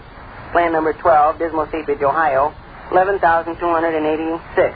Plant number 20, Yellow Jump, North Dakota, 9,640. Hello, Rush. Now I'm on my way to the backyard. It's not necessary to answer my question. Just keep your chair. What time is it? Gov, I don't know. How long would you estimate we've been sitting here? Better than half an hour, anyway. How much have we accomplished? Well, not very much, I expect. Absolutely nothing. We've accomplished absolutely nothing. And I'm beginning to be afraid we'll never accomplish anything. I'm getting so befuddled and confused, I doubt whether I'll ever emerge Excuse me, but can you direct me to the underwear department? What did you say, ma'am? I'm looking for the underwear department. Underwear department? This is a private home, ma'am, not a store. Well, how do I go? Out that door yonder? Yes, out that door yonder and into the street. Oh, thank you. I guess I made a mistake. Yes, I guess you did. I didn't think this looked like a store. Let's plunge into the work once again, Rush. Let's plunge into the work before somebody else... Can you fellas tell me what is the telephone? Oh, I see it. Don't get up. Who's that? I don't know. I'm going out in front again. Oh, hello. Hello, Fletch. Where you been keeping yourself? Oh, I've been around. I'll see you down at the interurban station some of these evenings. Sure thing. Hello, 7689W, please. I'm not dreaming all these things are going on, am I, Rush? No. Hello, Marge. How are you old fathead? No, I'm fine. But gee, I'm not quite sure. Hold on a second, Marge. What part of town is this, Bud? Virginia Avenue. Between Emerson Avenue and Oak Street. Thanks. Hello, Marge. I'm on Virginia Avenue, Marge, between Emerson Avenue and Oak Street. Yeah. So how's your papa? You have no idea who this clunk is? None in the world. Uncle Fletcher seemed to know him. Yeah. You're a beautiful woman, Marge. Oh, yes, you are. I'm bluffing. Blushing? What'd you say, Marge? Bluffing or blushing? Blushing, huh? I'm blushing. How can you tell I'm blushing over the telephone? This fathead says I'm blushing. You don't know nothing. Oh, no, Marge, that's no fooling. You are a beautiful woman. Oh, hello, I'm going the other way this trip. Bye. Okay, Marge, fine. You bet. I'll see you this evening then, huh? Oh, that's great, Marge. Hello, Orville. Hello, Miss Kessler. I think it's going to be a warm day. I think so myself. Fine, Marge. Certainly, Marge. Oh, no doubt about that, Marge. Hello. Hello. I returned Miss Call her mop, but I forgot to return her shoe trees. I borrowed them when I had company week before last. I expect you probably think it's funny, a person borrowing shoe trees. But this company of mine has feet that require shoe trees whenever the foot is only in its stocking feet. Say, isn't that Mr. Thompson using the telephone? Hello, Mr. Thompson. Hello, Mrs. Kessler. Why, I haven't seen you since the McScroocher wedding. That's right. Say, how are Pete and Dorothy? Pete fell out of the wheelbarrow at the locomotive foundry and broke his tooth and his leg. Dorothy fell out of a rocking chair. Isn't that funny? Oh, they're cautious, both of them. How is Isabel? Isabel's manufacturing sheet iron. Stay just a second. I got my girl here on the phone. Marge? Say, Marge, hold on half a minute, will you? Oh, it's fine, Marge. You're my favorite fathead. She is a fathead, too. Oh, I know. Yes, Isabel's back manufacturing sheet iron. She's done that, you know, for 20 years. Oh, I thought she worked at the ribbon counter and at the Five and Dime. She works at the ribbon counter and at the Five and Dime for a while, and then she goes back to manufacturing steel for a while. I have to laugh. You had your skull arranged differently, I understand. Yes, I did. I had the shape of it altered. Imagine that, Mr. Good. You have the shape of his head changed. I bet that hurt. Oh, it hurt awful. See, the doctor used a hammer and 2 flat stones. You could hear me yell a block away. Doctor yelled, too. He thought it was fine. Oh, we had a good laugh when the operation was all over. That operation set me back $42, but it was worth it. You look very nice. Oh, I look great. Of course, I can't wear a hat, though. When I put a hat on, it slips down over my nose and mouth. Say, was I smoking a cigar? No, I don't think so. How's your brother? He passed away. Oh, I believe I did hear that. He fell down on the railroad station platform. Didn't seem inclined to get up. Where was this? In Detroit, Michigan. Which Detroit, Michigan? Same Detroit, Michigan, where Lake Erie is. Oh, I wish I was there right this very minute. Oh, you probably go to the doctor and have the shape of your head changed again. I would. You love good times more than any boy I know. Oh, I sure do. Well, say, I better get back to talk to this fathead on the telephone here. Yes, nice to try on across the street. Goodbye. Goodbye. And Mr. Gook, I hope you don't think I'm too much of a nuisance going back and forth. Gee, Marge, I don't know. Hold on a second, will you? How do you spell Mississippi, Doc? Mississippi. Marge? You spell Mississippi Mississippi. No, another set of S's. What? Hold it, Marge. What? You left out part of it. It's Mississippi. Oh. Marge? It's Mississippi. Hello, Uncle Fletcher. I see Thompson is using your telephone. His name is Thompson? Yeah. Hello, Thompson. Hello, Fletch. I'm talking to my girl. Right. I'll see you chaps later. Oh, yeah. All right, then, Marge. Let's leave it go at that, huh? I'll see you tonight around 7 o'clock. Sure thing, Marge. Goodbye. Which way is Virginia Avenue? Front way or back way? Back way. Okay, so long. So long. I'm due at the pool hall. His name is Thompson. Vic, I just been talking to Mr. Erickson. He said he'd removed the wood. Who's that man going out the front door? Mr. Thompson. What do you want? He used our phone. Do you know him? I suppose you haven't gotten very far with your invoices. No, I haven't. Well, I just been talking with Mr. Erickson. He's going to remove the wooden horses at noontime, and all these people won't be using our living room for a public street. Hello. Well, Wonderful day, ma'am. Yes, indeed. Warm for this time of the year. Who is that? I don't know. Do you know her? Well, anyway, Mr. Erickson is going to remove those wooden horses at noontime, and then you'll be... Vic, what's the matter? Why do you ask? You've got the strangest expression on your face I ever saw. It's quiet now, Vic. Go ahead and work. All right. I'll read you the items as far as we've gone, Gus. All right. Plant number 17, Toledo, Ohio, 9,206. Plant number 4, Sweet Esther, Wisconsin, 1,729. Plant number 12, Dismal Seepage, Ohio. What's that? Well, by George. How are you, Pete? Oh, never better. How's yourself? Dismal I Seepage. feel swell. Say, imagine walking down the street and bumping into you. Where you been keeping yourself? I've been in twice the last 3 months. Oh? What doing? Working on the section gang. I was thinking the other day I hadn't seen you around. I expect to be around from now on. I got a job over at the wash machine factory. Good. Say, how's your sister? I heard she was sick. I'll say she was sick. Darn near kicked the bucket. Oh, is she okay now? Completely recovered. What seemed to be the trouble? Started out with a flu and pneumonia. Oh, I understand. There's lots of cases like that. I'm on my way over to my sister's house now. Why don't you walk over with me? Sure. Say, Pete, you ever see anything of Art Gilmore these days? Gee, I don't guess I've seen Art Gilmore in 6 months. He talked about going to Terre Haute, Indiana. Yes, I know he did. Maybe that's where he went. I wouldn't be surprised. Who are those guys? Oh. Anybody you're acquainted with, Gus? They seem like nice fellows. Shall we go ahead with the invoices? Yes. Plan number 17, Toledo, Ohio. 9,200. Here I am back again, people. Hello, Miss Kessler. I returned Mrs. Calder's shoe trees I borrowed. Vic, honey, Mr. Erickson's going to remove them wooden horses out beside the house. Well, quite a few of the different ones. Hello, Uncle Fletcher. Hello. Vic, honey, Mr. Erickson's going to remove them wooden horses without the Mister, I got me a penny's worth of them peanuts with a chocolate smeared on the outside. Hello, Mr. Sproul. Peanuts with chocolate smeared on the outside is good. Yes, they are. Quite a few of the different ones on deck. Yeah. People uses this house just like they'd use the public street. How you getting along with your work, Vic, honey? Oh, splendid, Uncle Fletcher. Just splendid. What's that? Sounds like some kind of a machine. What is that, right? It's a motorcycle. Somebody's riding a motorcycle through here.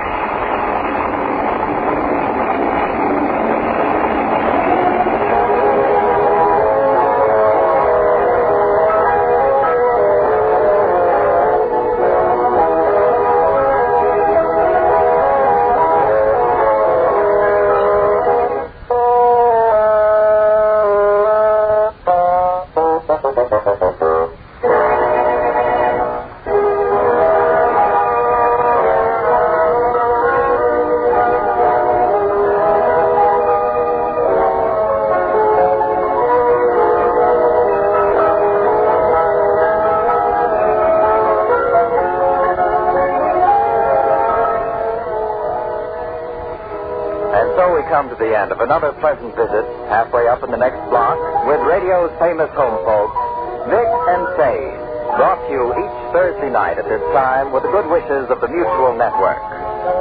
Vic and Sade is written by Paul Reimer, directed by Roy Windsor. This is Jerry Crawford speaking.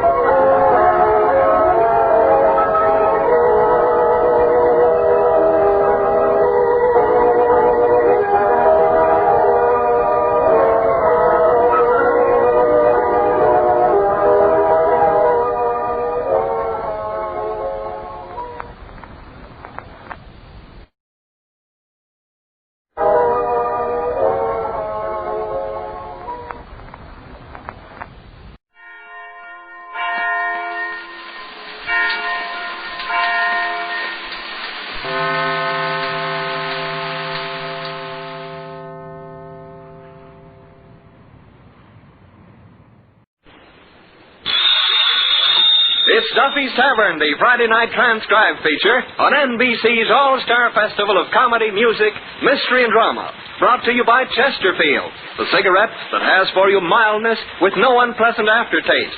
The cigarette that brings you Bing Crosby and Bob Hope. By the makers of Anacin for fast relief from pain of headaches, neuritis, neuralgia. And by RCA Victor, world leader in radio, first in recorded music, first in television. And now here we go, friends, to Duffy's Tavern with our guest, Shelley Winters, and starring Archie himself, Ed Gardner.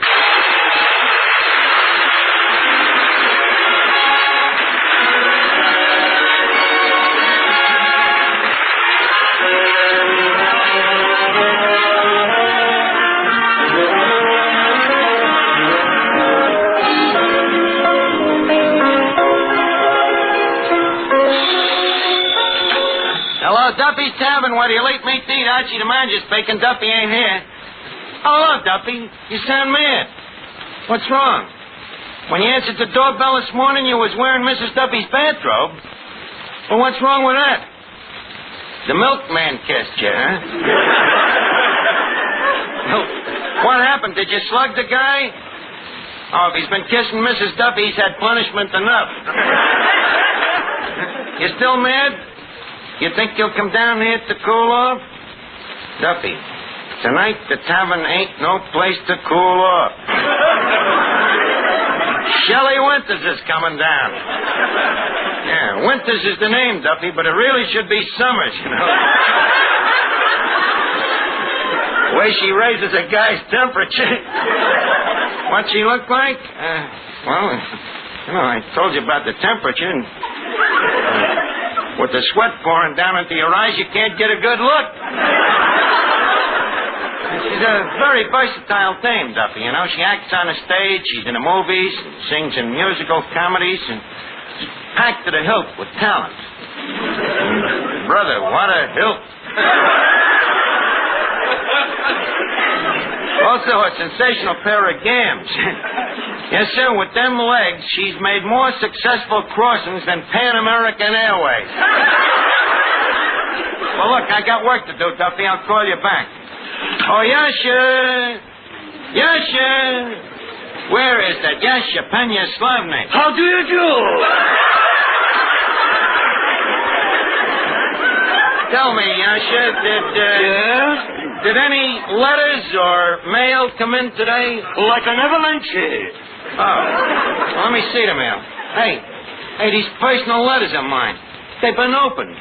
I can read them closed. Yasha, it might have been personal correspondence from a dame, you know. I don't want you to be reading me private mail. Okay, my boss. Or may I call you Cuddles?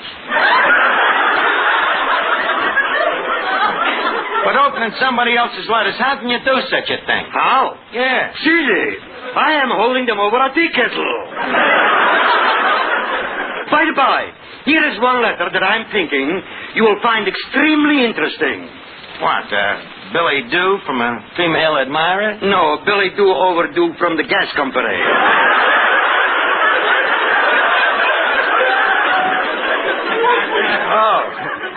What does it say? Unless you pay your bill immediately, you will hear from our attorneys. Yeah, throw it away. What's the next letter? From their attorneys.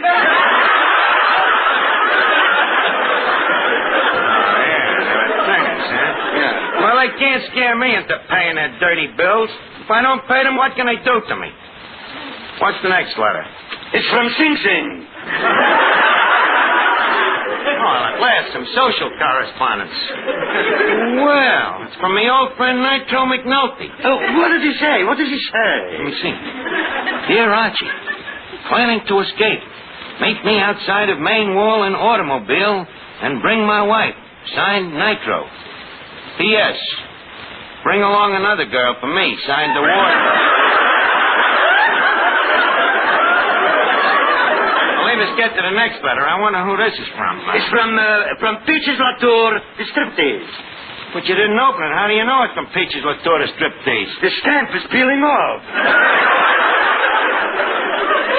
Give me that letter. Let's see. Hey, you're wrong. It ain't no letter. It's a valentine. A valentine. Hey, let's see. Love to you, my sweetheart mine. Will you be my valentine? I'll be yours if you'll be mine. To you from me, from swine to swine. It does not say that, Yasha. I'm afraid you're just jealous. Me jealous? Me jealous? I am also having a girl writing me letters. Writing you letters? Yes. Every day she is wanting to see me. She is calling me on the telephone.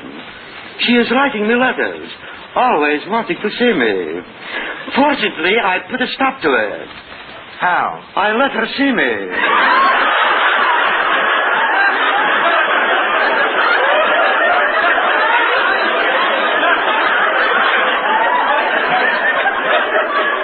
Well, that's one way of killing the goose. Now, let me see. Who could have sent this valentine? Miss Duffy. Yes, Archie. Miss Duffy, did you send me a valentine? Is there a name on it? No signature. It's just unanimous. Let's see.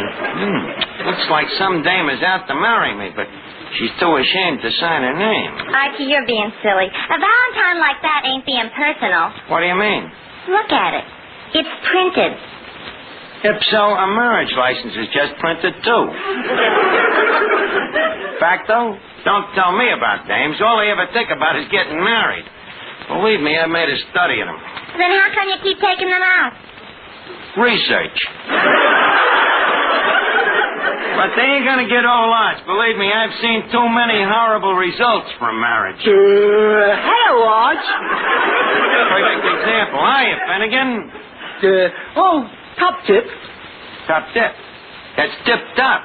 I know, but I'm feeling a little backward today. Well, that's normal. Let's see. Who could have sent that Valentine? You got a Valentine, Arch? Yeah, it seems there's a dame in love with me. Love? Yeah, love. Love? Well, you know what love is, don't you?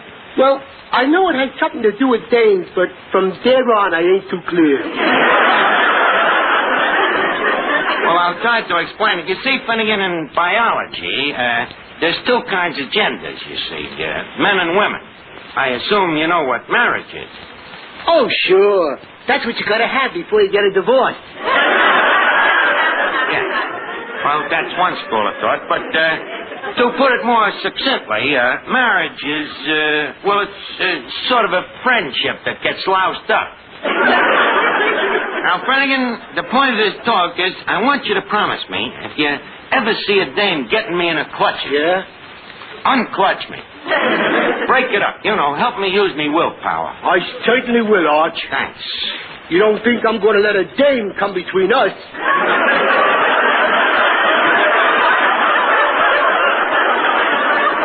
Finnegan, old man, how does it feel to be an idiot?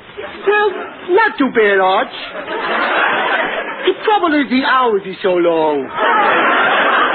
Leave us quit this nonsense talk now. Now, who could have sent this Valentine? Maybe I better forget about it. Shelley Winters will be coming down here any minute. Shelley Winters. Hump! And what's the hump? Well, not that I want to take anything away from Shelley Winters. Go ahead, take it away. You need it more than she does.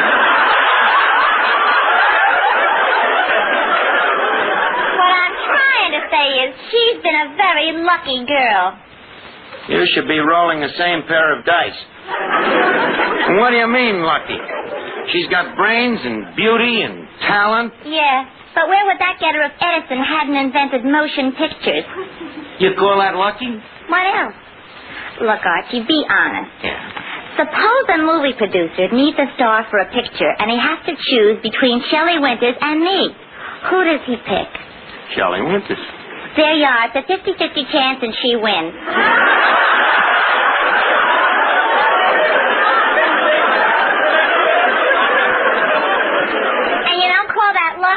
Believe me, one screen test and I'd have Ray Milland and Clark Gable chasing me, too. With a baseball bat. You would have Ray Milland and Clark Gable chasing you. They wouldn't touch you with a 10-foot Louisville slugger. And if you think you're so hot, why don't you try to get into the movies? What? Have men bothering me morning, noon, and night? Men bothering you? That's bad? Frankly, I'm bored with men. Oh, no. This from a dame that sits in the front row at circuses waiting for a human cannonball to overshoot the mark.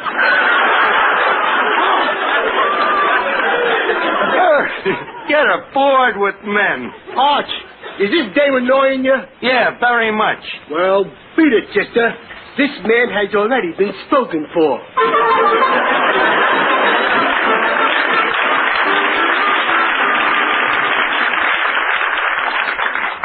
Say, Arch. Yeah? I've been giving quite a lot of thought to what you told me. You've been giving a lot of thought, huh? Well, good for you, Finnegan. Only I forget what it is. Okay, I'll explain it again. Now, and this goes for you, too, Planyaslavnik. You guys got to help me to keep me willpower, you know. Now, if a dame starts making passes at me, what do? Well, we break it up. Right. Now, how you going to do it? Very simple.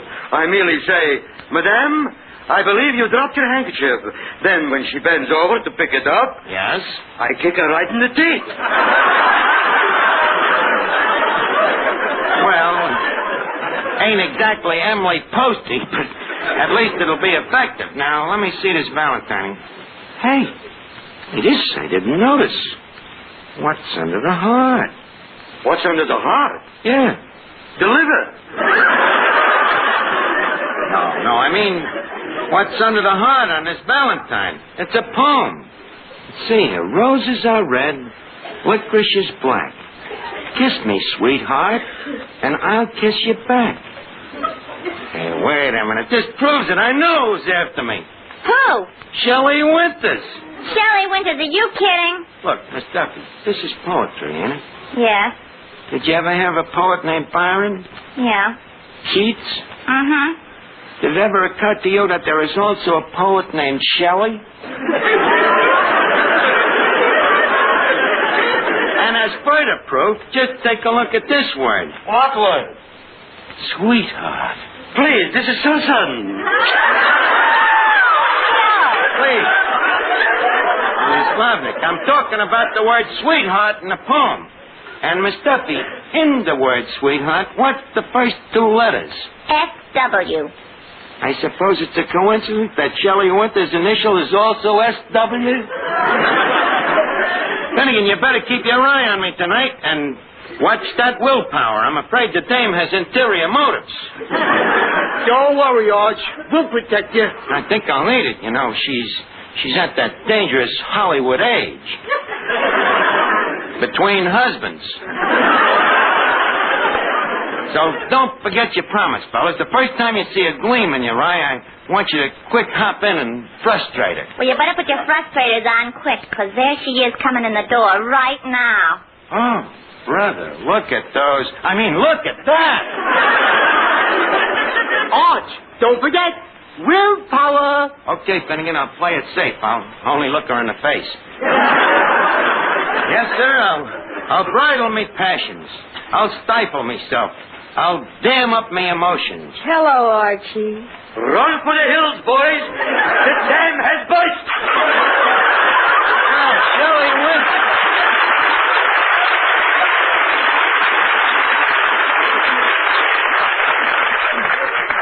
Well, Archie, this is the first time I've ever... Just a second, Miss Winters. I happen to know how you feel, but I'm sorry. The answer is definitely no. Well, that's a cool greeting. Coolness is as coolness does. Boy, Arch. Archie, aren't you even going to shake hands? Well, I'll shake hands, okay, but just a quick one.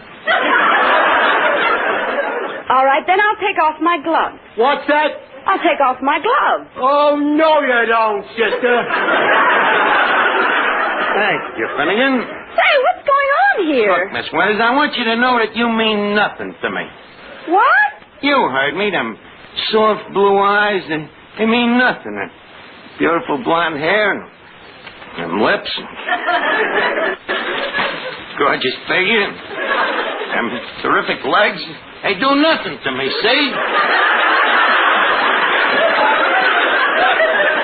Say, boss, here. What? Your eyes, they just popped out of their sockets.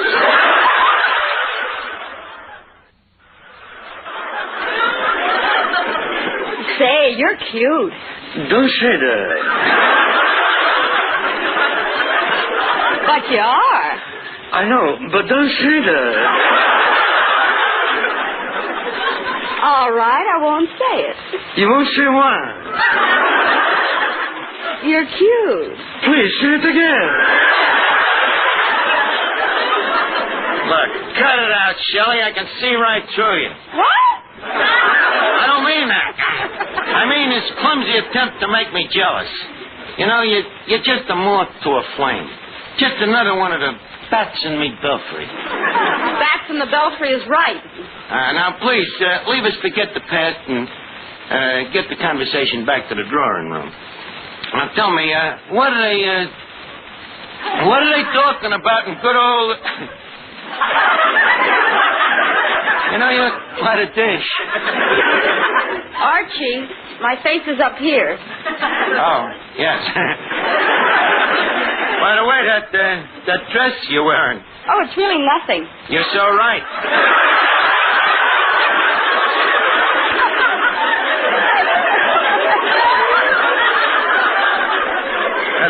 Must say to you, though, Miss Winters, that with a figure like yours, you don't need clothes.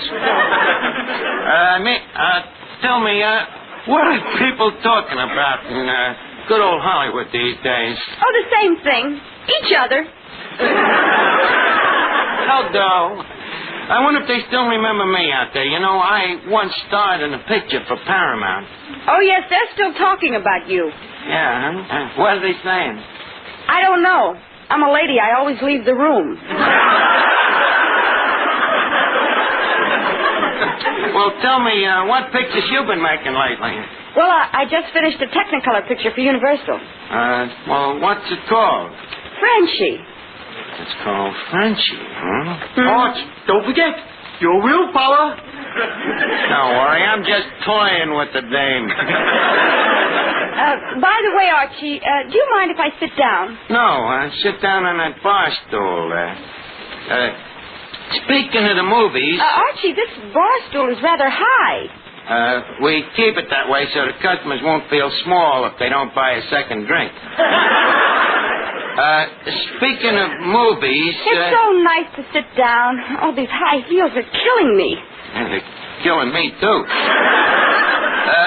Speaking of movies... Archie, do you think these black stockings go well with these shoes? Black stockings? Yeah, very well.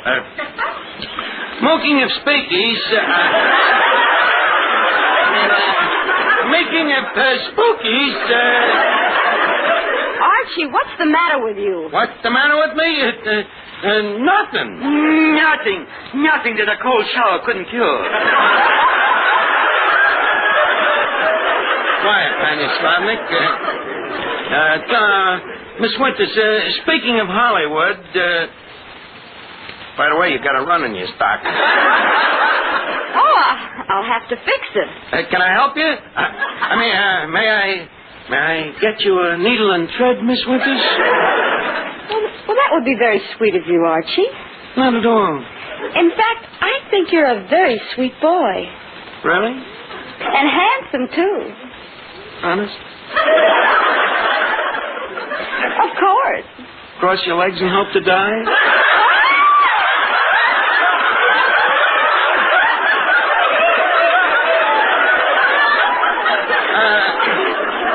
Cross your legs and hope to die. It's the name of a new book. Speaking of books, have you read any good stockings lately? I mean, books. Oh, yes, I have. That's nice. Anything new? Yes.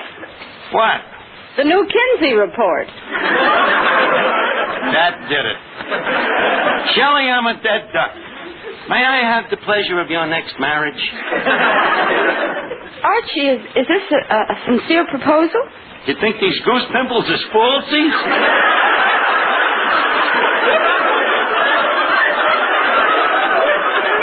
Of course it's a proposal, so what do you say? Well, I'll have to think it over. Well, why? You just told me I was sweet. Yes? And handsome. I'm sorry, Archie, but the man I marry must have a lot of money. Well, it was nice while it lasted.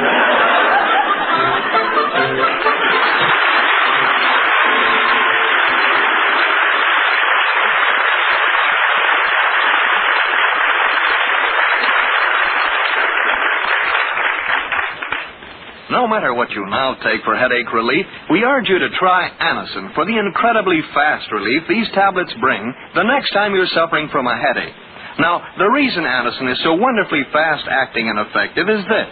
Anacin is like a doctor's prescription. That is, Anacin contains not just one, but a combination of medically proven, active ingredients in easy-to-take tablet form.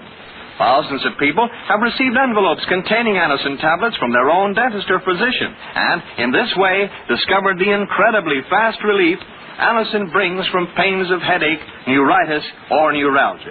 So, the next time a headache strikes, take Anacin for this wonderfully fast relief. Anacin, A-N-A-C-I-N.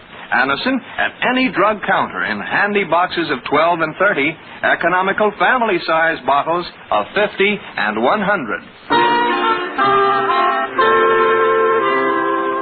Look, Shelley, you got to marry me. I'm sorry, Archie, but I can't break a promise. A promise? Yes, I promised myself that the next time I got married, it would be for money.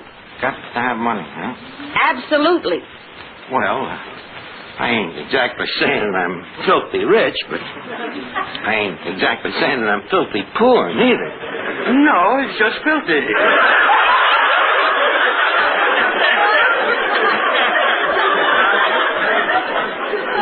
Thank you. You see, Shelley, if I wasn't rich, you'd think this peasant would insult me? But if you have so much money, why do you work in a place like this? Look, Shelley, this tavern is just a hobby with me. You think if I worked here, I could afford to own a Rolls Royce with a mink tail and a radiator cap? Which reminds me, Yasha, take the Rolls Royce down to one of my oil wells and fill it up with diesels. I'm beginning to be impressed. You ain't heard nothing yet. Excuse me, the phone. Probably me wealthy stockbroker. Hello? Oh, hello, Whitcomb. Duffy gets a knife.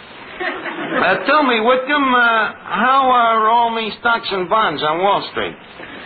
Uh-huh. And what about Consolidated Amalgamated Inc.? Huh? They've incorporated? Yeah, they've done it again. Buy 1 million more shares, and this time, not just them little common ones. Give me the big ones, the preferred. Very good, Whitcomb. And by the way, what happened to maternity ward?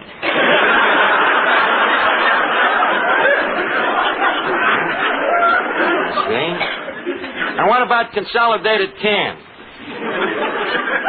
Bottom dropped out, huh? Well, in that case, I'll tell you what you do. Buy me 10,000 shares of Social Securities. Thanks, Whitcomb. Well, things seem to be popping on Wall Street. Yes, it sounds like a real bull market. Well, now that I've proved how rich I am, can you think of any reason for us not getting married? No, but I will. Just give me a second. Oh, yes. How about your background? Huh? Your family. Oh, them. Well, Grandpater was also a millionaire, you know. In fact, I shouldn't really talk about our family fortune without giving him credit. You know, he was the original flounder. Started as a poor boy, too. He Mayflowered it over here with Grandmama, and they was lucky enough to pick up Pennsylvania at the right price. So I grew up on the estate and went to college. Oh, what college did you go to? Well, Dad wanted me to go to Harvard, and Mother wanted me to go to Yale. What happened? They compromised. That's when Dad built Princeton.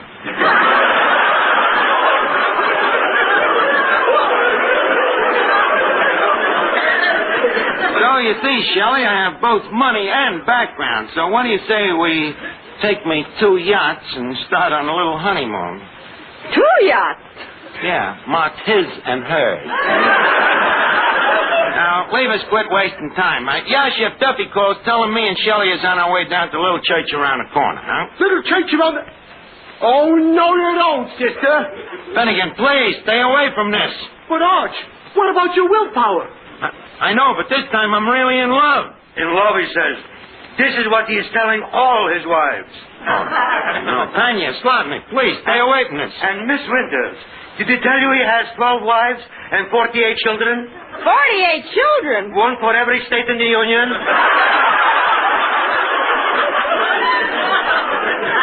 Oh, this is terrible. And where are the wives? Standing by for Alaska and Hawaii.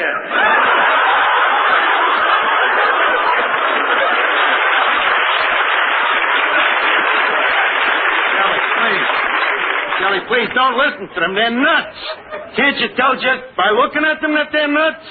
I don't know. Around here, there's no basis for comparison.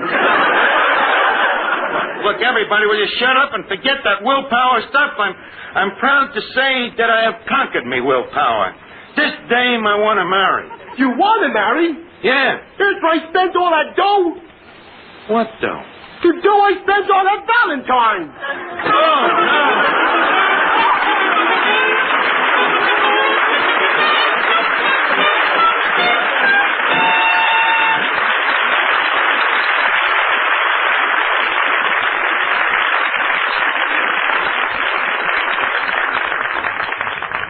Here's a word from RCA Victor. It's a great life this week for television enthusiasts. Yes, the current issue of Life magazine, dated February 12th, contains a really thrilling double-page advertisement showing RCA Victor's complete new 1951 series of million-proof television, America's favorite television, owned most, proved most, and now more wonderful than ever. your whole family will pore over and purr over the detailed pictures and descriptions of 14 new RCA Victor models, each more glamorous than the last. Table toppers, consoles, and television radio phonograph console combinations. Cabinets ranging from an exquisite 18th century lowboy to a stunning modern swiveler. 14, 17, and 19-inch screens with such beautiful pictures, well, you'll simply have to see them to believe them. So run, don't walk, to the nearest RCA Victor dealers and meet all the glamorous new million-proof models in real life. Here's hoping you can take home your favorite set soon and start having the time of your life, enjoying the life of your time with matchless RCA Victor television.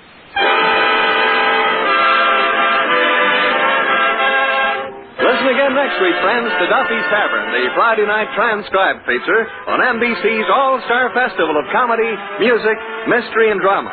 Brought to you by Chesterfield, the cigarette that has for you mildness with no unpleasant aftertaste. The best cigarette for you to smoke. By the makers of Anacin for fast relief from pain of headache, neuritis, neuralgia. And by RCA Victor, world leader in radio, first in recorded music, first in television. Listen tomorrow evening for The Man Called X, starring Herbert Marshall, the Saturday night feature of the All-Star Festival.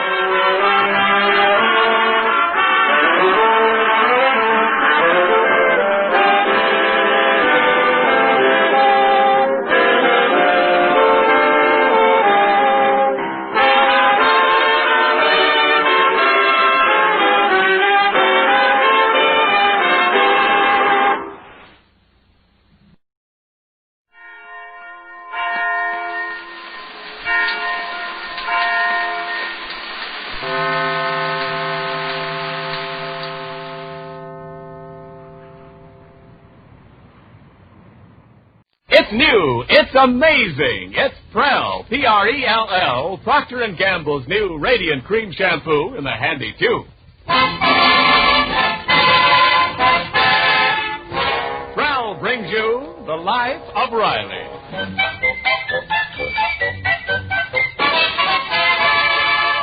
Prell, the shampoo that removes unsightly dandruff in as little as 3 minutes and leaves hair radiantly clean, radiantly lovely, presents The Life of Riley, with William Bendix as Riley.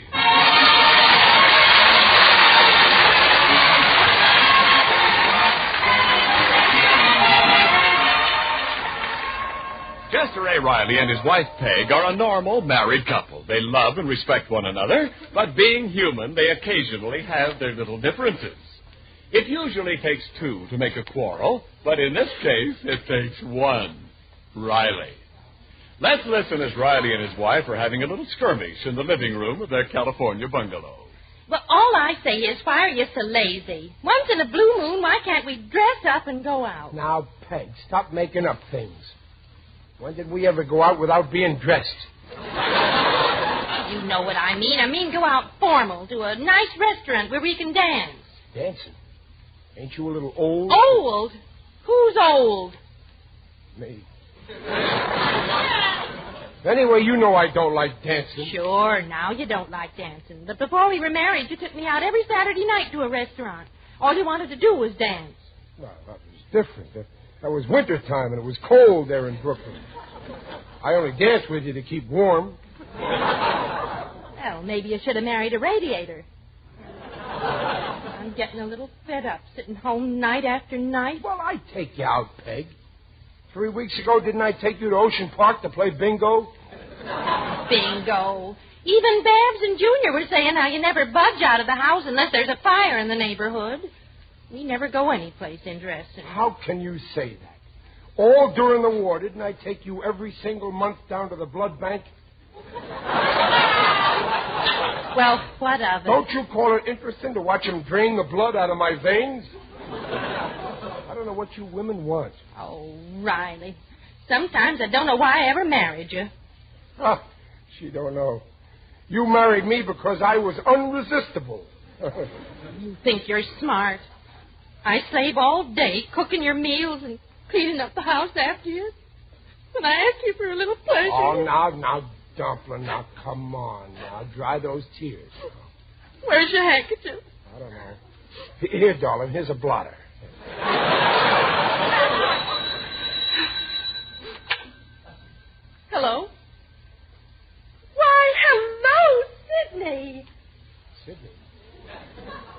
Sidney who?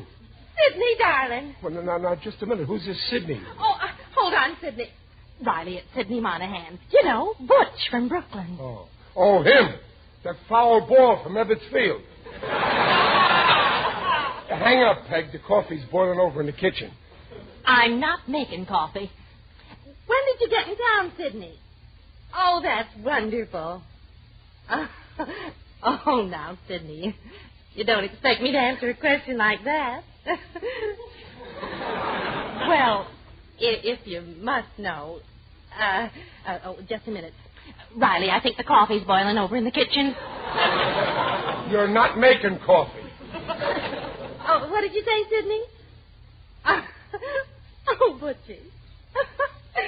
You always wear a fresh thing. Tell them about Babs and Junior, our 2 children. Oh, no, don't say things like that, Sidney. Remember, I'm an old married woman now. Peg, hang up. Let's go out dancing. What, Sidney? Oh, no hotel room. Oh, that's terrible. Well, all right then. Why don't you come and stay with us overnight? Now, just a minute, Peg. We're very crowded here. Oh, no, of course Riley won't mind. He just said he'd be thrilled. If I said that, Edgar Bergen must be in the house. All right, Sidney. We'll expect you for dinner. Goodbye, Butchie. Now, look, Peg, it was bad enough having that weasel around when you was courting me. Now he's moving in on us. Why, Riley, you're jealous. I am not jealous. Yes, you are. I am... Okay, let him come here. I don't care. Me jealous. I don't even know what the word means. Why, I can't even spell it.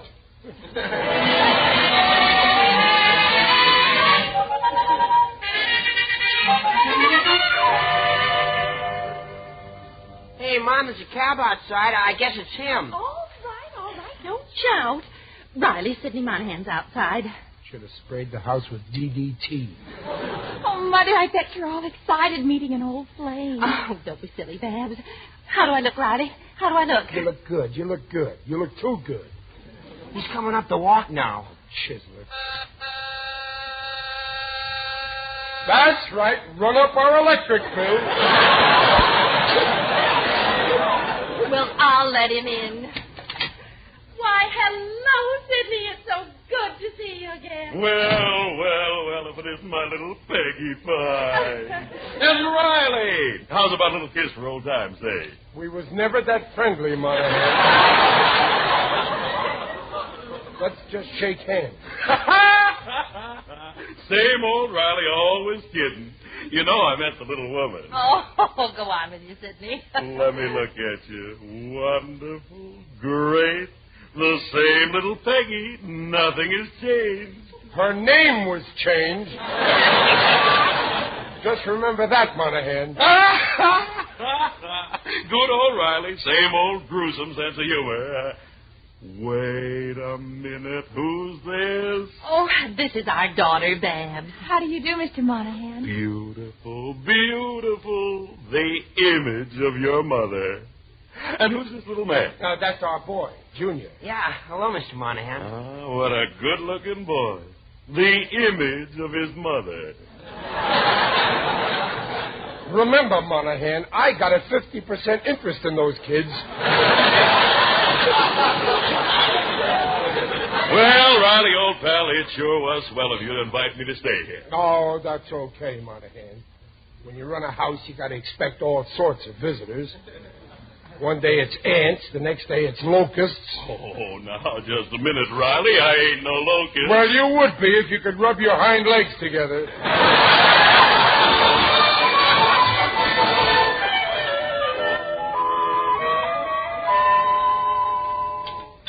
Yes, sir. Peggy, I bet you're a great little cook. Oh, go on, Sidney. Oh, here, Riley, here's your plate, dear. Well, what's this stuff here? Meatloaf. Meatloaf? Peg, you know I don't like meatloaf. Well, that's all there is. Well, hey, what's in that dish there? That's for Sidney. I had half a chicken left. Chicken? Well, I like chicken. No, you don't, Riley. Well, sure I do. What are you kicking me for? Is it my fault I like chicken? Well, here's your chicken, Sidney. Oh, that's too much for me. Look, why don't you divide it up between Riley and me? Go on now, I insist. Well, all right. Here you are, Sidney. You take the wings. Thanks, Peggy. Here, Riley. This is for you. Thanks. Him she gives the wings. Me she gives the rudder.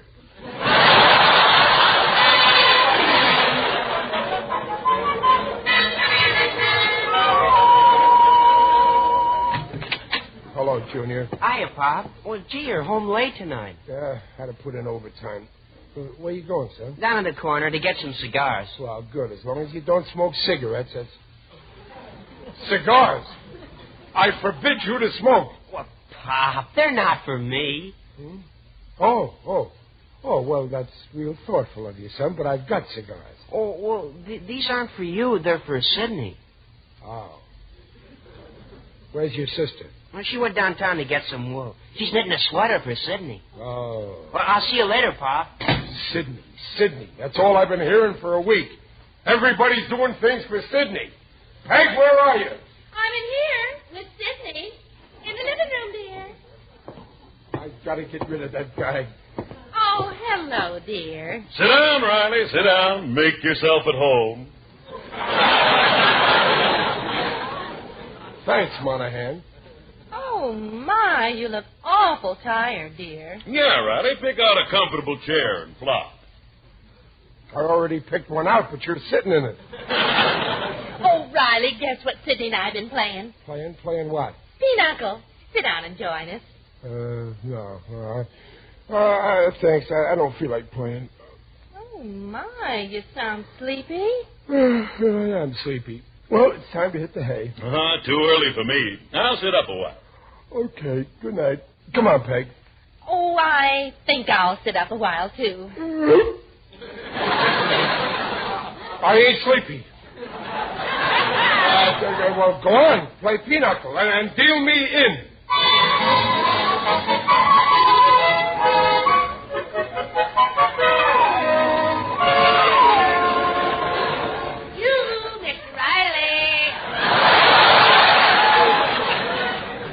Waldo Binney. Oh, good morning, Waldo. How are you? Oh, my sagging sacroiliac. Well, what's the matter? Trouble with the little woman again? Little woman? Yeah. Mr. Riley, if you're referring to my wife, there's enough there to make 3 little women. 3 little women, yeah? You're right, she's pretty hefty. Oh, you have no idea what it's like to be outnumbered by your wife. She has such a violent temper. My friend Rudolph came to the house and asked me to shoot pool with him.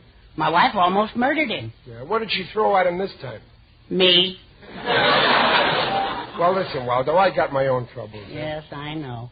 You mean that Mr. Monohan who moved in on you? Yeah. I don't like that man.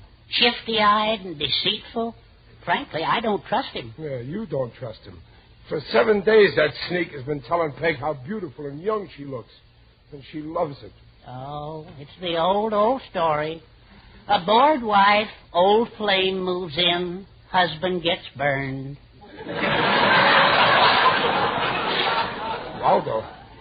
Waldo, you don't think that my Peg would ever stop loving me? Oh, no. Not yet. But I hope for your sake that Monohan leaves soon. Yeah, well, he's going to leave very soon. I'm going right in there and throw him out now. Oh, no, that would be fatal. It would only make a martyr out of him. And women love martyrs. They do, huh? Yeah. Oh, maybe I ought to become a martyr. I'll let him throw me out. No, that's no good. Oh, I'm all mixed up. What am I going to do, Waldo? Well, you must woo your wife all over again. Recapture the romance of your youth. You must make love to her. Well, yeah, but I've been married 18 years. I'm out of practice. Well, you've just got to force yourself. Now, start off by sending her flowers every day. Call her endearing names. Put your arm around her, and then... Okay, Waldo. I can take it from there. Yes, sir, I'll do it. During the day, I'm Riley the Riveter. But starting tonight, I'm Riley the Romeo.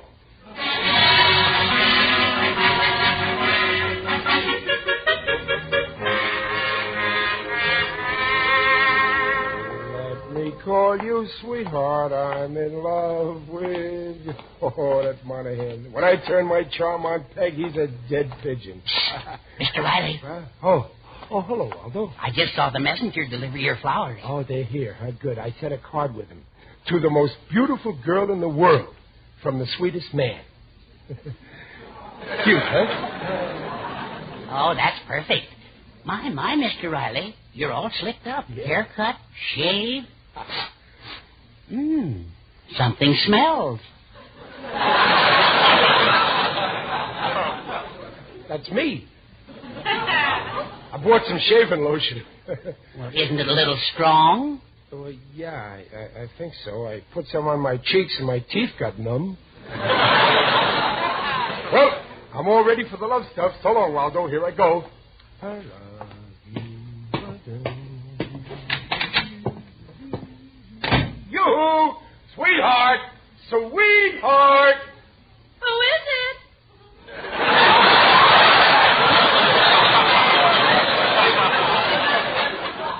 Who is it? Oh, it's you, Riley. Oh, you remember me. Oh, I'm glad you're home.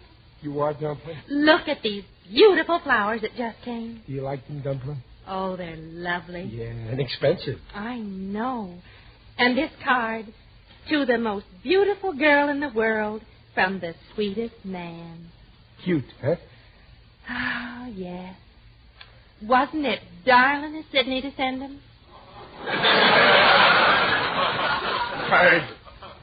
Sidney didn't send them. I sent them. You sent me flowers? Riley, what have you been up to? It's a losing fight.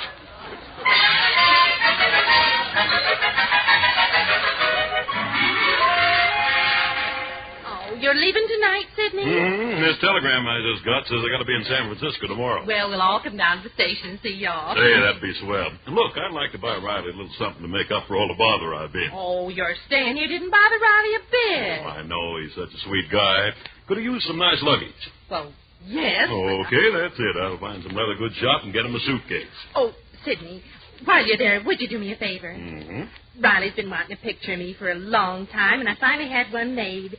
Would you pick up a nice leather frame for it? Sure thing. Here it is. Oh, a beautiful picture. I'll put it in my pocket here so I won't forget it. Thanks. Riley'll certainly be surprised when he sees it.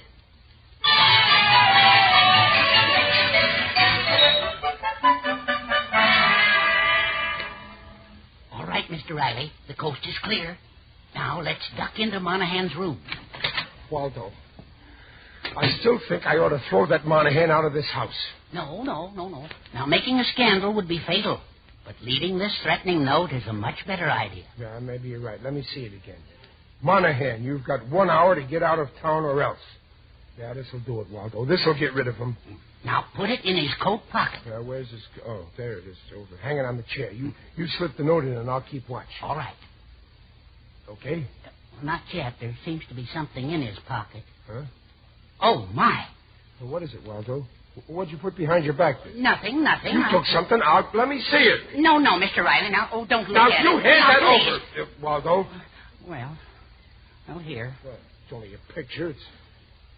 It's Peg. It's a picture of my Peg in his pocket. Now. I've been begging her for a picture for years, and I never got one. It's dreadful. And that inscription. Where?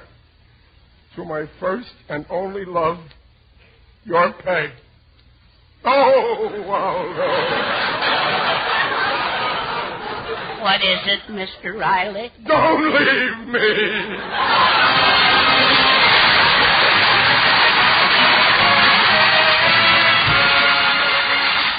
We'll hear the second act of the life of Riley in a moment. Good news in shampoos is Prell, Procter & Gamble's Radiant Cream Shampoo in the handy tube. Yes, Prell's making shampoo news for two reasons. First, for a more radiant you, it's Prell. Because Prell leaves hair far more radiant than old-fashioned soap shampoos. Prell can't leave a dulling soap film. Just soft, smooth, radiant Prell washed hair. Second, Prell removes unsightly dandruff in as little as 3 minutes.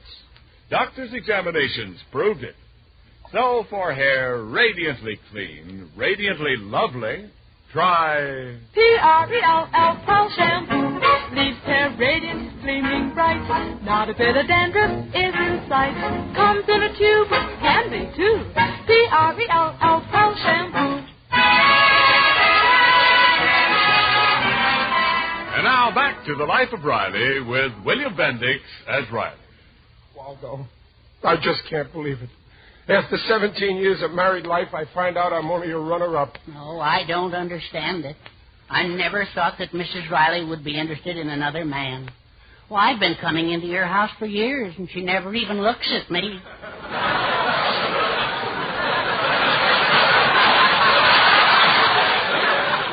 Well, I can't really blame Peg. It's all my fault. Just before Sidney came, we had a big fight. She was saying I never take her out for a good time. And she's right. Look, Mr. Riley, isn't that Monohan coming up your front walk? That's the beast. He's carrying a suitcase, a new one. But he's got one already. What does he want with another one? Oh, my heavens. No, it can't be. What can't be? Oh, no, your wife would never do it. Do what? Not to such a fine man like you. No, she wouldn't. Wouldn't what? Wouldn't what? She wouldn't. No, I won't even think about it. All right, then let me think about it. Well, the new suitcase. I thought maybe that she and Monohan might be planning to run away. Run away? No, my Peg wouldn't do that. She's loyal. She'd never run away. Not without taking me with her. I mean, I can't stand this. I'm going in there and find out once and for all from her own lips. Oh, that's a lovely suitcase, Sidney. You're a darling. Darling? Waldo, I'll tear him apart. It's a very roomy suitcase. This part holds 2 suits, and there's still room for your things, too. Her things? You don't think Riley's caught on? Oh, no, not my husband. He never knows what's going on. Waldo, am I hearing right? What time does the train leave, Sidney? Train? Waldo, it can't be. 9 o'clock, and we get into San Francisco in the morning. Waldo, it could be. Well, it's almost time to leave for the station. I'll get my coat. Waldo, it is. I can't stand no more. Let's get out of here. Mr. Riley, where are you going? I don't know. But they're going to the station. You've got to stop them. Well, what do you want me to do, derail the train? Go in there. No, I got my pride. If that's the way Peg wants it, it's okay with me. I won't stand in their way. I wish them both all the happiness in the world. And if they're miserable, it's okay with me, too.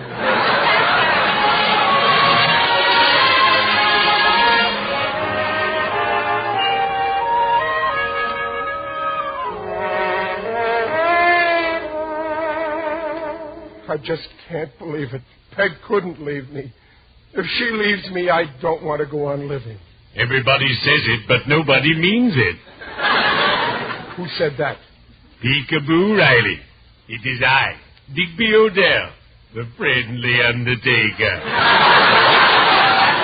Oh, hello, Digger. Greetings. You're looking fine. Very natural.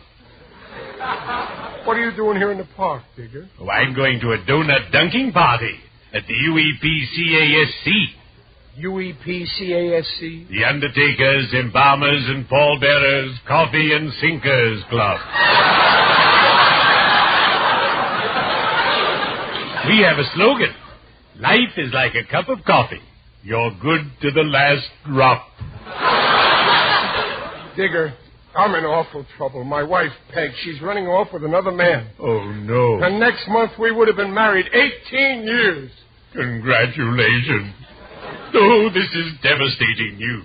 But why should your dear spouse desert her devoted and dutiful hubby? I drove her to it. I neglected her. It's my fault she likes Monohan. Those things happen sometimes. In my profession, we have a saying. The grass is always greener on the other fellow. But come. Cheer up. All is not lost. Oh, sure, it's easy to say cheer up. You never went through what I'm going through. On the contrary, during our first year of married life, my wife became smitten with one of my assistants. What did you do, Digger? I said, see here, Hawkins, if you don't leave my wife alone, you'll stop being my employee and become my customer. That nearly scared the life out of him. Oh, gee, Digger, you're lucky. Your marriage is wonderful, isn't it? Oh, yes. Complete connubial bliss. My wife, Lily Fern, offers me friendship, fondness, and felicity. And my father-in-law financed my business.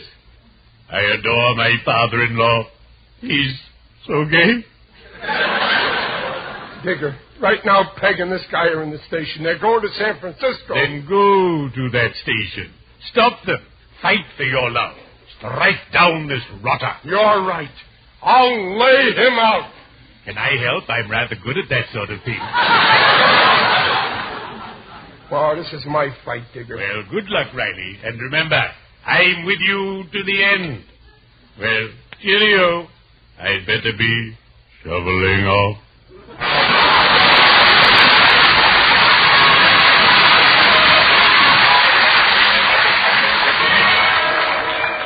Train for San Francisco leaving on track 16. Gate is now open. Well, I guess I'll have to get aboard, Peggy. Oh, I feel terrible that Riley isn't here to say goodbye. Well, don't forget to give him that suitcase for me with my best wishes. Oh, look, here comes Daddy. See over there. Oh, that's well. Oh, my, look at him run. See, Sidney, I told you he's fond of you. I'm in time. Thank heavens. Well, Riley, what's the matter? Monohan, get away from my wife before you break every bone in my body. What's eating you, Riley? Oh, Daddy, what's wrong? Babs, Junior, what are you doing here? Well, they came with us, of course. He's taken the kids, too. For 16 years, I've fed and clothed them. Now that they're old enough to work, he's going to get them. Riley, have you lost your senses? Monohan, you asked for it. Put him up, you wife stealer. Riley, what are you talking about? I'm coming at you. Take that! Sidney, pick Riley up. I'm sorry, Peggy. He ran into my fist. Break up my home, will you? Run away with my wife, huh? Won't even leave me my kids. What? Well, Riley, you think Sidney and I... Oh, Sidney.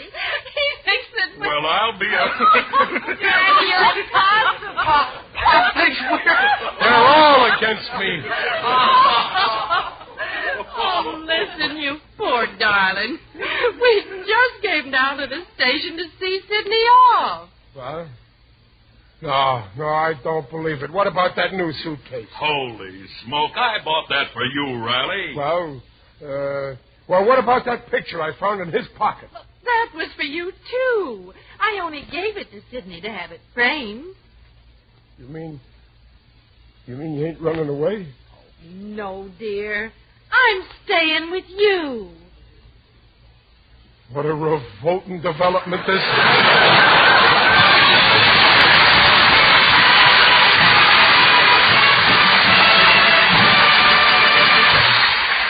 We'll be back in just a moment. In the meantime, here's Riley as William Bendix. Save that life! Save that life! Hey, Bill Bendix, what's going on? What is it? Whose life? Whose life? Everybody's life. Life magazine's May 17th issue, that is. It's got a special Prel coupon worth 10 cents. Oh, I see. Yeah, I just wanted to make sure that all the folks hang on to last week's issue of Life until they've clipped that coupon. Because it's worth 10 cents at their dealers on the purchase of any size tube of Prel shampoo. That's right, folks. Don't throw away last week's issue of Life magazine until you clip the Prel coupon. Take it to your regular shampoo dealer. Get your favorite size tube of Prel, the large, medium, or personal size, for 10 cents less than its usual price. Remember, folks, that's the May 17th issue, last week's copy of Life magazine. Clip your coupon. Get your Prel.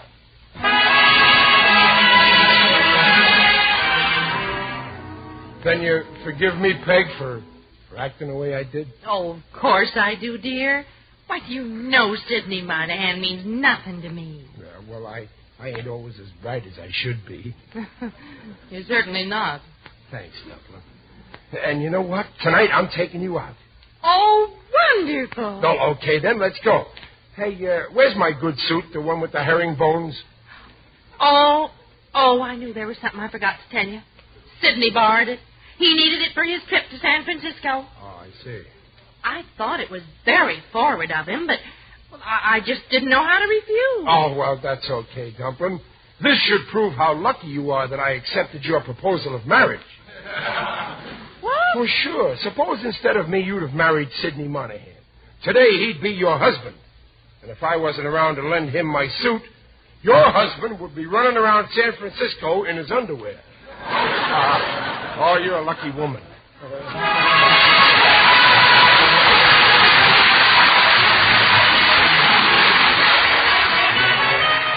Gamble invite you to join us again next week to hear The Life of Riley with William Bendix as Riley. The script is by Alan Lipscott and Reuben Chip.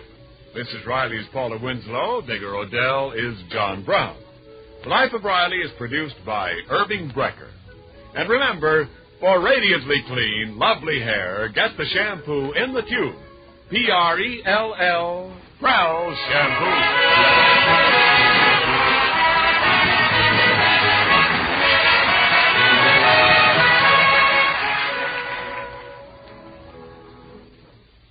In the factory, on the farm, in the home. Hey, Mom, where's the lava soap? Yes, no matter what you do, you need Lava, Lava Soap, to get dirty hands really clean, because Lava gets the dirt ordinary wash-ups miss. In every inch of Lava's snowy lather, 50,000 tiny scrubbers remove the deep dirt from skin crevices between fingers, around fingernails.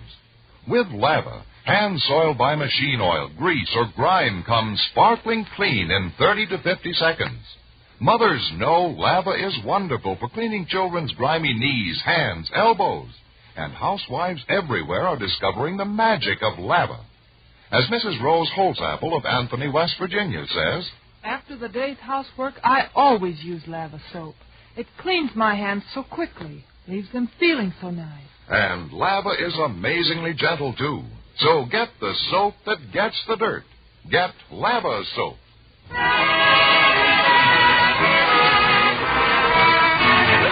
Miles reminding you to listen again next week when Prell brings you The Life of Riley. And now stay tuned for Truth or Consequences. Good night.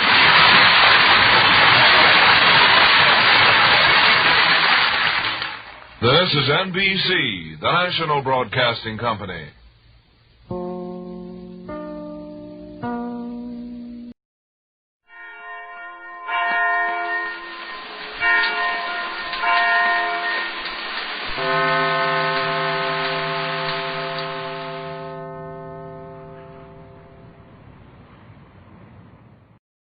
It's new. It's amazing. It's Prell, Prell, Procter & Gamble's new Radiant Cream Shampoo in the handy tube.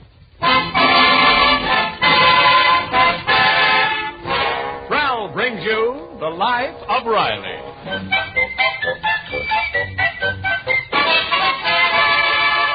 Prell, the shampoo that removes unsightly dandruff in as little as 3 minutes and leaves hair radiantly clean, radiantly lovely, presents The Life of Riley, with William Bendix as Riley.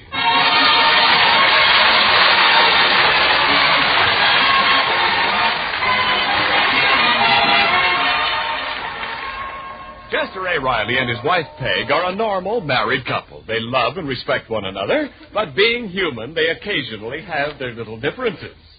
It usually takes two to make a quarrel, but in this case, it takes one. Riley. Let's listen as Riley and his wife are having a little skirmish in the living room of their California bungalow. Well, all I say is, why are you so lazy? Once in a blue moon, why can't we dress up and go out? Now, Peg, stop making up things. When did we ever go out without being dressed? You know what I mean. I mean go out formal, to a nice restaurant where we can dance. Dancing? Ain't you a little old? Old? Who's old? Me. Anyway, you know I don't like dancing. Sure, now you don't like dancing. But before we were married, you took me out every Saturday night to a restaurant. All you wanted to do was dance. Well, that was different. That was wintertime, and it was cold there in Brooklyn. I only danced with you to keep warm. Well, maybe you should have married a radiator. I'm getting a little fed up sitting home night after night. Well, I'd take you out, Peg. 3 weeks ago, didn't I take you to Ocean Park to play bingo? Bingo. Even Babs and Junior were saying how you never budge out of the house unless there's a fire in the neighborhood. We never go anyplace interesting. How can you say that? All during the war, didn't I take you every single month down to the blood bank? Well, what of it? Don't you call it interesting to watch him drain the blood out of my veins? I don't know what you women want. Oh, Riley. Sometimes I don't know why I ever married you. Ah, she don't know. You married me because I was unresistible. You think you're smart. I slave all day cooking your meals and cleaning up the house after you. And I ask you for a little pleasure. Oh, now, Dumpling, now, come on. Now, dry those tears. Where's your handkerchief? I don't know. Here, darling, here's a blotter.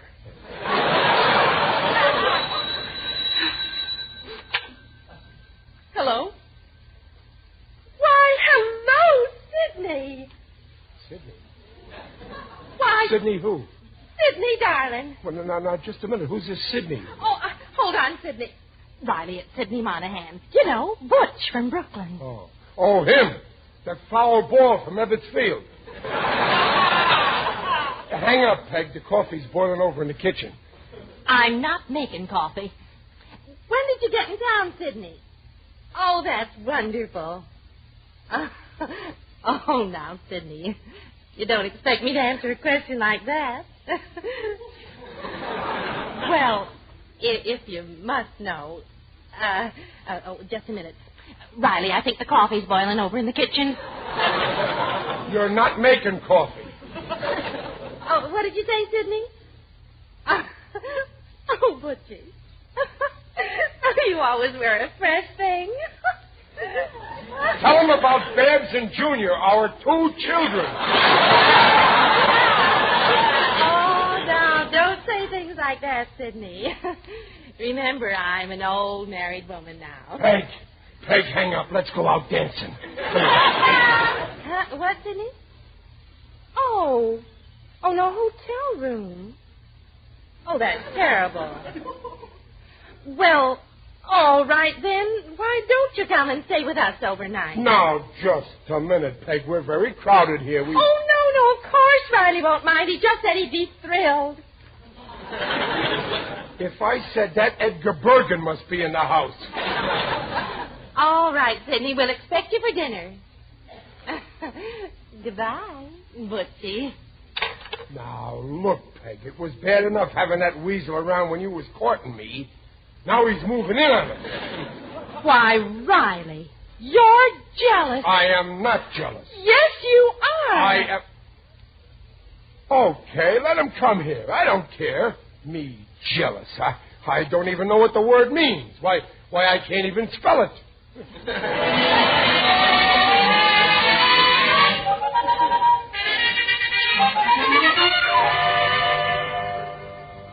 Hey, Mom, there's a cab outside. I guess it's him. All right. Don't shout. Riley, Sidney Monahan's outside. Should have sprayed the house with DDT. Oh, Mother, I bet you're all excited meeting an old flame. Oh, don't be silly, Babs. How do I look, Riley? How do I look? You look good. You look good. You look too good. He's coming up the walk now. Chiseler. That's right. Run up our electric bill. Well, I'll let him in. Why, hello, Sidney. It's so good to see you again. Well, if it isn't my little Peggy Pie. And Riley. How's about a little kiss for old time's sake? We was never that friendly, Monohan. Let's just shake hands. Same old Riley, always kidding. You know I meant the little woman. Oh, go on with you, Sidney. Let me look at you. Wonderful, great, The same little Peggy. Nothing has changed. Her name was changed. Just remember that, Monohan. Good old Riley. Same old gruesome sense of humor. Wait a minute. Who's this? Oh, this is our daughter, Babs. How do you do, Mr. Monohan? Beautiful, beautiful. The image of your mother. And who's this little man? That's our boy, Junior. Yeah, hello, Mr. Monohan. Ah, what a good-looking boy. The image of his mother. Remember, Monohan, I got a 50% interest in those kids. Well, Riley, old pal, it sure was swell of you to invite me to stay here. Oh, that's okay, Monohan. When you run a house, you got to expect all sorts of visitors. One day it's ants, the next day it's locusts. Oh, now, just a minute, Riley. I ain't no locust. Well, you would be if you could rub your hind legs together.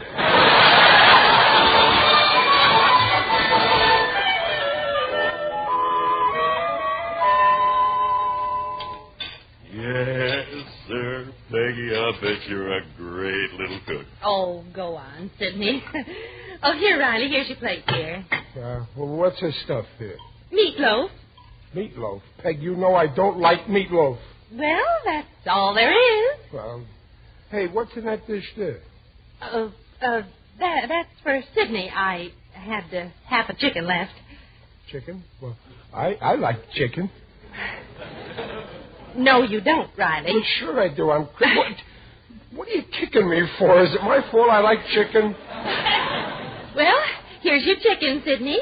Oh, that's too much for me. Look, why don't you divide it up between Riley and me? Go on now, I insist. Well, all right. Here you are, Sidney. You take the wings. Thanks, Peggy. Here, Riley. This is for you. Thanks.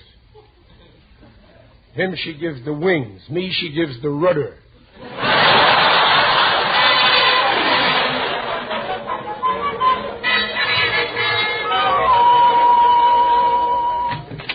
Hello, Junior. Hiya, Pop. Well, gee, you're home late tonight. Yeah, had to put in overtime.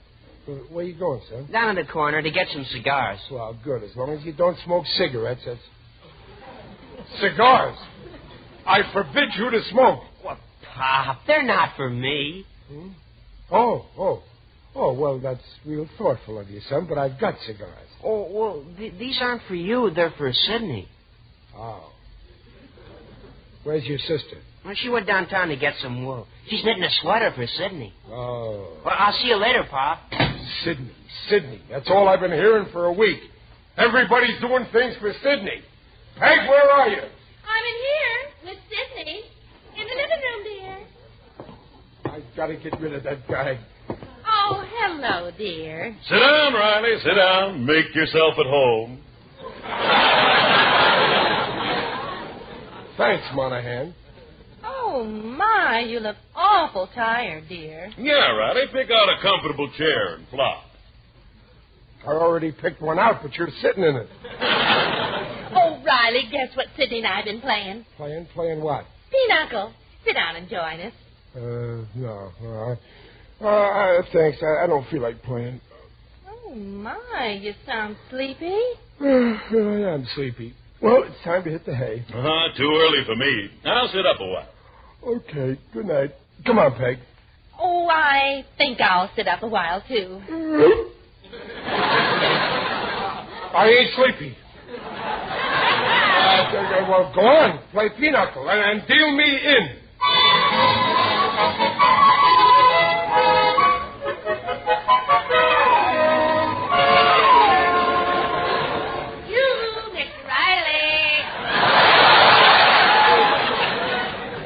Waldo Binney. Oh, good morning, Waldo. How are you? Oh, my sagging sacroiliac. Well, what's the matter? Trouble with the little woman again? Little woman? Yeah. Mr. Riley, if you're referring to my wife, there's enough there to make 3 little women. 3 little women, yeah? You're right, she's pretty hefty. Oh, you have no idea what it's like to be outnumbered by your wife. She has such a violent temper. My friend Rudolph came to the house and asked me to shoot pool with him. My wife almost murdered him. Yeah, what did she throw at him this time?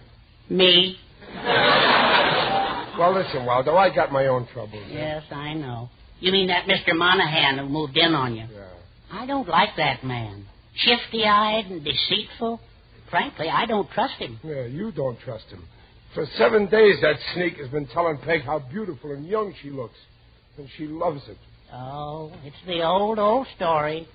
A bored wife, old flame moves in, husband gets burned.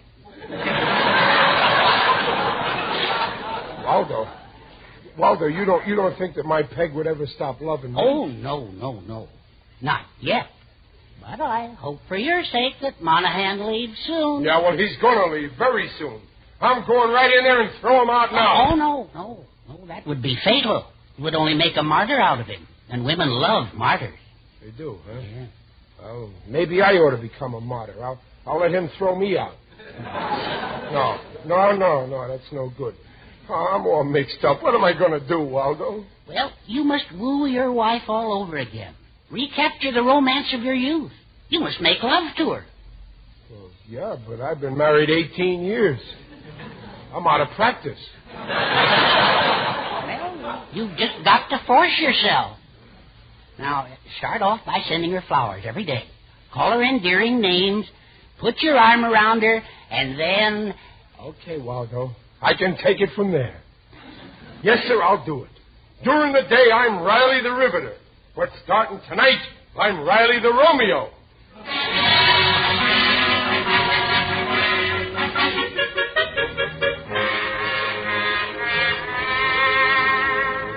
Let me call you sweetheart. I'm in love with you. Oh, that's Monohan. When I turn my charm on Peg, he's a dead pigeon.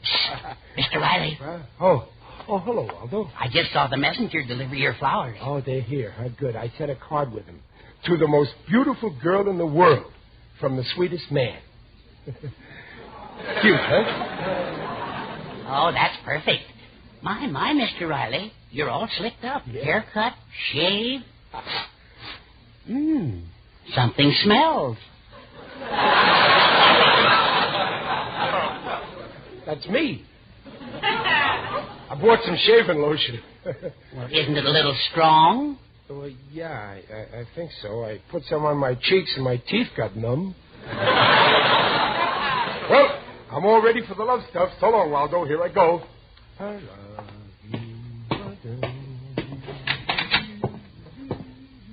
you, sweetheart. Sweetheart. Who is it?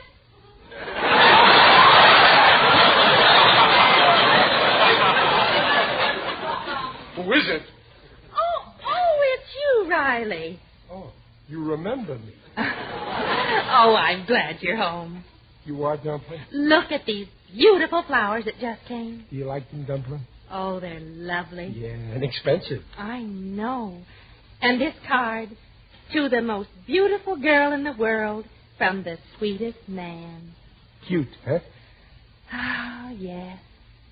Wasn't it darling of Sidney to send them? Sidney didn't send them.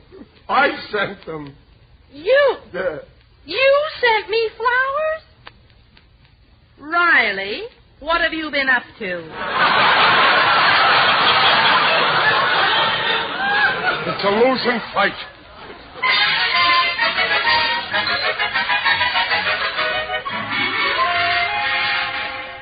You're leaving tonight, Sidney? This telegram I just got says I got to be in San Francisco tomorrow. Well, we'll all come down to the station and see y'all. Hey, that'd be swell. And look, I'd like to buy Riley a little something to make up for all the bother I've been. Oh, you're staying here didn't bother Riley a bit. I know, he's such a sweet guy. Could have used some nice luggage. Well, yes. Okay, that's it. I'll find some leather goods shop and get him a suitcase. Oh, Sidney, while you're there, would you do me a favor? Mm-hmm. Riley's been wanting to picture me for a long time, and I finally had one made. Would you pick up a nice leather frame for it? Sure thing. Here it is. Oh, a beautiful picture. I'll put it in my pocket here so I won't forget it. Thanks. Riley'll certainly be surprised when he sees it.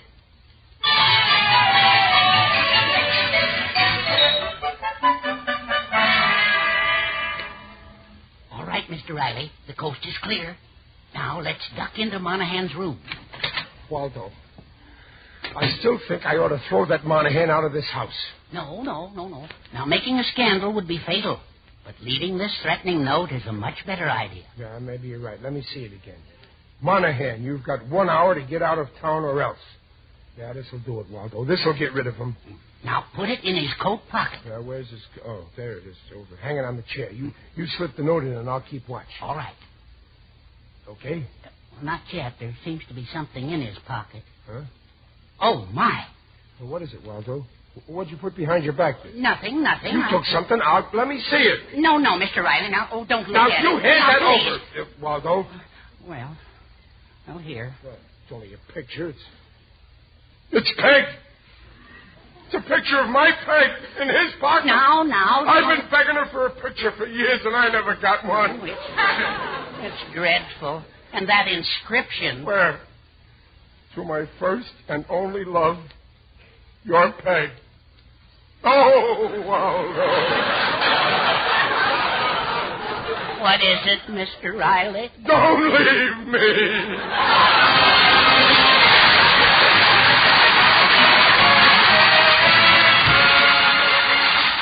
We'll hear the second act of The Life of Riley in a moment. Good news in shampoos is Prell, Procter & Gamble's Radiant Cream Shampoo in the handy tube. Yes, Prell's making shampoo news for 2 reasons. First, for a more radiant you, it's Prell, because Prell leaves hair far more radiant than old-fashioned soap shampoos. Prell can't leave a dulling soap film. Just soft, smooth, radiant Prell-washed hair. Second, Prell removes unsightly dandruff in as little as 3 minutes. Doctors' examinations proved it. So for hair radiantly clean, radiantly lovely, try... P-R-E-L-L, Prell Shampoo. Leaves hair radiant, gleaming bright. Not a bit of dandruff is in sight. Comes in a tube, handy too. P-R-E-L-L, Prell Shampoo. And now back to The Life of Riley with William Bendix as Riley. Waldo, I just can't believe it. After 17 years of married life, I find out I'm only a runner-up. No, I don't understand it. I never thought that Mrs. Riley would be interested in another man. Well, I've been coming into your house for years, and she never even looks at me.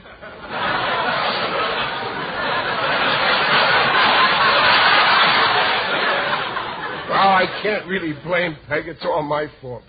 Just before Sidney came, we had a big fight. She was saying I never take her out for a good time. And she's right. Look, Mr. Riley, isn't that Monohan coming up your front walk? That's the beast. He's carrying a suitcase, a new one. But he's got one already. What does he want with another one? Oh, my heavens. No, it can't be. What can't be? Oh, no, your wife would never do it. Do what? Not to such a fine man like you. No, she wouldn't. Wouldn't what? Wouldn't what? She wouldn't. No, I won't even think about it. All right, then let me think about it. Well, the new suitcase. I thought maybe that she and Monahan might be planning to run away. Run away? No, my Peg wouldn't do that. She's loyal. She'd never run away. Not without taking me with her. I can't stand this. I'm going in there and find out once and for all from her own lips. Oh, that's a lovely suitcase, Sidney. You're a darling. Darling? Waldo, I'll tear him apart. It's a very roomy suitcase. This part holds 2 suits, and there's still room for your things, too. Her things? You don't think Riley's caught on? Oh, no, not my husband. He never knows what's going on. Waldo, am I hearing right? What time does the train leave, Sidney? Train?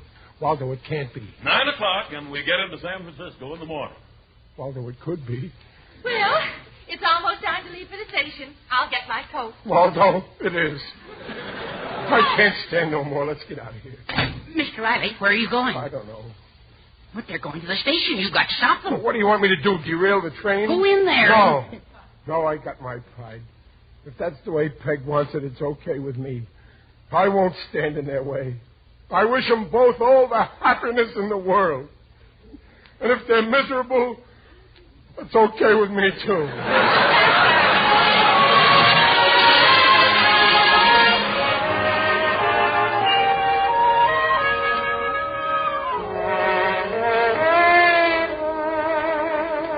I just can't believe it. Peg couldn't leave me. If she leaves me, I don't want to go on living. Everybody says it, but nobody means it. Who said that? Peekaboo, Riley. It is I, Digby Odell, the friendly undertaker. Oh, hello, Digger. Greetings. You're looking fine. Very natural. What are you doing here in the park, Digger? Oh, I'm going to a donut dunking party at the UEPCASC. UEPCASC? The Undertakers, Embalmers, and Pallbearers, Coffee and Sinkers Club. We have a slogan. Life is like a cup of coffee. You're good to the last drop. Digger, I'm in awful trouble. My wife, Peg, she's running off with another man. Oh, no. And next month we would have been married 18 years. Congratulations. Oh, this is devastating news. But why should your dear spouse desert her devoted and dutiful hubby? I drove her to it. I neglected her. It's my fault she likes Monohan. Those things happen sometimes. In my profession, we have a saying. The grass is always greener on the other fellow. But come. Cheer up. All is not lost. Oh, sure, it's easy to say cheer up. You never went through what I'm going through. On the contrary. During our first year of married life, my wife became smitten with one of my assistants. What did you do, Digger? I said, see here, Hawkins, if you don't leave my wife alone, you'll stop being my employee and become my customer. That nearly scared the life out of him. Oh, gee, Digger, you're lucky. Your marriage is wonderful, isn't it? Oh, yes. Complete connubial bliss. My wife, Lily Fern, offers me friendship, fondness, and felicity. And my father-in-law financed my business. I adore my father-in-law. He's so gay. Digger, right now Peg and this guy are in the station. They're going to San Francisco. Then go to that station. Stop them. Fight for your love. Strike down this rotter. You're right. I'll lay him out. Can I help? I'm rather good at that sort of thing. Oh, this is my fight, Digger. Well, good luck, Riley. And remember, I'm with you to the end. Well, cheerio. I'd better be shoveling off.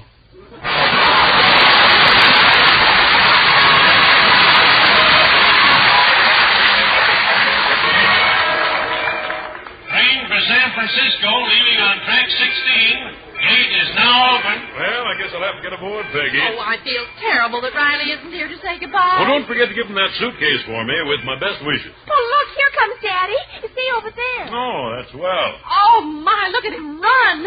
See, Sidney, I told you he's fond of you. I'm in time. Thank heavens. Well, Riley, what's the matter? Monohan, get away from my wife before you break every bone in my body. What's eating you, Riley? Oh, Daddy, what's wrong? Babs, Junior, what are you doing here? Well, they came with us, of course. He's taken the kids, too. For 16 years, I've fed and clothed them. Now that they're old enough to work, he's going to get them. Riley, have you lost your senses? Monohan, you asked for it. Put him up, you wife stealer. Riley, what are you talking about? I'm coming at you. Take that! Sidney, pick Riley up. I'm sorry, Peggy. He ran into my fist. Break up my home, will you? Run away with my wife, huh? Won't even leave me my kids. What? Well, Riley, you think Sidney and I... Oh, Sidney. He thinks that... Well, I'll be up. Daddy, you're impossible. They're all against me. Oh, listen, you poor darling. We just came down to the station to see Sidney off. What? No, I don't believe it. What about that new suitcase? Holy smoke. I bought that for you, Riley. Well, what about that picture I found in his pocket? That was for you, too. I only gave it to Sidney to have it framed. You mean you ain't running away? No, dear. I'm staying with you. What a revolting development this is.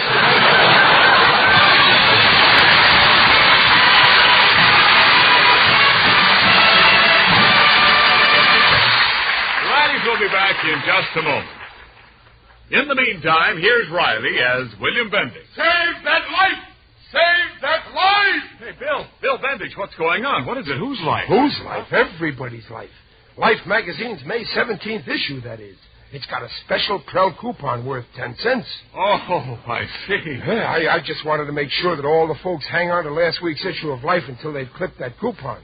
Because it's worth 10 cents at their dealers on the purchase of any size tube of Prel shampoo. That's right, folks. Don't throw away last week's issue of Life magazine until you've clipped the Prel coupon. Take it to your regular shampoo dealer. Get your favorite size tube of Prel, the large, medium, or personal size, for 10 cents less than its usual price. Remember, folks, that's the May 17th issue, last week's copy of Life magazine. Clip your coupon. Get your Prel.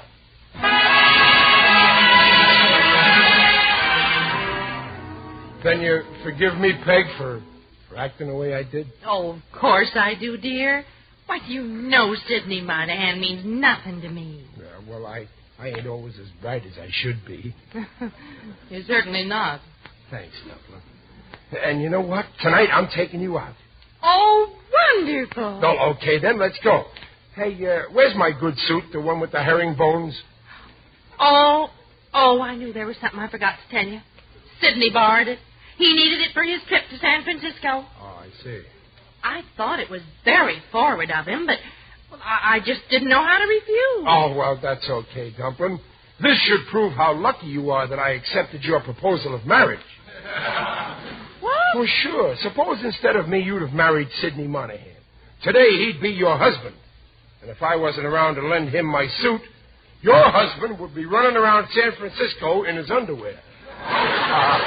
Oh, you're a lucky woman.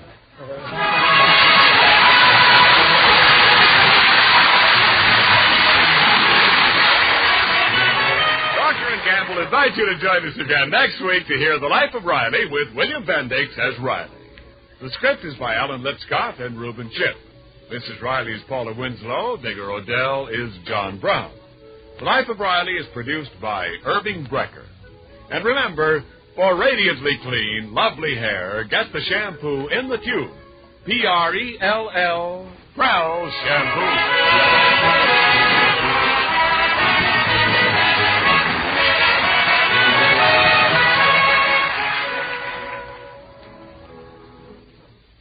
In the factory, on the farm, in the home. Hey, Mom, where's the lava soap? Yes, no matter what you do, you need L-A-V-A, Lava Soap, to get dirty hands really clean, because Lava gets the dirt ordinary wash-ups miss. In every inch of Lava's snowy lather, 50,000 tiny scrubbers remove the deep dirt from skin crevices between fingers, around fingernails. With Lava, hands soiled by machine oil, grease, or grime come sparkling clean in 30 to 50 seconds. Mothers know Lava is wonderful for cleaning children's grimy knees, hands, elbows. And housewives everywhere are discovering the magic of Lava. As Mrs. Rose Holtzapple of Anthony, West Virginia says, after the day's housework, I always use Lava soap. It cleans my hands so quickly, leaves them feeling so nice. And Lava is amazingly gentle, too. So get the soap that gets the dirt. Get Lava soap.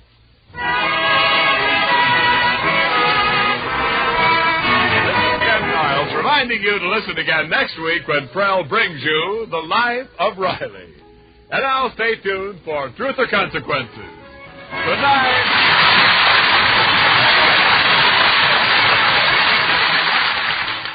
This is NBC, the National Broadcasting Company.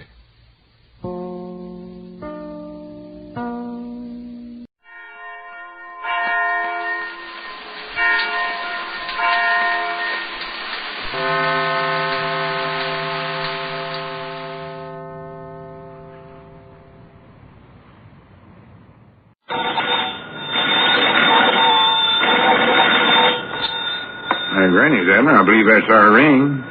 Dog Islam, I believe you're right. I'll see. Hello, Jot 'em Down store. This is Lum and Abner.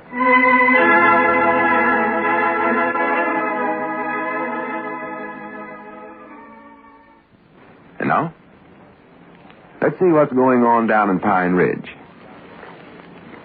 Well, there's only one more day before the big premiere of Lum and Abner's motion picture, The Bashful Bachelor. Ezra Seastrunk, president of the school board, consented to let them hold it in the schoolhouse after Lum agreed to let Ezra make a speech at the affair. Sister Simpson is nearly finished decorating the schoolhouse, and all the other arrangements are moving along speedily. As we look in on the little community today, we find Lum and Abner in their Jot 'em Down store discussing the coming event. Listen. Well, Lum, being the Macmillan boys is both out of town, what are we going to do for somebody to run that projection machine? Projection machine? Well, whatever they call it, yeah. We can get somebody for it. Might have to get the studio out in Hollywood to send us a feller. Oh, yeah, could do that, I reckon. How's you studying here, Abner? You know that picture of ours is going to be a good thing for times like these. Yes, huh? Oh, yeah, it's a comedy, and it's supposed to make folks laugh and feel good. Make them laugh? Well, I thought that was a serious drama we made there. I know I acted awful dramatics in it. Well, to be right honest, Abner, I did, too. But the fellers at the studio said it was a comedy. Well. That's the way it come out, anyway. And that's why maybe it's important in these times. If folks can get some enjoyment and do some laughing, it'll make them work hard and fight harder for the things we're trying to preserve, such as freedom and, well, the right to laugh. That's something important right there. Yeah, you're right about that, Lum. But I hate to think of folks laughing at that good acting that I done know. Wait a minute, there comes Cedric Weehunt up out there. Yeah. I wonder if he's still going around trying to get people to ask him for his autograph. No, more than likely. He's even forgot about playing that pinball machine since he heard about the premiere Friday night. Yeah, maybe we made a mistake letting him be in the picture at all. Made a mistake? I'm feared it's went to his head, Abner. I hate to see that sort of thing. Oh, yeah, me too. Spending his money right and left, buying new clothes. He's got that striped suit now. He calls it a zoot suit. I seen him. Outlandishest thing I ever seen. Squire Skimp's might not as bad. He's been going around with a silk hat. Yeah, I know it. And if you saw that sign over in front of his office... No. You know, where he says notary publics and loans and insurance and real estate? Yeah. He's wrote on there enacting. For goodness sakes. Yeah, he ain't even the star of the picture like me and you. Well, you'd think he was to hear him tell about it. Oh, he's told everybody more about California than you ever heard in your life. Mind out, there comes Cedric. Don't say nothing in front of him. No. Well, howdy, Cedric. Come on in, Cedric. Wonderful world. Look, I got a telegram for you fellers. Telegram? Yes, Mom. I held it up to the light, but I couldn't read none of it. Here, do you want it, Mr. Lum? Yeah, hand it here, Cedric. Well, now, Cedric, you oughtn't to read other folks' telegrams that way. That ain't nice. Oh, I don't exactly read them, Mr. Abner. I just like to see who they're from and what they got to say is all I look at. Well, I know, but that's other folks' Granny's Abner, they're sending out some celebrities. This is from the moving picture studio out in Hollywood, and they say they're sending some big stars out here for our premiere. Send them out by airplane. Well, I do know. He's coming right here to Pine Ridge, huh? Yes. I don't get wonderful world. Wait a minute, though. Granny's reckon where they'll land the airplane. I don't know. Down there in Uncle Henry Lunsford's pasture, I reckon. That feller come in here, several years ago in an airplane and taking folks up for a ride. He landed down there. Yeah, but... He's taken that fence down 2 or 3 times doing it, but he landed there. I know Uncle Henry, though, started charging them admission to come in there. Yeah, that's what he done before. Take his pitchfork and run them out, about what he'll do. Yeah. If he don't want him, that old man's liable to do anything. He's high strong. Yeah. They don't say who all's coming, but there might not sure Don Amichi will be one of them. Well, who? Don Amichi. Big favorite all over the country. Don Amichi. More likely coming out here to watch me to learn how I act. Well, seems like I've heard that name before summer. Of course you have. Don't you recollect that moving picture we seen over at Little Rock that time? He was the feller in there that invented the telephone. Oh, yeah, him. I knowed I'd hear that name. Sure. Yeah, I recollect him, sure. He looks a little like me without my mustache. Well, I don't know about that, but he seemed like a right nice sort of a feller. A mechanicals-minded feller. Well, in that picture he was, yeah. Knowed a lot about machines and all that. What they send him out for? What they send him for? Yeah. Well, what do you suppose they send him out here for? Well, I don't know. We already got a telephone. Oh, for goodness sakes. That ain't all he's did in the movies, Abner, is invent the telephone. He's did a lot of other stuff. Well, I don't know what else he can do around here. Oh, I see. I ought to have thought of that right away. What's the matter? Mechanicals-minded feller like him and all. What are you talking about? Well, they're sending him out here to run that dejection machine for us. Projection machine? Yeah, well, whatever it is, I can't recollect it. How did they know the Macmillan boys wouldn't be here to handle that, Lum? They never knowed.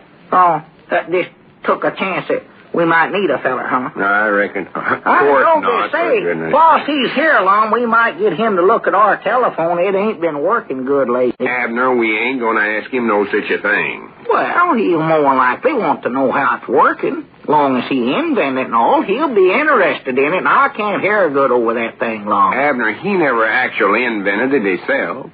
He never? Of course not. Did he just steal ID from some other feller? No, he never stole the ID. He was just acting the part. Oh, just acting like he invented, huh? Well, who actually done it? His woman? Oh, for goodness sakes, Abner. I ain't got time to explain this to you. I got a lot of work to do to get ready for all the solutions. Yeah, well, here, wait a minute. Now, just sit back down there, Lum. Now, I want to get this thing straight so when this feller gets here, well, I won't say the wrong thing to him. I don't want to do that. Well, don't you worry. He more than likely won't even talk to you. What's the matter? Well, I don't know. I wouldn't blame him if he never. Now, don't go to talking to him about no telephone. Man, I'd sure like to get it fixed. I know that. I got to run over and tell Sister Simpson to get some big welcome signs printed up. Welcome, Donna, meet you, and all that. I'll be back directly. Yeah, well, now, wait a minute, Lum. I ain't got time now, Abner. I'll talk to you later. So long. So long. Always that Mom gets mad over the little bittiest thing. Hey, Mr. Abner. Oh, you still here, Cedric? Yes, Mom. Of course I am. Well, I thought you must have left. Hadn't heard nothing from you. If I wasn't here, I couldn't have said that, could I? No, that's right, Cedric. You couldn't come to think about it. I've been sitting over here counting up how many autographs I've already got signed. Autographs? Yes, Mom. I'm just signing up a bunch of pieces of paper so I can hand them out tomorrow to Premier. Oh, well. Won't be so much trouble. I won't have to stop and write my name every time. Well, Lom's got a bunch of them wrote up, too, I think. I seen him back there this morning tearing off little strips of paper and writing something on them. I'm going to try to give out more of them than he does if I can. Yeah, well, you'll have to work fast, I'll tell you that, Cedric, for I think he's sort of aiming on standing right there by the door and catching everybody as they come in. Well, that's where I was aiming on standing. Well, that's up to you and him. You two can fight it out. I don't care about that. You know, Cedric, I was just thinking here. That Amichi feller that telegram said is coming out here, I wouldn't be surprised what he actually did invent that telephone. He did, huh? Yeah, I believe that, Lum. Just jealous, because he never thought of the idea first. Just jealous, that's the whole thing. That's it right there, jealous. Did you say the Macmillan boys wouldn't be here to run the moving picture machine? No, they're not here no more, Cedric. They went into the Army. One of them went into the Army, and the other, they turned him down the Army, and he went into some sort of defense work, I believe it was, some kind. Forgot about that. Yeah, they're both gone. Well, why don't you get Mousy Gray to run the machine for you? Mousy Gray? Well, he can't run one of them things just because he tended that boiler down there at Walt Bates' sawmill. Yes, Mom, he can. He told me so himself. He used to run one of them at some kind of a summer camp on a lake in Iowa summers. Well, I do know he did. And he was saying the other day he wished he got a chance to run this one tomorrow night. He'd just love to do it. He says them projection machines are just like a mother to him. Well, everything's like a mother to Mousy. Don't you, Cedric? Wait a minute. I believe you give me an idea here. Here, wait a minute. I got to get hold of Lum. No, I don't reckon it's time for that. Cedric, I better run on over to Dick Huddleston's. You watch the store for a minute for me, will you? Yes, Mom, I will. I won't be gone but a second. And answer the phone there, too, while you're at it. Yes, Mom, I'll get it. Hello? Jot 'em down store and Cedric Wehunt. Library talking. Hello? Hello? Hello? Can't hear you. Hello? Mom? Hello? Hello? For goodness sake, Cedric, stand up closer to the phone when you're talking in it. Oh, you back? Mr. Lum's here now. Hello? Hello? Hello? I reckon they hung up, I reckon. Well, no wonder. Who was it? Well, I ain't for sure, but I know they wanted somebody about something. Oh, well, I'm glad you got all the details anyway. I'll call them back later. Where did I see Abner running to in just a minute ago in such a hurry? Oh, he had something important to do over at Dick Huddleston's store. I don't know what it was. I thought you went over to the schoolhouse, Mr. Long. Well, I didn't need to. I run into Sister Simpson just up the street there. She's going to get a whole bunch of goldenrod and violets and spell out Don Amichi's name clean across the front of the schoolhouse, right below my name. It's going to be impressive sight, Cedric. Yes, Mom. Fact is, this premiere of Bashful Bachelor is going to be the biggest thing Pine Ridge has ever had. Yes, Mom, I believe it is, too. I know I got an awful bunch of autographs to give out. Oh, that's something I've been aiming on talking to you about, Cedric. You see, you ain't the star of the picture, Cedric, and it ain't customary for anybody but the star to sign autographs. Oh, there comes Mr. Abner back. Dad blame it. Well, anyway, Cedric, I don't want to see you handing out no autographs tomorrow night. I think there's some kind of rules that says you can't do that. He sure is running. Cedric, are you listening to me? Boy, you sure made it in quick time, Mr. Abner. Well, I got it all fixed up, Lum. Fixed up? Yeah, this will save the studio a heap of money, too. What are you talking about, anyway? Well, I just sent a telegram to Hollywood telling them not to send that Don Amichi feller out here. Not to send him? No, Cedric said that Mousy Gray could run one of them outfits, so I just wired them not to send that Amichi feller and save themselves that much money. Oh, for goodness.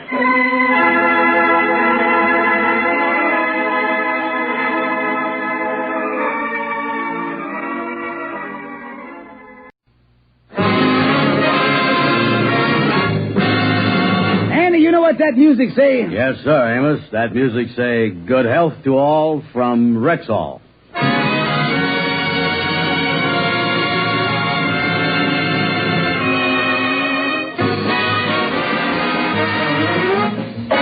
The Amos and Andy Show, transcribed, written by Joe Conley and Bob Mosier, featuring Ernestine Wade, Johnny Lee, Amanda Randolph, Sarah Selby, Hans Conried, Ken Christie, Jeff Alexander's music, yours truly, Harlow Wilcox, and starring radio's all-time favorites, Freeman Gosden and Charles Correll. Amos and Andy!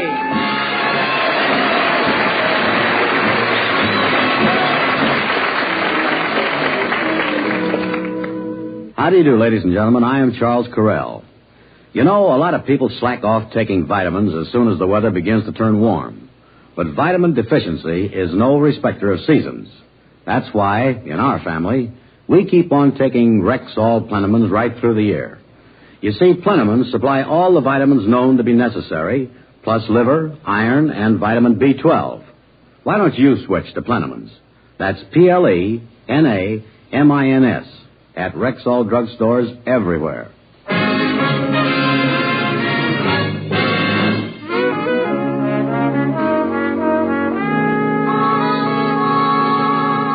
Well, there's nothing that rubs a husband the wrong way more than a wife discussing her old boyfriends, especially if they've become prominent and successful, and especially if the husband is George Kingfish Stevens. Yes, Mama, it's the same Algie Johnson from back home. I met him on the street today, and he's the head of his own furniture company. That's something. Algie was always so crazy about you. The way he begged you to marry him. Yeah, which one was Algie? The one that was kicked by the horse or the one with stigmatism? Which one? Now, George, Algie didn't have nothing wrong with his eyes. Oh, no? He had the only driver's license in Georgia that was stamped, must wear binoculars. Don't you dare talk that way. My daughter had scores of boyfriends. Men that throw themselves at her feet. Men that were on their knees begging her to marry him. And men that come crawling to her. Yes, George, and after that, why did I have to marry you? Well, I don't know. I guess after them boys, any man that could stand on his feet was a novelty. All my daughter's old boyfriends boyfriends turned out to be successful. She could have had anyone she wanted. Well, then, how come when she married me, she become a child bride of 31? Well, George, I was just waiting for the right man. Yeah. Why, I even went to work to see if I could find my Prince Charming. How many Prince Charmings do you meet canning sardines? Tell me that. You know, Sapphire, it just makes me sick to think of what you could have had. All them ambitious, successful young men. And they is successful because they wasn't like you, George Stevens. When opportunity come along, they seized it. Oh, wait a minute, Chair. I had just as good opportunity to seize as the next fella. George, Mama is right. Opportunity after opportunity has come along in your life, and you never seized it. Oh, is that so? Well, you just let a good opportunity come along, and I'll show you. Ha! That chance of that. Yes, George, you ain't never going to amount to nothing. You ain't got no ambition, you're dumb, you're stupid. You ain't got no business sense, no brains, and you never had and you never will have. Well, I know it, and that proves that you was dumber than I is. What do you mean? Well, if I was you, I never would have married a bum like me. That's what it is.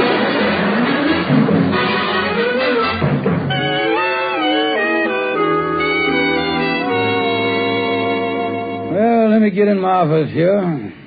Hey, like that Sapphire and a mama saying I ain't got enough sense to jump at opportunity.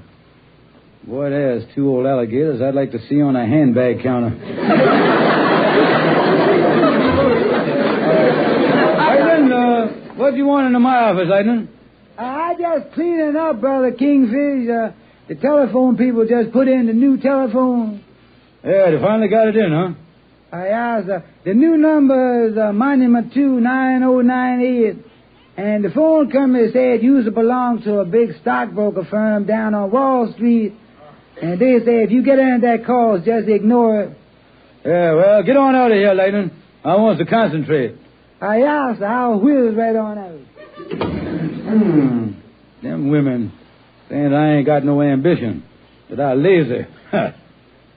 This whole thing got me upset. Let me lay down on the couch here and see if I can sleep this thing off. This is the worst hello?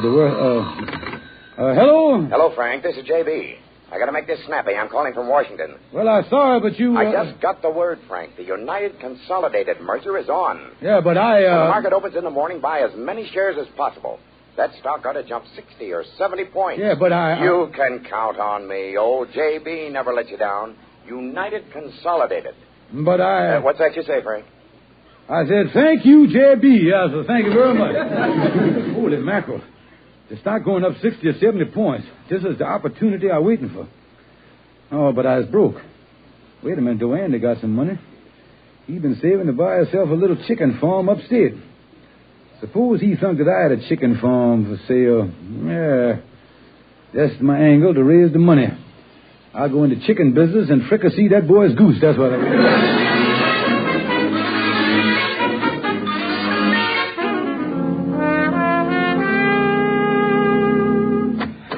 Hi, Kingfish. I just dropped down to the lodge hall to, Hey, Kingfish, what you doing with that box full of dirt on your desk? Oh, you wouldn't be interested, Andy. This is disconnected with a new business I'm going into, back to the soil movement. You mean that you was an undertaker? No. I was in the real estate business, selling farms. That's what I'm doing with these eggs on my desk here. I'm primarily interested in chicken farms. Well, now, there's a coincidence. I've been thinking about buying a little chicken farm. You don't mean to tell me. Oh, sure. What kind of eggs is them you got there, Kingfish? These eggs, Andy, they come from one of my choicest chicken ranches. There's what you call super colossal eggs. Got a yolk in them the size of a bowling ball. Wait a minute. There's ordinary size eggs on the outside. How could they be that big an egg inside? That's the secret, Andy. These are high compression eggs. Laid under pressure. Laid under pressure? Yeah, Andy. When you're cooking these eggs, you just crack them and stand back. That's all you got to do. They really got pressure, huh? Oh, I'll say. And these pressurized eggs makes the chickens lay faster, too. They know they got something there that they got to get away from in a hurry, you see. Well, what happens if the chicken don't get away in time? Well, you was always like chicken salad, ain't you? You know, this sounds like one of these real modern farms. Oh, it's a great buy for someone, Andy. Everything's scientific right now. They're working on the idea to cross chickens with ducks. Chickens with ducks? Yeah, that way when you put them on the platter, they floats on top of the gravy. Now, wait a minute here. This is all pretty confusing, Kingfish. I don't know whether I want to buy a chicken farm or not. Andy, you was missing one of the greatest things in life. Just think of the thrill of having your own farm, walking around the place, picking up the dirt and letting it run through your fingers. Well, I can do that in my own room. Anyway, if I buy the farm, I want my chickens on the ground. Every time they lay an egg, I don't want them zooming around like flying saucers. You ain't going for it, huh? No, sir, I ain't. Well, now listen, Andy, forget about the eggs and the exploding chickens. Look here, I got a great deal here for you. The new telephone number here at the lodge that used to belong to the brokerage firm is now our number here, you see. Yes, sir. Now, by mistake, a fella called up and gave me a big tip on United Consolidated stock. Yeah, well, what about it? Well, now look, Andy. They got some kind of a merger, and the stock is going up 70 points. Now, if we was to buy some, we could get rich. Yeah. Well, yeah, that's right. I'd be willing to put up a couple $100 on this if it's on the level. It's a deal, Andy. Look here. There are some things up at the house that I can pawn, and I can raise $200 myself. Now, we'll pool our resources and buy the stock. And we'll make our fortune together. Let's stop over at the pawn shop and then get on down to the broker's office. I'll show that Mama and Sapphire that I can seize opportunity when it comes. Oh, yeah. Boy, we're going to be rich. And the first thing I'm going to do is buy 2 dozen of them chickens that swims around in the gravy. Let me look up in the morning paper here, Andy, and see what United Consolidated is selling for now. Yeah, that's the stuff. Get the thing open there. Yeah, here we is, the finance page. Let me see here. United Brick, United Construction. Yeah, here we is. United Consolidated Aircraft, United Consolidated Can, United Consolidated Rubber, United Consolidated Television. Holy mackerel, Kingfish. There's a whole mess of United Consolidated. We is licked. No, we ain't, Andy. Come on now. We'll go down to the broker's office and see if we can't find out which United Consolidated the man was talking about. No, me, what a mess. After all these years, our ship finally comes in, and we don't know what dock to meet it at. Yeah.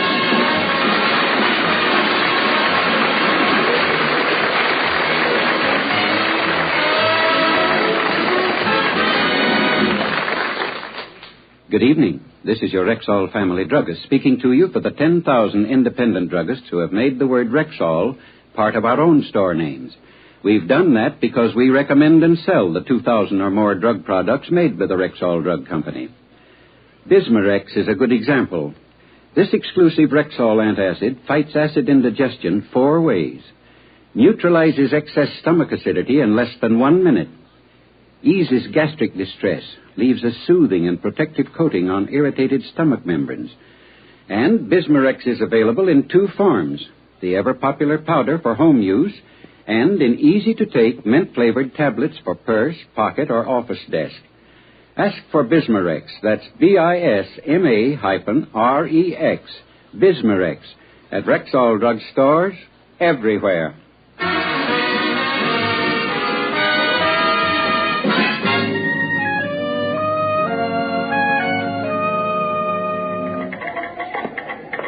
Well, Andy, here's the broker's office. Yeah, you think we can find out which United Consolidated the man was talking about on the phone? Yeah, Andy, just let me do the talking. Here's the man here. May I help you? Yes, we are a couple of big Wall Street operators. I is Plunger Stevens, and this is Dow Jones Brown.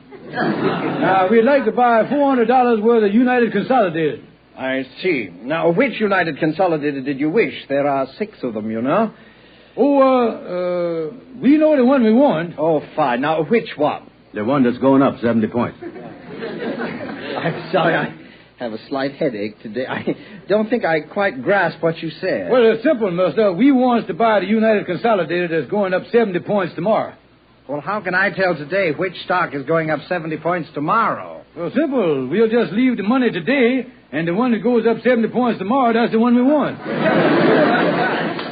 But if it goes up 70 points, it'll cost you more money tomorrow. We don't want to buy it tomorrow. We want to buy it today, though. Yeah, we ain't even going to be here tomorrow.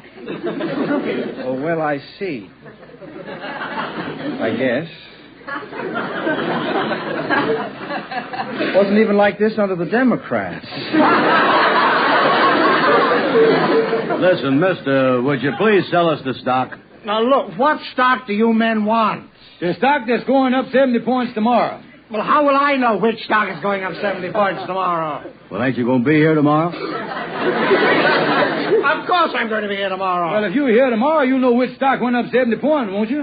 Of course I will. Well, that's the one we want. Here's the money. Oh, well, now we're getting someplace. If you'll just sign the... Now, wait a minute. Well, what's wrong, mister? You're crossing your bridges before you come to them. No, we ain't. We're going home on the subway. Now, look, you can't buy tomorrow's stock at today's prices because you don't know what stock you wish to buy today until you have tomorrow's prices. Yeah, but why should we pay tomorrow's prices when we is here today? Today will be yesterday. And if today is yesterday, you can't charge us tomorrow's prices for a stock that we bought 2 days ago. Now, look, you can't buy tomorrow's stock today because the price of tomorrow's stock is different today. If you want today's stock tomorrow, you'll have to pay tomorrow's prices. Listen, would you stop hollering about tomorrow? We is here today, so sell us the stock. Which stock? The stock that's going up 70 points tomorrow. All right, but first, I'd like to tell you men a little story. I was an orphan. I was brought up by a maiden aunt. And that little old lady, she scrubbed floors to send me through high school. She scrubbed floors to send me through business school. And I got a job here on Wall Street. And all the time, she kept scrubbing floors to help me out. And now I finally got a partnership in this firm. I'm respected. I'm looked up to. All because that little old lady scrubbed all those floors. And now do you know what I'm going to do? No, mister. I'm going to quit my job. I'm going to go home, and I'm going to hit that nasty old woman with her mop.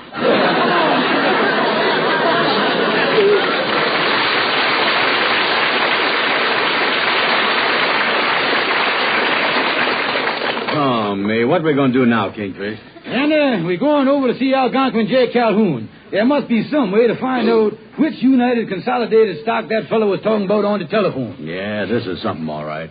I guess that's why that Wilson fella gave back all his General Motors stock. He couldn't get no sense out of these fellas neither. Yeah.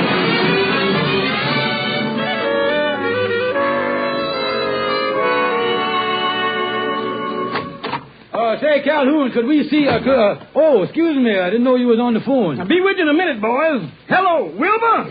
Well, now, like I was saying, I was only too happy to be the best man at your wedding to Josephine. After all, you and me has been pals for years. You getting a wonderful girl in Josephine, a fair flower of womanhood. What's that? No, I'm sorry, I can't come to your bachelor dinner. No, I'm going to be busy. Well, so long, old pal. I'll see you and Josephine at the church tomorrow. That's too bad, Calhoun, that you can't go to your pal's bachelor dinner tonight. How come? 'Cause tonight I got a date with Josephine. Oh. Yeah, Calhoun, you should never let friendship get in the way of smooching. But tell me this, did you come up with any solution to our problem? Well, now, Kingfish, you say that this fellow that called about United Consolidated was phoning from Washington, didn't you? Yeah, that's right. And you have the number he was calling. That's your new number. Yeah, well, the telephone company keeps a record of all those long-distance calls, don't they? Yeah, and in case of a big emergency, they'd give you the information. Oh, they would, huh? Yeah, but you got to have some good excuse, though. Got to have an excuse. Now, wait a minute here. Yeah, I'll go down to the phone company and tell them that I is a doctor, and it was some big emergency, and I'll get the name of that stock somehow. Yeah. Well, now, that settles that. Now, if you boys would excuse me, I got to write a letter to my cousin here. Oh, your cousin Murgatroyd, the hipster, huh? Yeah, that's the cat. I just got a postcard from him. Him and his band is down in Cuba. Oh, down in Cuba, huh? Yeah, looked like him and his trumpet player went out fishing down there in the Gulf Stream, and right in the middle of the trip, one of the crew fell overboard. Well, they throwed a line to him, and just as he was about to grab the line that was hauling him in, and just as he was about to put him in the boat, along come a shark and plucked him right off the end of the line. Holy mackerel, what did Murgatroyd say? Well, his trumpet player turned to him and said, "Hey, Murgatroyd, this is some fishing trip, ain't it?" And Murgatroyd said, "Yeah, man, but dig that crazy bait."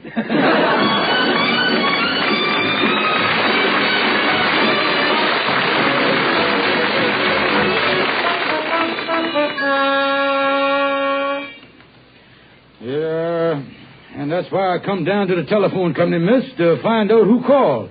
That's the whole story. Well, now that you've explained what a big emergency this is, Dr. Stevens, here's the information about that call you wanted, right here on this paper. Yeah, well, like I say, miss, I was a doctor, and right after my patient made this call from Washington, he done lost his memory, you see, and I got to operate on him. But I'd like to know who he is first. Well, that's the point I don't quite understand, Doctor. In other words, it's necessary to know who he is before you operate? Well, to tell you the truth, miss, sometimes I misses on my operations, and in case the man I operates on don't pull through, I can tie a tag on his big toe all right. But the main thing is, what is it going to write on the tag? That's what I got to find out. I can't just write on there to whom it may concern, ship him to the dead letter office. Well, thank you an awful lot. So long, miss, so long. Well, now, let me see here. Monument 29098. And the call was made by Mr. J.B. Blake of the United Consolidated Television Company. Now, the thing to do is for me and Andy to buy that stock and share in the profits. The thing to do, hey, wait a minute here. Is I forgetting who I is? Yeah, like I was saying here, the thing to do is for me and Andy to buy that stock, and then for me to jump Andy out of his share. That's what I got.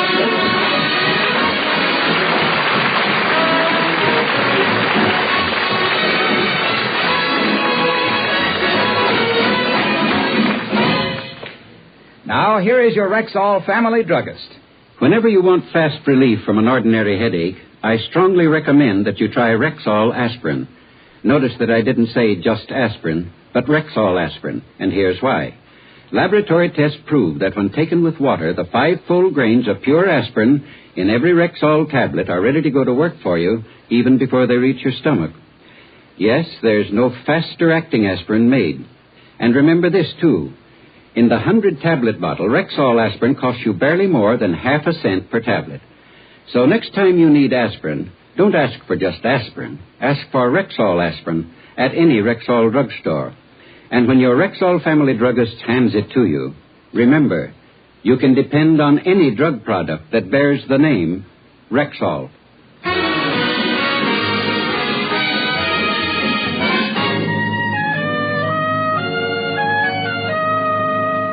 Yeah, that's right, Sapphire. United Consolidated jumped 20 points this morning, and I can sell it right now and make $500 profit on the stock. Oh, Mama George done it.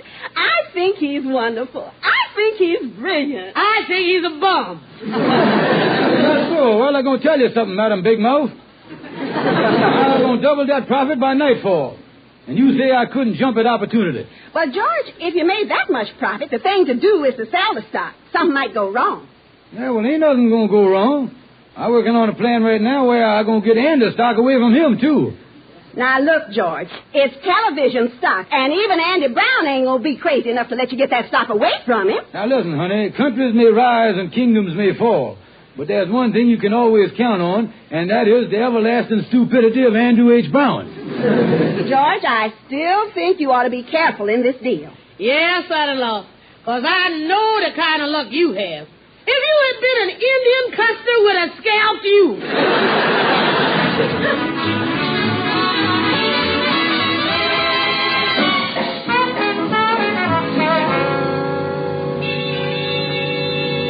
Well, I hope this thing works. I don't think Andy's seen the morning paper yet about the television stock. I just hope... come in. Hi, Kingfish. Say, how is that United Consolidated stock coming? Andy, did you see the morning paper yet? No. Well, son, I got some bad news for you. The bottom has done fell out of the television market. What? Yes, Andy, it's just like 1929. The Wall Street boys has jumped off of buildings again. Yeah, they're dropping like flies. You go downtown, you better wear your old air raid helmet with you, too. You mean that everybody is jumping down there? No, not everybody. Just a lucky few that got the inside information, you see. Well, what could have happened to television? I thought that was going great guns. Well, Andy, it was, but since the television got going, a new generation has been born. And they just found out the effects it has on heredity. Effect on heredity? Yes, Andy, you see, it builds television set so low that you have to stoop down to tune them in. Yeah, I know that. Well, for the past 10 years, mothers and fathers of America has been spending half the time squatting down to tune in the television sets. Mm-hmm. And it's beginning to have its effect on the offspring. It is, huh? Yeah, and with all the squatting, 2 out of 3 babies is going to have to spend their childhood in a sitting position. well, that's bad, all right. Well, I'll say. I dropped by the hospital the other day and looked in the nursery. There were 16 newborn babies squatting there like Don Cossack's choir doing the Kazatsky. That is really a mess. Yeah, and watching television is affecting education, too. All the kids see is wrestling, English movies and high-pressure salesmen. I was reading the other day where a teacher asked the class what they learned over the holidays. One kid jumped up to his feet and called the old blimey puss, threw a toehold on her, and sold her a used car. I didn't realize that television was that dangerous. Yeah, not only that, Andy, but television is breaking up the American family. Well, how is it doing that now? Well, Andy, married people all over the country have spent their entire married life sitting in the dark room watching Arthur Godfrey. And a week ago in Kansas City, a woman happened to turn on the lights by mistake and found a strange man in the room with her. She called the police and had him arrested. It wasn't until she seen him in the lineup that she realized she'd been married to him for 15 years. Boy, that is terrible. Oh, certainly. And all over America, people has given up television. They're taking the tubes out of the sets and planting geraniums in them. Holy mackerel, I didn't realize we done put our money in a dying industry. Oh, yes, Andy. In a few years, television is going to be extinct. Extinct? Well, I have seen some of the programs on it, and they're pretty close to it now. What? I got $200 in that United Consolidated stock. You mean to tell me that's wiped out? Well, I tell you, Andy, I feel personally responsible that I got you in this whole mess. Now, everybody don't know about this yet, so, well, out of your stock, I think I can get you $50. Oh, thank you, Kingfish. You was a pal. I'm glad I never bought a television set. Yeah, Andy, you was one of the fortunate few. Even though television is gone, there's a whole generations of America that's doomed to go through life squinting, stooping, and squatting. That's what's going on.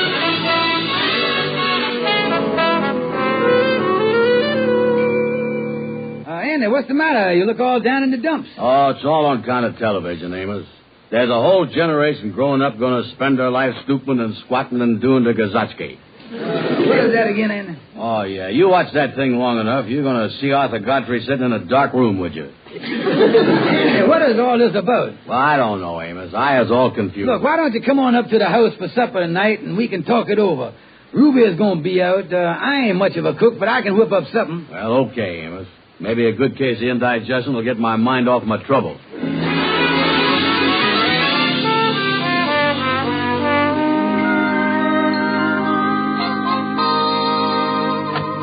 Well, hello, girls. I was home. Oh, George, we've been waiting for you. Yes, son-in-law, we've been looking all over for you. Well, I got some great news for you, gal.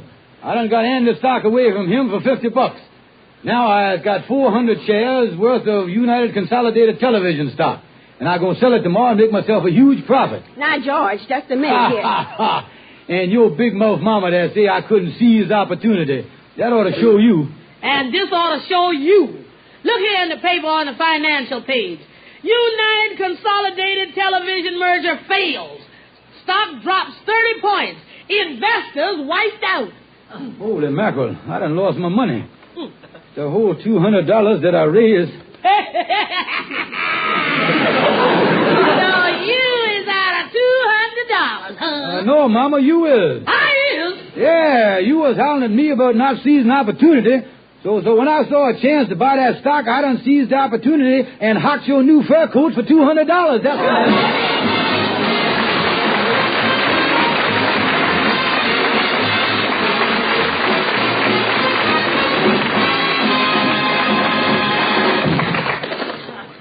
Ladies, here's a time and money-saving hint from Harlow Wilcox. Do you want to get rid of those endless jars and bottles that clutter your dressing table? Well, Ann Delafield, world-famous beauty authority, has put all you need for finest skin care into one single jar, one single cream. The Ann Delafield All-Purpose Deep Cream. It's a rich, wonderful cream that does everything. Deep cleansing, deep lubricating, and smoothing for all parts of your face. Yes, this deep cream and the Ann Delafield Makeup Beauty Aids are designed for you, the busy woman who wants the most for her cosmetic dollar. Look for the new Ann Delafield Cosmetics at Rexall drugstores everywhere. The stores with the orange and blue sign. And don't forget, ladies and gentlemen, to visit your Rexall Family Drugstore. Thank you and good night. See you next Sunday.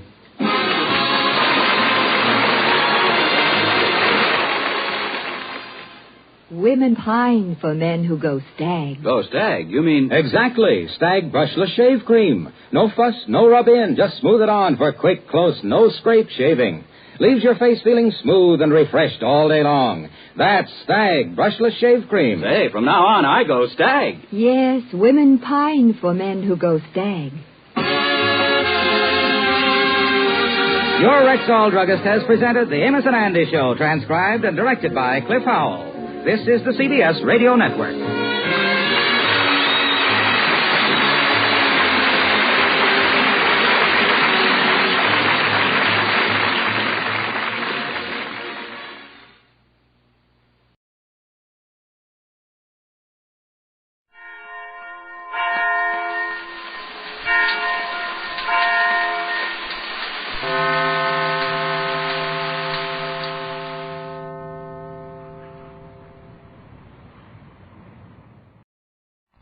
Another cup of Maxwell House coffee, George? Sure. Pour me a cup, Gracie. You know Maxwell House is always good to the last drop.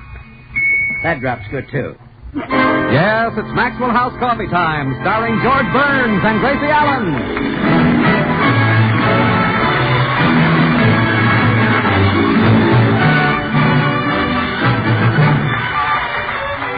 With our special guest, Howard Duff, who is the famous detective Sam Spade. Yours truly, Toby Reed, Joseph Kearns, Eric Snowden, Harry Lubin, the Maxwell House Orchestra, and Bill Goodwin. For America's Thursday night comedy enjoyment, it's George and Gracie. And for America's everyday coffee drinking enjoyment, it's Maxwell House. Always good to the last drop.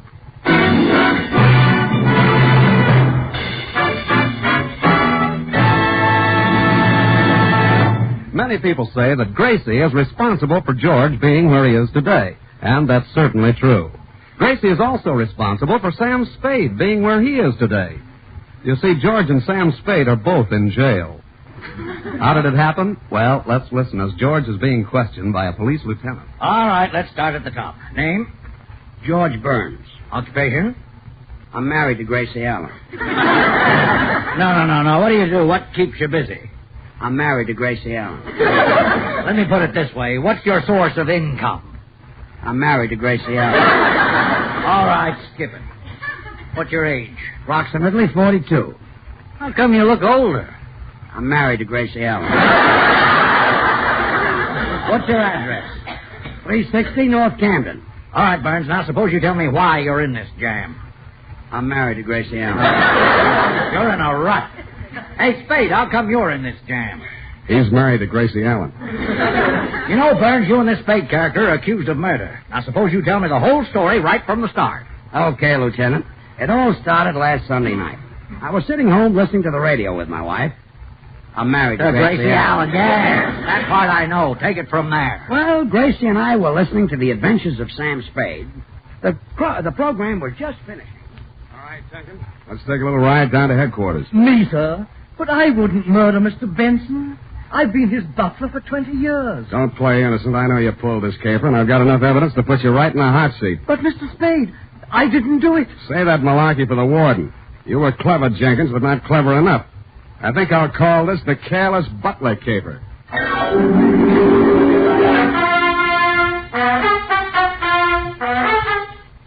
Why did you turn off the radio, Gracie? Sam Spade got the wrong man tonight. What? I'm positive that Jenkins the butler wasn't guilty. An innocent man is going to get the hot plate. Hot seat. And don't worry. He'll only get it on the radio. Well, who cares where they put it? When he sits down, it'll burn. I've got to talk to Sam Spade right away. Honey, Sam Spade is not a real detective. Well, I'll say he isn't. Any man who'd make an innocent butler sit on the hot plate... Gracie, he'll get a hot seat. Oh, he sure will after he sits on that hot plate. Look, here's what I mean. On his program, Sam Spade is a private detective. But in real life, he's just an ordinary guy. Just like on your program, you're a nitwit. But in real life...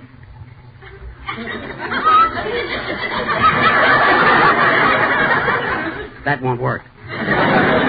Anyway, Gracie, what you just heard was only a radio program. I know that. The real crime happened last week. Every Sunday night, Sam Spade broadcasts his most thrilling case of the week. You still don't understand. Sam Spade is just a character. I'll say he's a character. Making that poor innocent butler sit in a hot place. Hot seat. Let me try to explain this once more. Sam Spade isn't even the fellow's real name. He's the brainchild of Dashiell Hammett. Oh, you mean his real name is Sam Hammett? No, his real name is Howard Duff. Then why isn't his father's name Dashiell Duff? Look, Sam Spade doesn't have any actual father or mother. He came from Dashiell Hammett's typewriter. Oh, George, you're so innocent.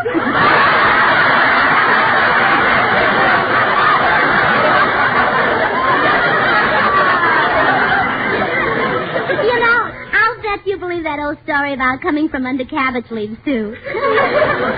What's the use? Okay, Sam Spade is a naughty detective, and he's sending an innocent butler to the hot plate. Hot seat. Good night, dear. Good night.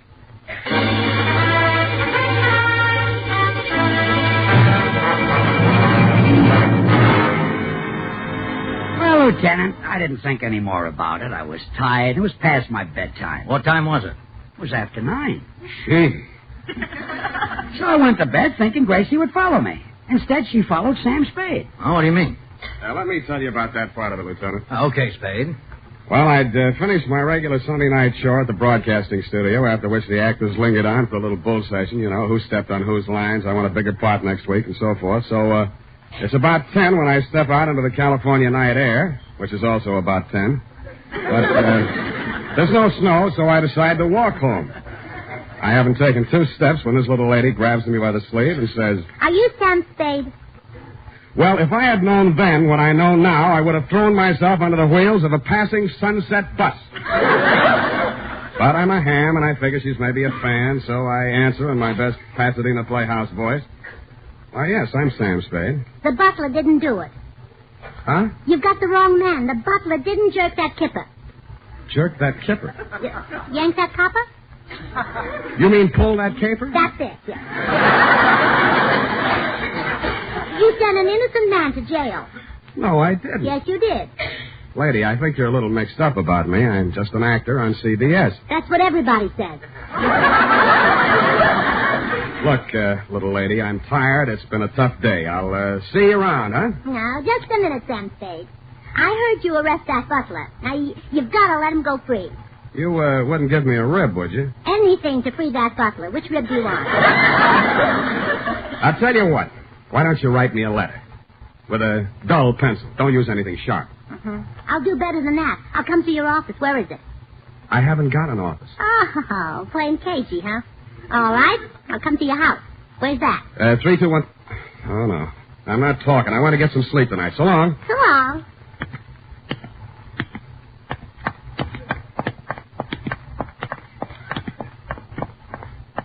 Why are you following me? What do you want? Got a cigarette? Sure. Here you are. Thanks. Got a match? Sure. Want me to light it for you? No, thanks. I don't smoke. Then why did you ask me for a cigarette? Well, I thought I'd better have it in case somebody asked me for one. I see. Would you like a cigarette? No, thanks. Well, good night. Good night.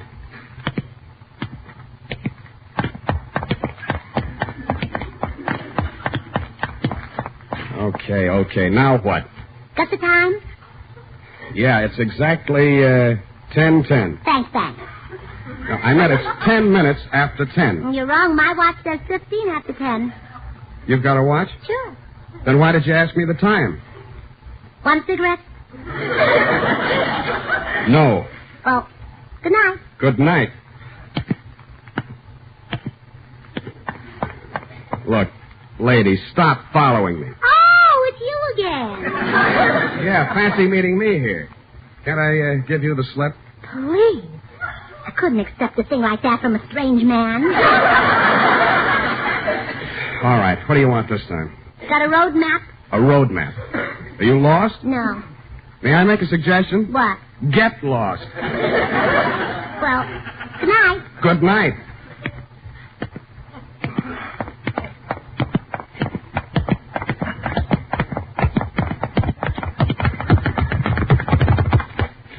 Well, I've had enough of this, little lady. You've seen the end of me. Yeah, for 2 blocks.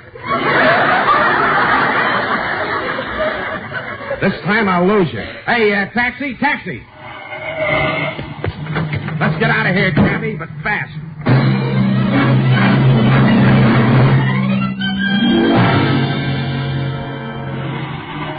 Here's my house, cabby. Pull up.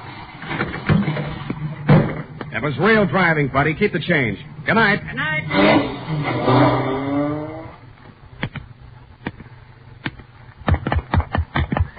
Oh, no. Oh, no! How did you get here? On the back of that cab. Who are you, anyway? Oh, no. I'm too smart to tell you who I am. If I did, you'd complain to my husband, George Burns. Oh, so you're Gracie Allen. How did you find out? You forget I'm a detective.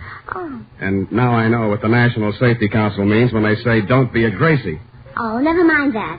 Are you going to let the butler go? Look, Gracie, there's really no butler in prison, and I'm not really Sam Spade. Oh, now don't give me that story about your mother being a typewriter. You're not talking to a child. I'm older than I look. Okay, Gracie, I see there's no use arguing with a smart girl like you. I'll see that the butler gets out. I'll get him the best mouthpiece in town. Get him out first. Fix his teeth later. Okay. Good night.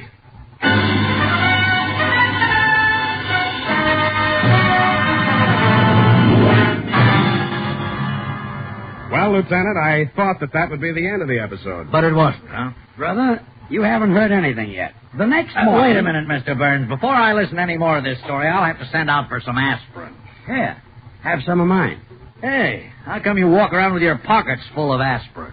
I'm married to Gracie Allen.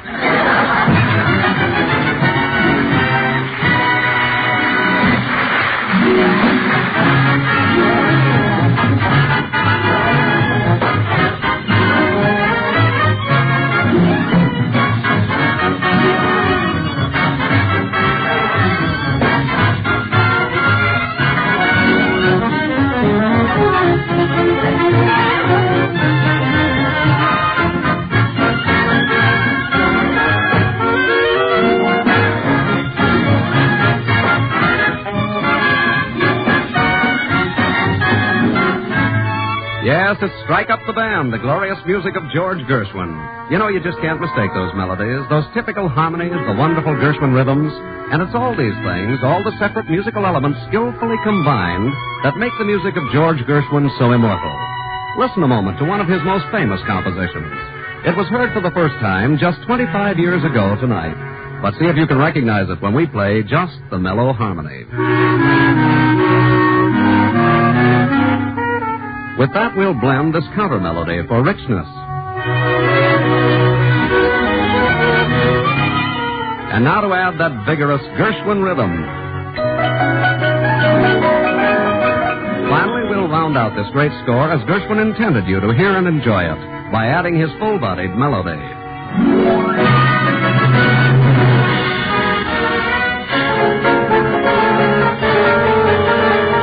Yes, the famous Rhapsody in Blue, even more popular today than when it was first played 25 years ago tonight.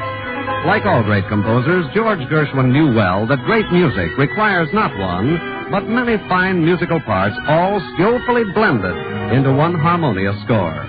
And friends, it takes the same skill in blending to bring you great coffee, famous Maxwell House coffee. Its flavor, rich, satisfying, good to the last drop flavor that's made Maxwell House America's favorite brand of coffee. And to create the superb flavor, our Maxwell House experts combine not one, but many choice coffees from the fertile highlands of Latin America. First, they select premium grades of Manizales coffees for mellowness. To these coffees, fine medallons are added for richness. But famous Maxwell House flavor must be more than mellow and rich. So other choice coffees are added for vigor. And then Bucaramangas coffees contribute their fine, full body.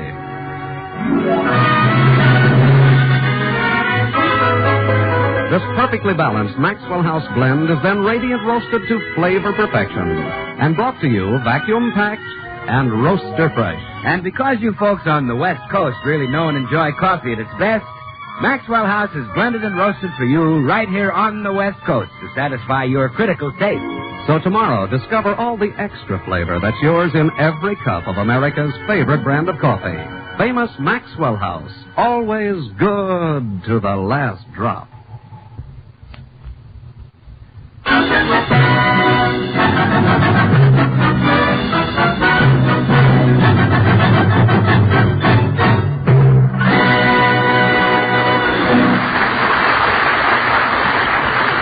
And now, back to the city jail, where George and Sam Spade are trying to explain how Gracie put them there. Let's see if I've got this straight so far, Burns.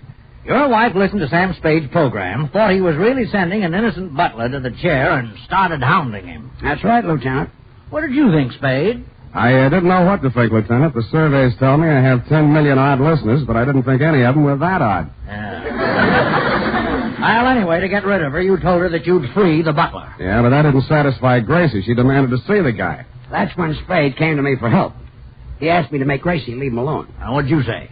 I told him to ask me something easy, like getting Westbrook Pegler to dance with Eleanor Roosevelt.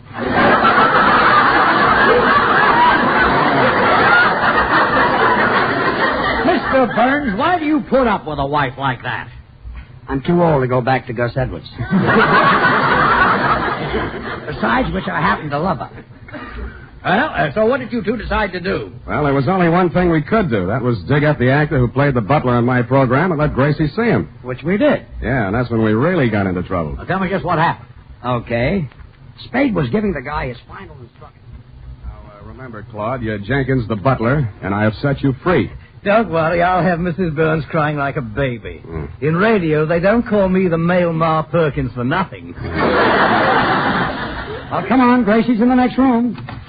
Honey, here's Sam Spade. Yes, Mrs. Burns, and I have freed the butler. Here he is. How do you do, madam? It is the butler. I recognize that voice. Oh, I'm so happy for you, Jenkins. What will you do now that you're free? I shall return to the home of my youth. Where does your youth live? I had reference to my birthplace, madam. Dear old England. I shall go back there to regain my health. Really? Yes, America is nice, but I'll take Liverpool. Well, you don't have to go to England for Liverpools. They're made right here. Oh, yes, that's Carter's little Liverpools. They take Liverpool is the name of a city. Yes, now, thank Mrs. Burns for getting out of jail and then disappear. Madam, your beneficent intervention has terminated a most injurious and humiliating incarceration. You'll never know what that means. Well, I won't unless you shorten the word.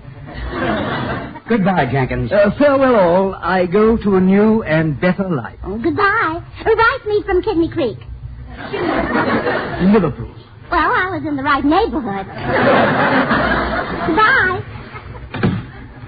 Well, that takes care of that, eh, George? You said it. I'll be running along, too. Goodbye, Gracie. Just a minute. Now, look. If the butler didn't murder Mr. Benson, who did? Huh? You proved that his wife and daughter didn't do it, and there was only one other person on the scene. So he must be the murderer. Who? You. Me? Confess, Sam Spade. You murdered Mr. Benson. But I had no motive. Then you did it with something else. Look, Gracie, Hand me my lipstick, George. I'm going to give him the 3rd degree. Lipstick? Well, I want to look nice when he shines that bright light in my face. You're supposed to shine it in his face. Oh, well, then give him the lipstick. I'm getting out of this madhouse. Goodbye.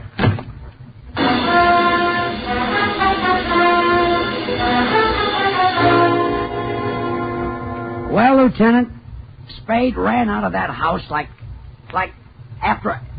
he was seeing a ghost, which was true because from then on Gracie started haunting him, trying to make him confess. Yeah, she found out that my radio sponsor was Wildroot Cream Oil, so she disguised herself with a big hat and a veil and knocked at my door. Sam Spade? Yes. How do you do? My name is Wildroot. Wildroot? Perhaps you know my husband, Willie Cream Oil. My full name is Mrs. Wildroot Cream Oil. I'm the wife of your sponsor. Now, look. I understand you murdered a Mr. Benson. Now, that's strictly forbidden in your contract. Mrs. Cream Oil, you look like Gracie Allen to me. Flattery will get you no place. Now, if you'd like to confess, perhaps we can get you off with life imprisonment. And when you come out, you can take over your program again. Gracie, I did not murder Mr. Benson. Go away. But the next day, she was back. This time with another disguise. Sam Spade? Yes? I'm from Western Union. I have a telegram here from President Truman. What? I'll read it to you. Dear Sam, confess. Signed, Harry. Any answer? Scram. Beat it. Go away. That's no way to talk to the president. Out. But the third day topped everything. She posed as a private detective. Sam Spade? Yes? I'm Sally Shovel. Now, listen, chum. We're in the same racket, pal, and I want to help you, buddy, so why don't you confess, Mac? You're a private eye? Also ear, nose, and throat.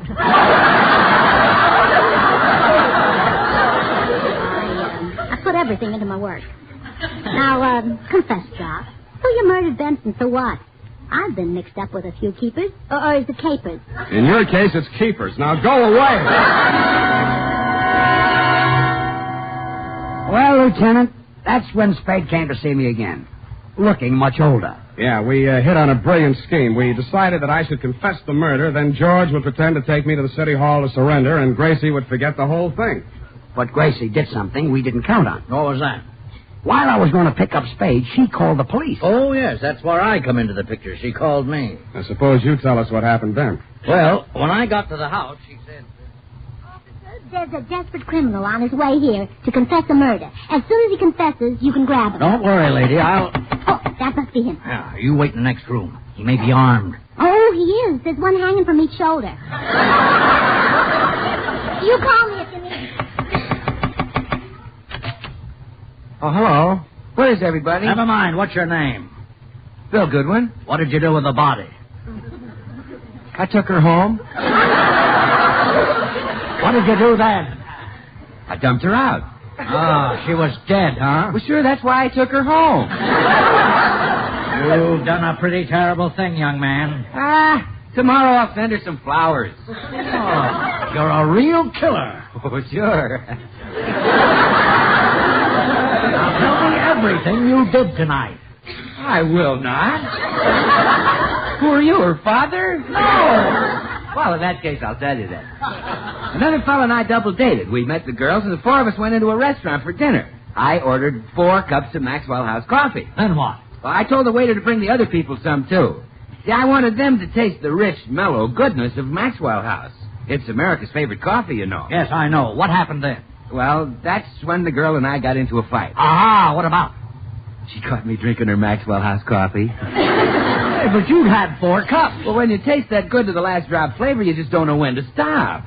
You know, Maxwell House is a blend of the finest Latin American coffees, radiant roasted to the peak of flavor perfection. Well, officer, did he confess to Bill Goodwin? He confessed everything, Mrs. Burns. He got mixed up with a girl, and now he's headed for the chair. You're nuts. When I get mixed up with a girl, I head for the divan. I mean the electric chair. You killed a girl. Are you kidding? All I killed was 5 cups of Maxwell House coffee. Yes, officer, this is the wrong man. Sam Spade is the one you want to arrest. Sam Spade is in trouble? Oh, gee, I was going to hire him to find someone for me. Who?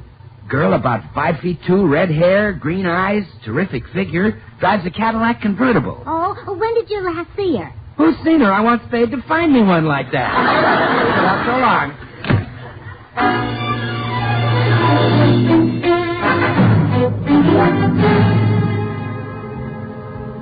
Well, there won't be any mistake this time, officer.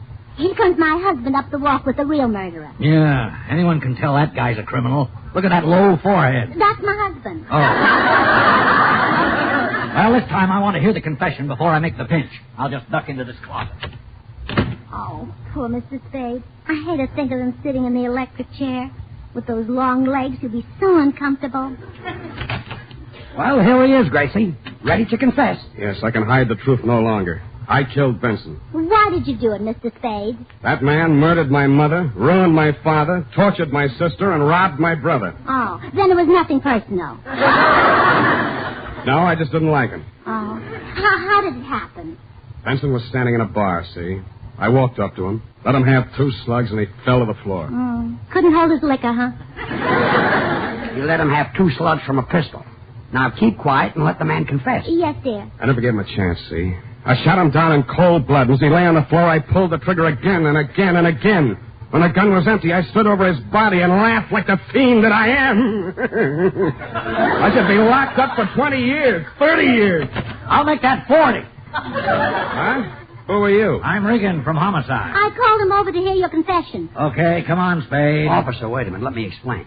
Mr. Spade and I cooked this whole thing up together. Oh, an accomplice. I'll take you along too. Wait a minute. I've never done anything wrong in my life. Well, of course not. He's my husband, the man who married me. All right, so I did one thing wrong. Come on, you two.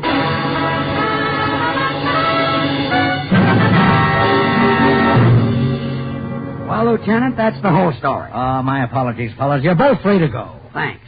Come on, Sam. Let's get out of here. You said it. Oh, by the way, Mr. Burns, your wife's waiting outside. Gracie? So long, George. I'm staying in jail. So long. Oh, hello, darling. Hello, Gracie. Let's go home. Oh, I can't, sweetheart. I've got something important to do. Hey, you've got that big hat and that veil on again. Where are you going? Well, while you were in jail, I heard Ellery Queen on the radio, and he arrested the wrong man. Oh, no, you're not going to start it.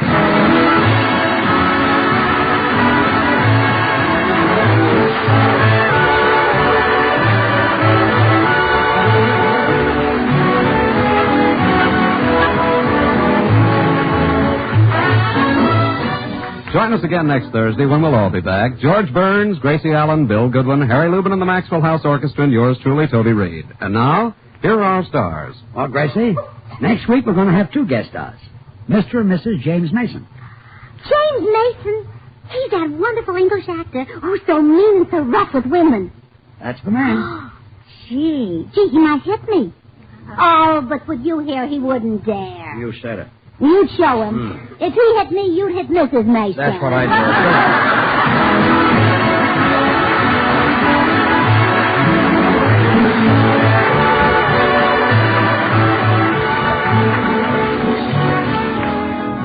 do. Ladies and gentlemen, let's all remember to help the National Safety Council in their campaign to cut down the terrible toll of home accidents. Be safe. Be careful. Don't be a Gracie. Good things. The easy way. Do you like good things the easy way? Then get instant Maxwell House coffee. So good. So good. True coffee flavor and fragrance, because instant Maxwell House is not a so-called coffee product. It's all pure Maxwell House coffee in instant form. And so easy. So easy. Instant Maxwell House means great coffee instantly in your cup. No fuss, no muss, no bother. Today, try Instant Maxwell House. Instantly good to the last drop.